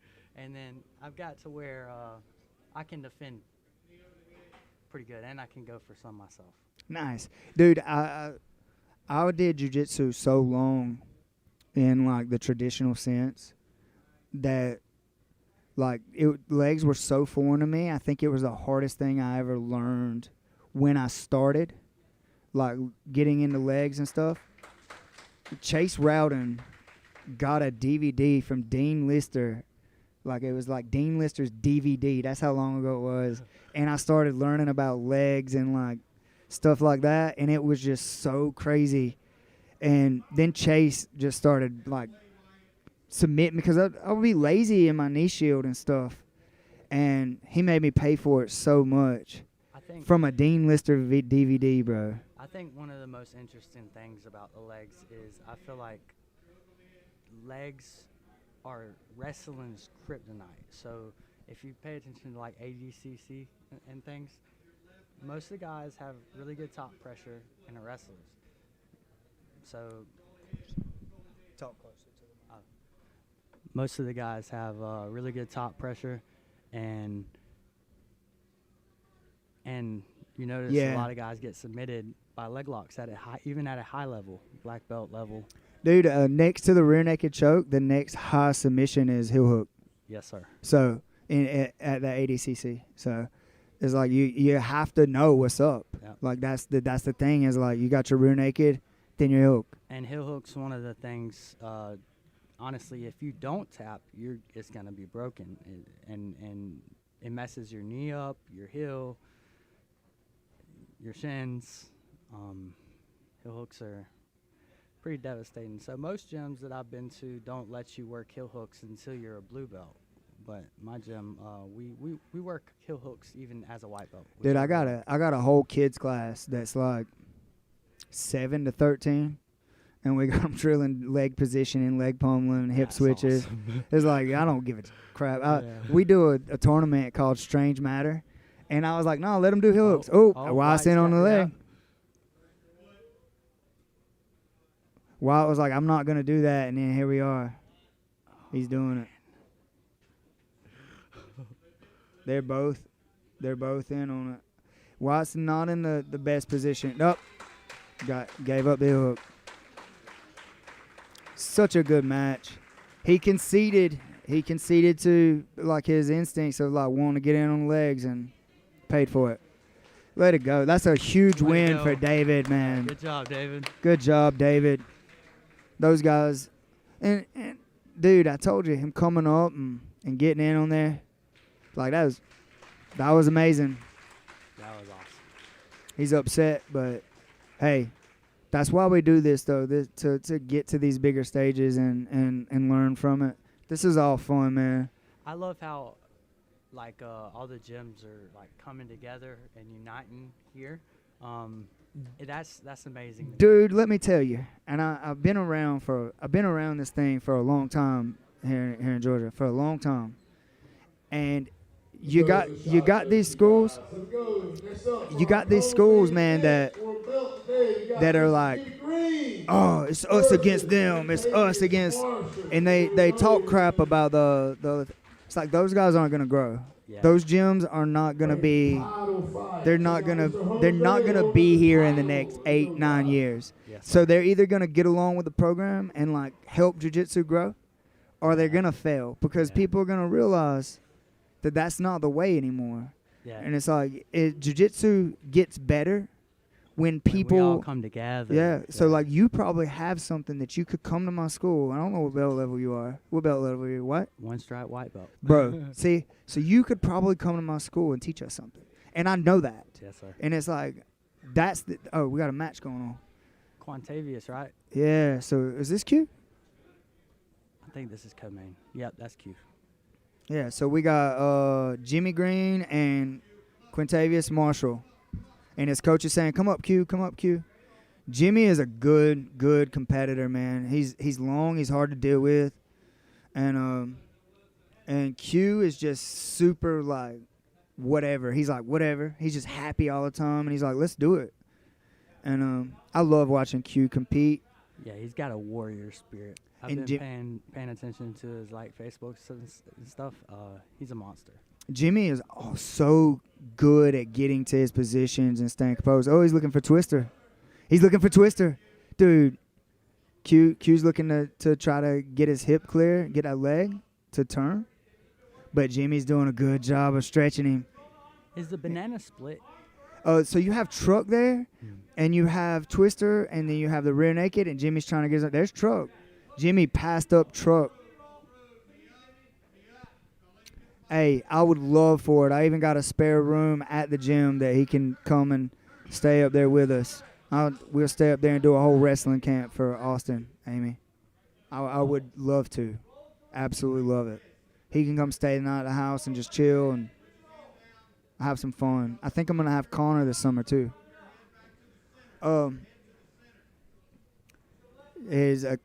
Q's coach is saying head to the center. Arm bar. That is rough. Oh, he flipped his wrist. Oh my man, God. Quantavius is, He was like, I don't need an Yeah. arm. yeah, Q said, I don't need an arm. take that home. Yeah, give me that back. Like you could put that in your trunk, bro. Where'd Jimmy go? Is he okay? What happened? He's holding his shoulder. Oh, he's that- holding his arm and his shoulder. All right, so we got Jimmy over there with his shoulder hurt. I don't know what exactly happened, but he probably held onto it and hyperextended it or something. I don't know. I'm just speculating. But yeah, what I was saying about jiu-jitsu, man, they're either gonna get on board with what we're doing, or they're gonna those schools that don't like want people to cross train or go to other places. They're not gonna make it, man. Yeah. Those schools are not gonna make it. Cross I hope they don't. Everybody better. I hope they don't. I hope they all fail. If you got that us versus them in mentality and you talk crap about everybody, I don't want them to make it. Yes, I want our sport to have guys that love each other, love the sport, and just show up and smile and learn. That's what it's all about. Guys like Matt and Jay and Chase and Stephen Aiken and They're myself, awesome. Yeah. Wesley, like all of these guys that own these schools that are trying to grow the sport. Like, man, Yeah, I'm that's awesome. down. All right, Q's on top. I don't know what he's looking to do, but Jimmy looked like he was trying to clamp, kind of hang on. So Jimmy's coach said swim, wrestle up. Q's coach said left knee through the hole, but now he's in a different position. Man, I appreciate you sitting up here with me and helping me commentate.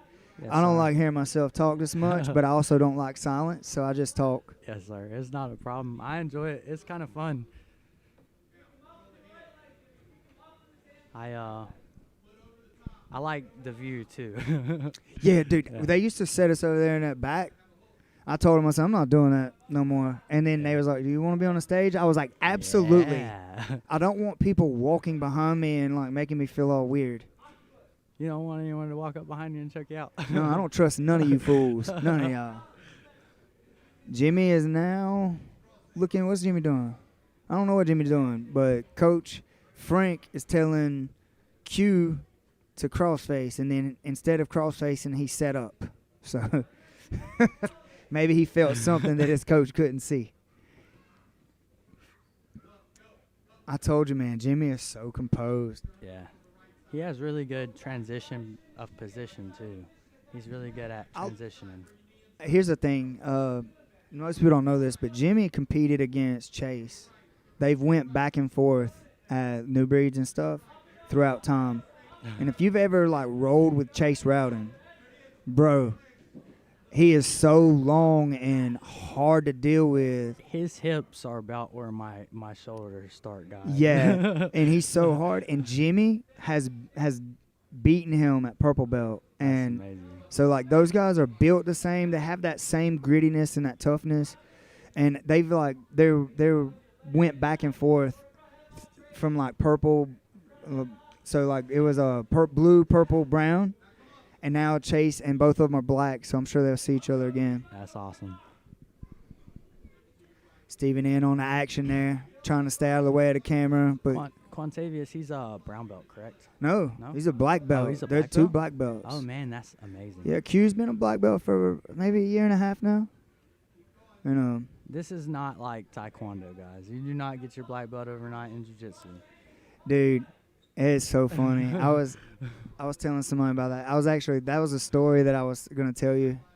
I was a black belt in Taekwondo when I went into an MMA school, and I told the coach, it's like, man, all I need to do is learn not to be taken down, and I can be world champion in UFC. I was 18 years old, and he was like, oh, really? He matched me up with a 14-year-old that wrestled his whole life. That kid submitted me in 3 seconds. He did and continued to whoop my ass for 17. He submitted me 17 more times in a 3-minute round. I went home crying. My ego was busted. I've been there a couple of times. I legit sat on the bed crying. And at my girl at the time, she said, what are you going to do? I said, what do you mean, what am I going to do? I got to go back. I got to learn how to do this shit. Beat up till I don't. Yeah. But People don't realize most time you're not going to walk into an MMA gym or jiu-jitsu gym and just tap everybody off the street. It's just not going to happen. Wesley Sweat is in the house, guys. I'm trying to get him up here. I'm trying to get Wesley up here, but Wesley did a seminar at the school yesterday. Wesley's got some good stuff. Q's on top. Q's on top still. I'm back to the action. I got distracted. I'm just going to act like Q's match isn't going on and ignore Q. And then when I see him, I'm going to tell him how much I love his match. Oh, Q got heavy on the shoulders and light in the hips. I love those passes, man. It's not really a float pass as much as it is of making your arms heavy and your legs light, but he went back to having heavy legs.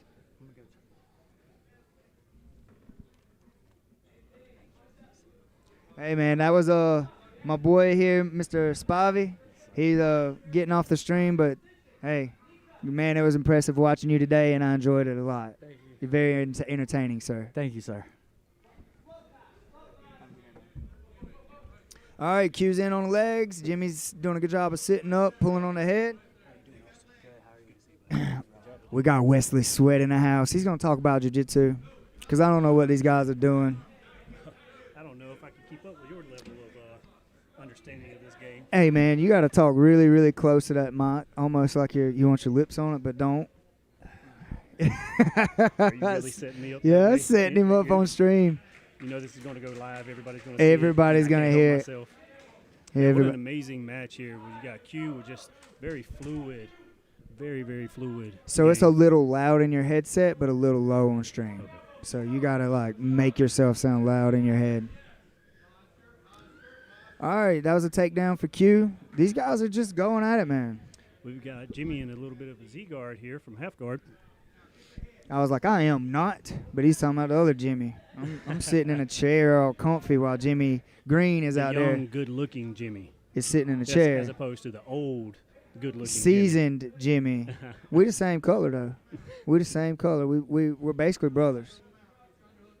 We're the same person, basically. What do we got Q here working on? Jimmy turning away. I'm out there in spirit with Jimmy. Do we have Q here about to take a chair sit to the back? Q's sitting on top. He's trying to get a chair sit, but Jimmy's getting low. Scooping under. Yeah, controlling the wrist on the far side, it looks like. Yep. Q Pulling away. did a good job of recognizing that Jimmy was low and then just staying in position. Now we got an S mount here, it looks like. Is that modified or is it S? Oh, 30 seconds. 30 seconds left with a gift wrap. Trying to get to the back. Went for the chair sit while I was trying I to told get to you. the arm for a just far coming side out. triangle. Here we go. Crawling up. Let's go. Hey, look at that. To the knee bar.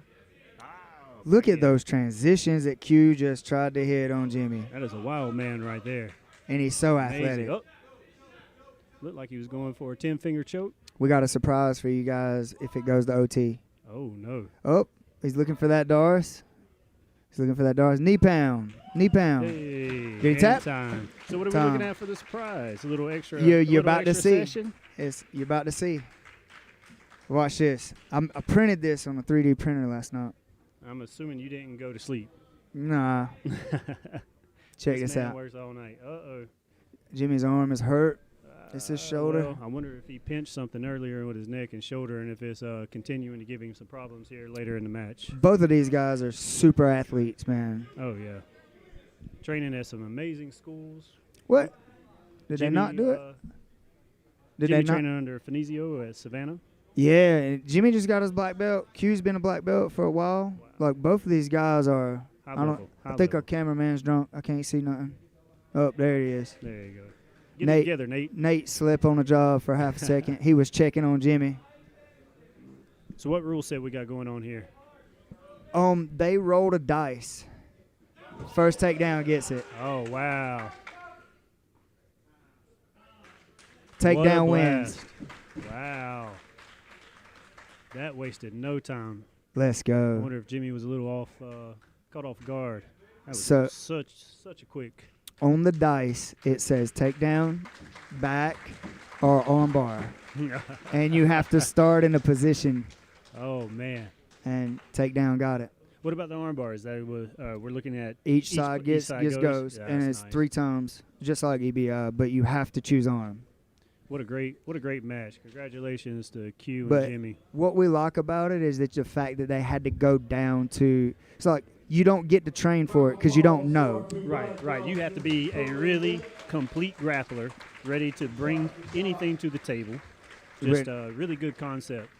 Yeah, I like it. We're gonna add some other stuff to it, Right. but we wanted to try this out and see how it felt because I really like the idea of you not being able to pick your thing. It's like Well, you it's have a to be game complete. plan. Yeah. Because within any rule set, any game, there's always strategy involved. You can game plan it. We've seen. I really like the EBI overtime rules, but there's so many ways to game plan that now. And dude, listen, so many people hang out anti-grapple until overtime. Well, now it's like if I draw a takedown and I suck at takedowns, I might need to finish this shit now, right? I would be expecting a loaded dice that would never fall on wrestling.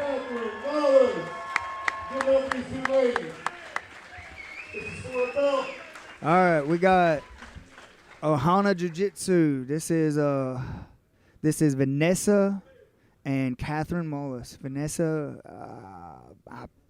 Pereira. I don't know how to say it. Pereira. You Pereira. really want me to mess this up. Yeah, this is Matt's daughter. So I just ruined my Pereira. friend's name. So, but Matt is the man, and Kat has been doing this for a while. She wrestles, so this is gonna be a great match. Kat's been training Some with strong clubs starting off from standing. Kat's been training with Frank since she was a little bitty kid. She still trains at home with her dad. She wrestled all through high school, did some college wrestling. Now she cross trains with 10th Planet Atlanta. She is just a real grappler. From every aspect. Yes. From any place you want to play. Yes, and Matt's daughter is training under Matt, and she is just a little killer. We call her brown belt. But Oh, what a shot. and she shot, Wow, what a shot. and I Yeah. missed it. I missed it on the stream. I didn't switch. Y'all was watching us. Such a quick shoot. We missed it before I switched to the match.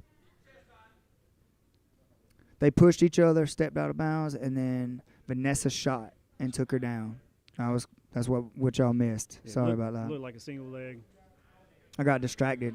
You can't let me do it, man. ADHD got me. She got a hook in deep, trying to settle in with the second hook. And she's got a really good wrist control on the far side arm. She already under the neck. It's hard to see. There we go. No, she's not under the neck. Does have good wrist control. Catherine looks like she's fairly comfortable here. Definitely wants to start working on the hooks. Looks like what she's doing. She's doing a good job of hand fighting on the inside, and she's keeping her butt elevated so that she can start trying to switch her hips and wipe her off. Vanessa's doing a good job of getting her grapevine in and being patient to turn her. See? Yep. Very and good. now she's gonna probably punch that knee under her and turn her maybe. You see so many of the younger grapplers, they get to the back and they're just they're ready for the kill. Yeah. They're hungry and they sacrifice the control. There's to the try to get turn. the submission and often Up. let it up. Oh, here we go. Still got some opportunity to attack. Oh, top half and goes right for the neck. And Kat is relentless in her constantly moving forward game position, make them uncomfortable, move forward game position. So now we get to see what she's gonna do as far as being on top, moving forward, and that kind of thing. She's got really good control here with the underhook on this far side.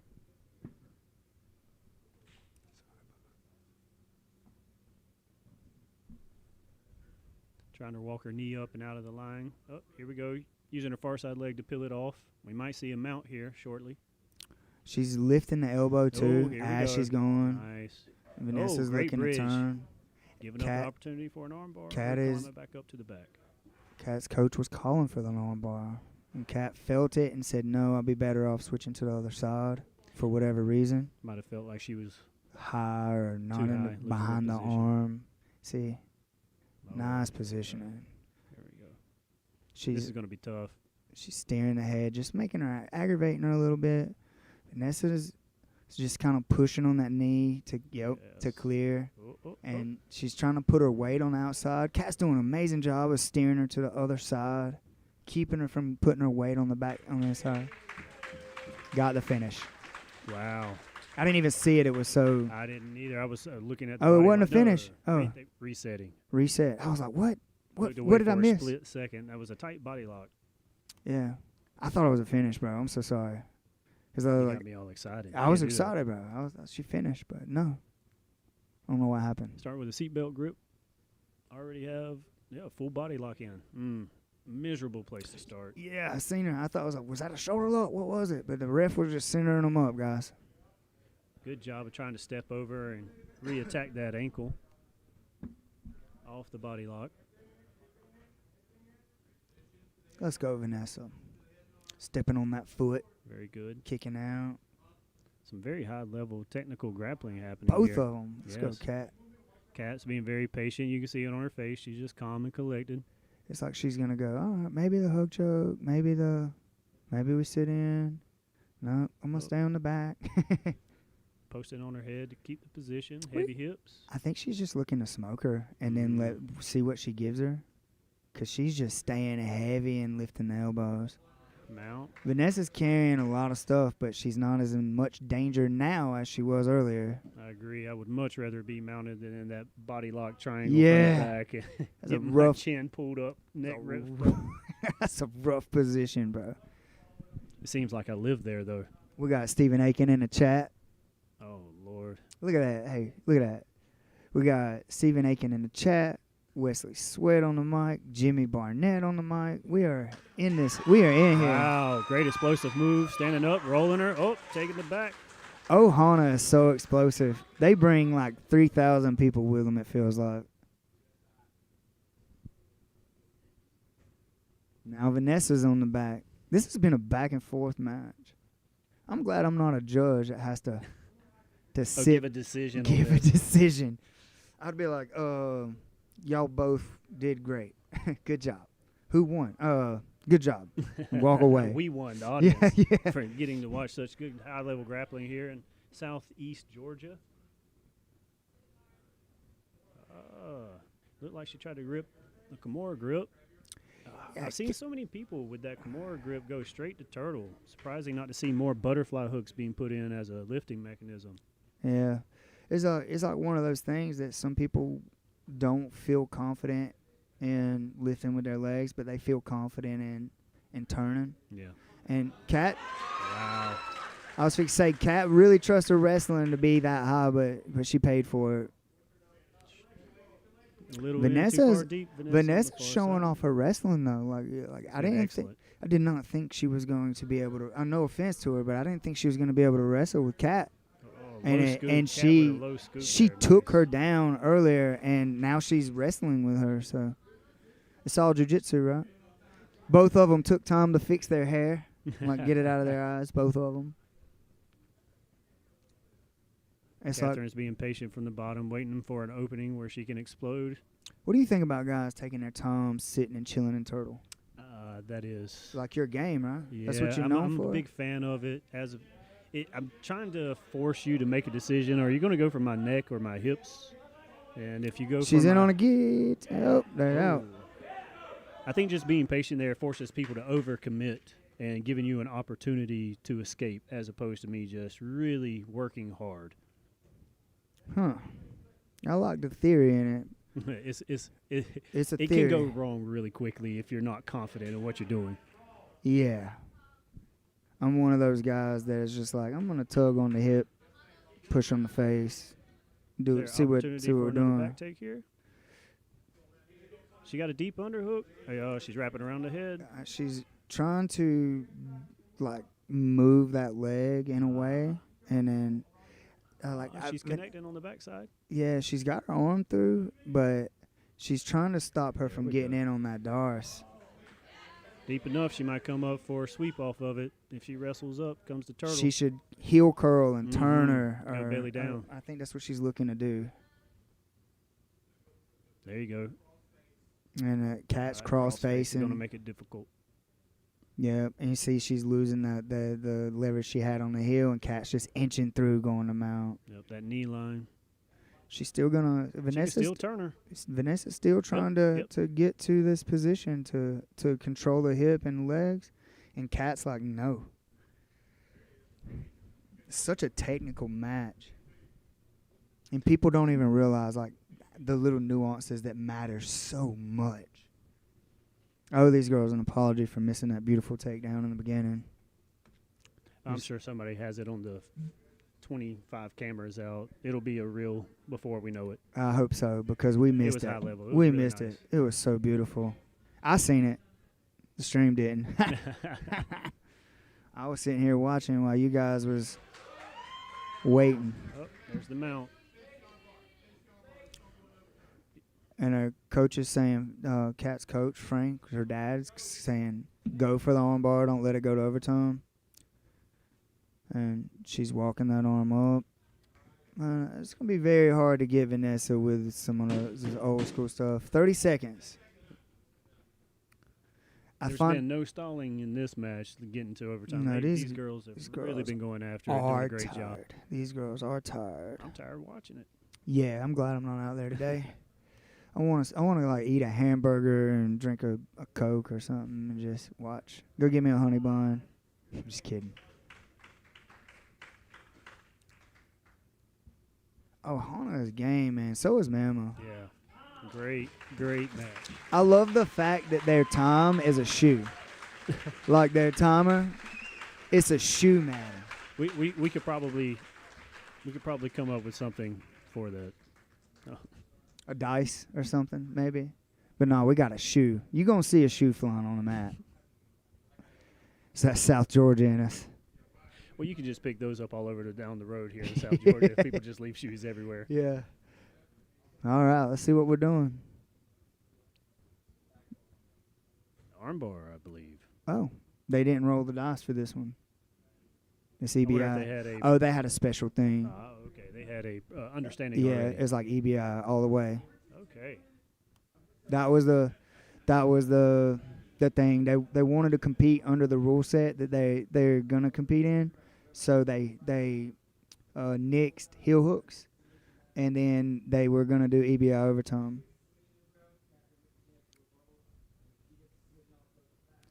So if she gets a submission, she gets a chance to rebuttal. She has to submit before. If she don't get a submission and it goes to time, it's whoever gets the fastest time. So they're doing ride time. Yes. Okay. This is, I Ought to think, be interesting. traditional Yeah. EBI. And Kat trains for that regularly. This is, their school trains for that. She competed under these rules at a high level. Well, you can see she's trying to get her head height up. She already got rid of one of the hooks. She's got to get her off. There, she's out. She's out. That was fast. That was quick. Yeah, this is the thing. Is like this is something that Kat trains for. But It's a very interesting rule set because there are a lot of opportunities for you here. and the thing is it really does show off your grappling. If you start off that bad, No, that's going to be hard to get out of that body lock.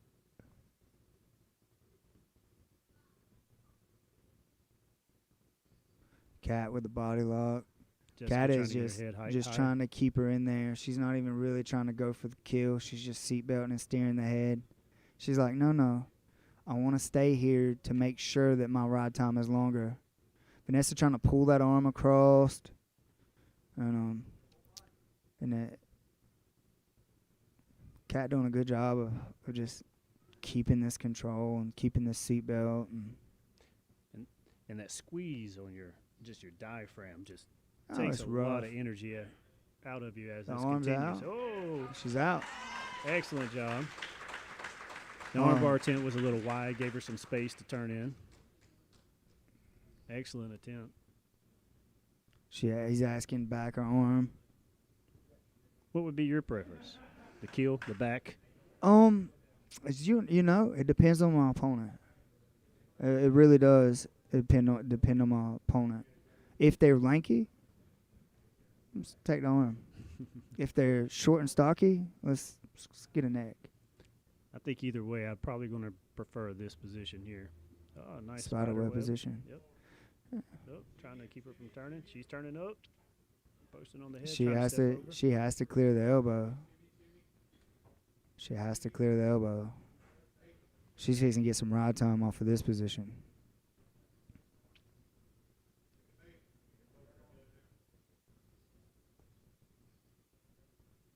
I'm going to go out on a limb and say the back is the preferred because the ride time is a little easier, I imagine. She let go to reattack. Wow. If she'd have collected the head, it would have. There's like 2-second transition time, 3-second transition time. She would have been okay, but she missed the head, so she was out. So Jessica's got to get out of this pretty quickly. And Kat is vicious with the way that she folds, like her body and stuff. So, but she's giving her space. See that. There's a lot of space for her to escape. Trying to pop off the far side elbow. Yeah. Oh, getting the legs involved, getting the head offline. That makes it very difficult. Now we're going to look for a hitchhiker. Step Vanessa over. stepping over. Nice. They both went to the same type of escape. She's going to push on the face. Oh.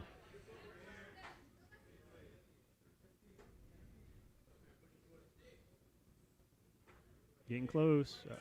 She tapped. Excellent job. Kat Way to with the maintain armbar that. finish. Great match.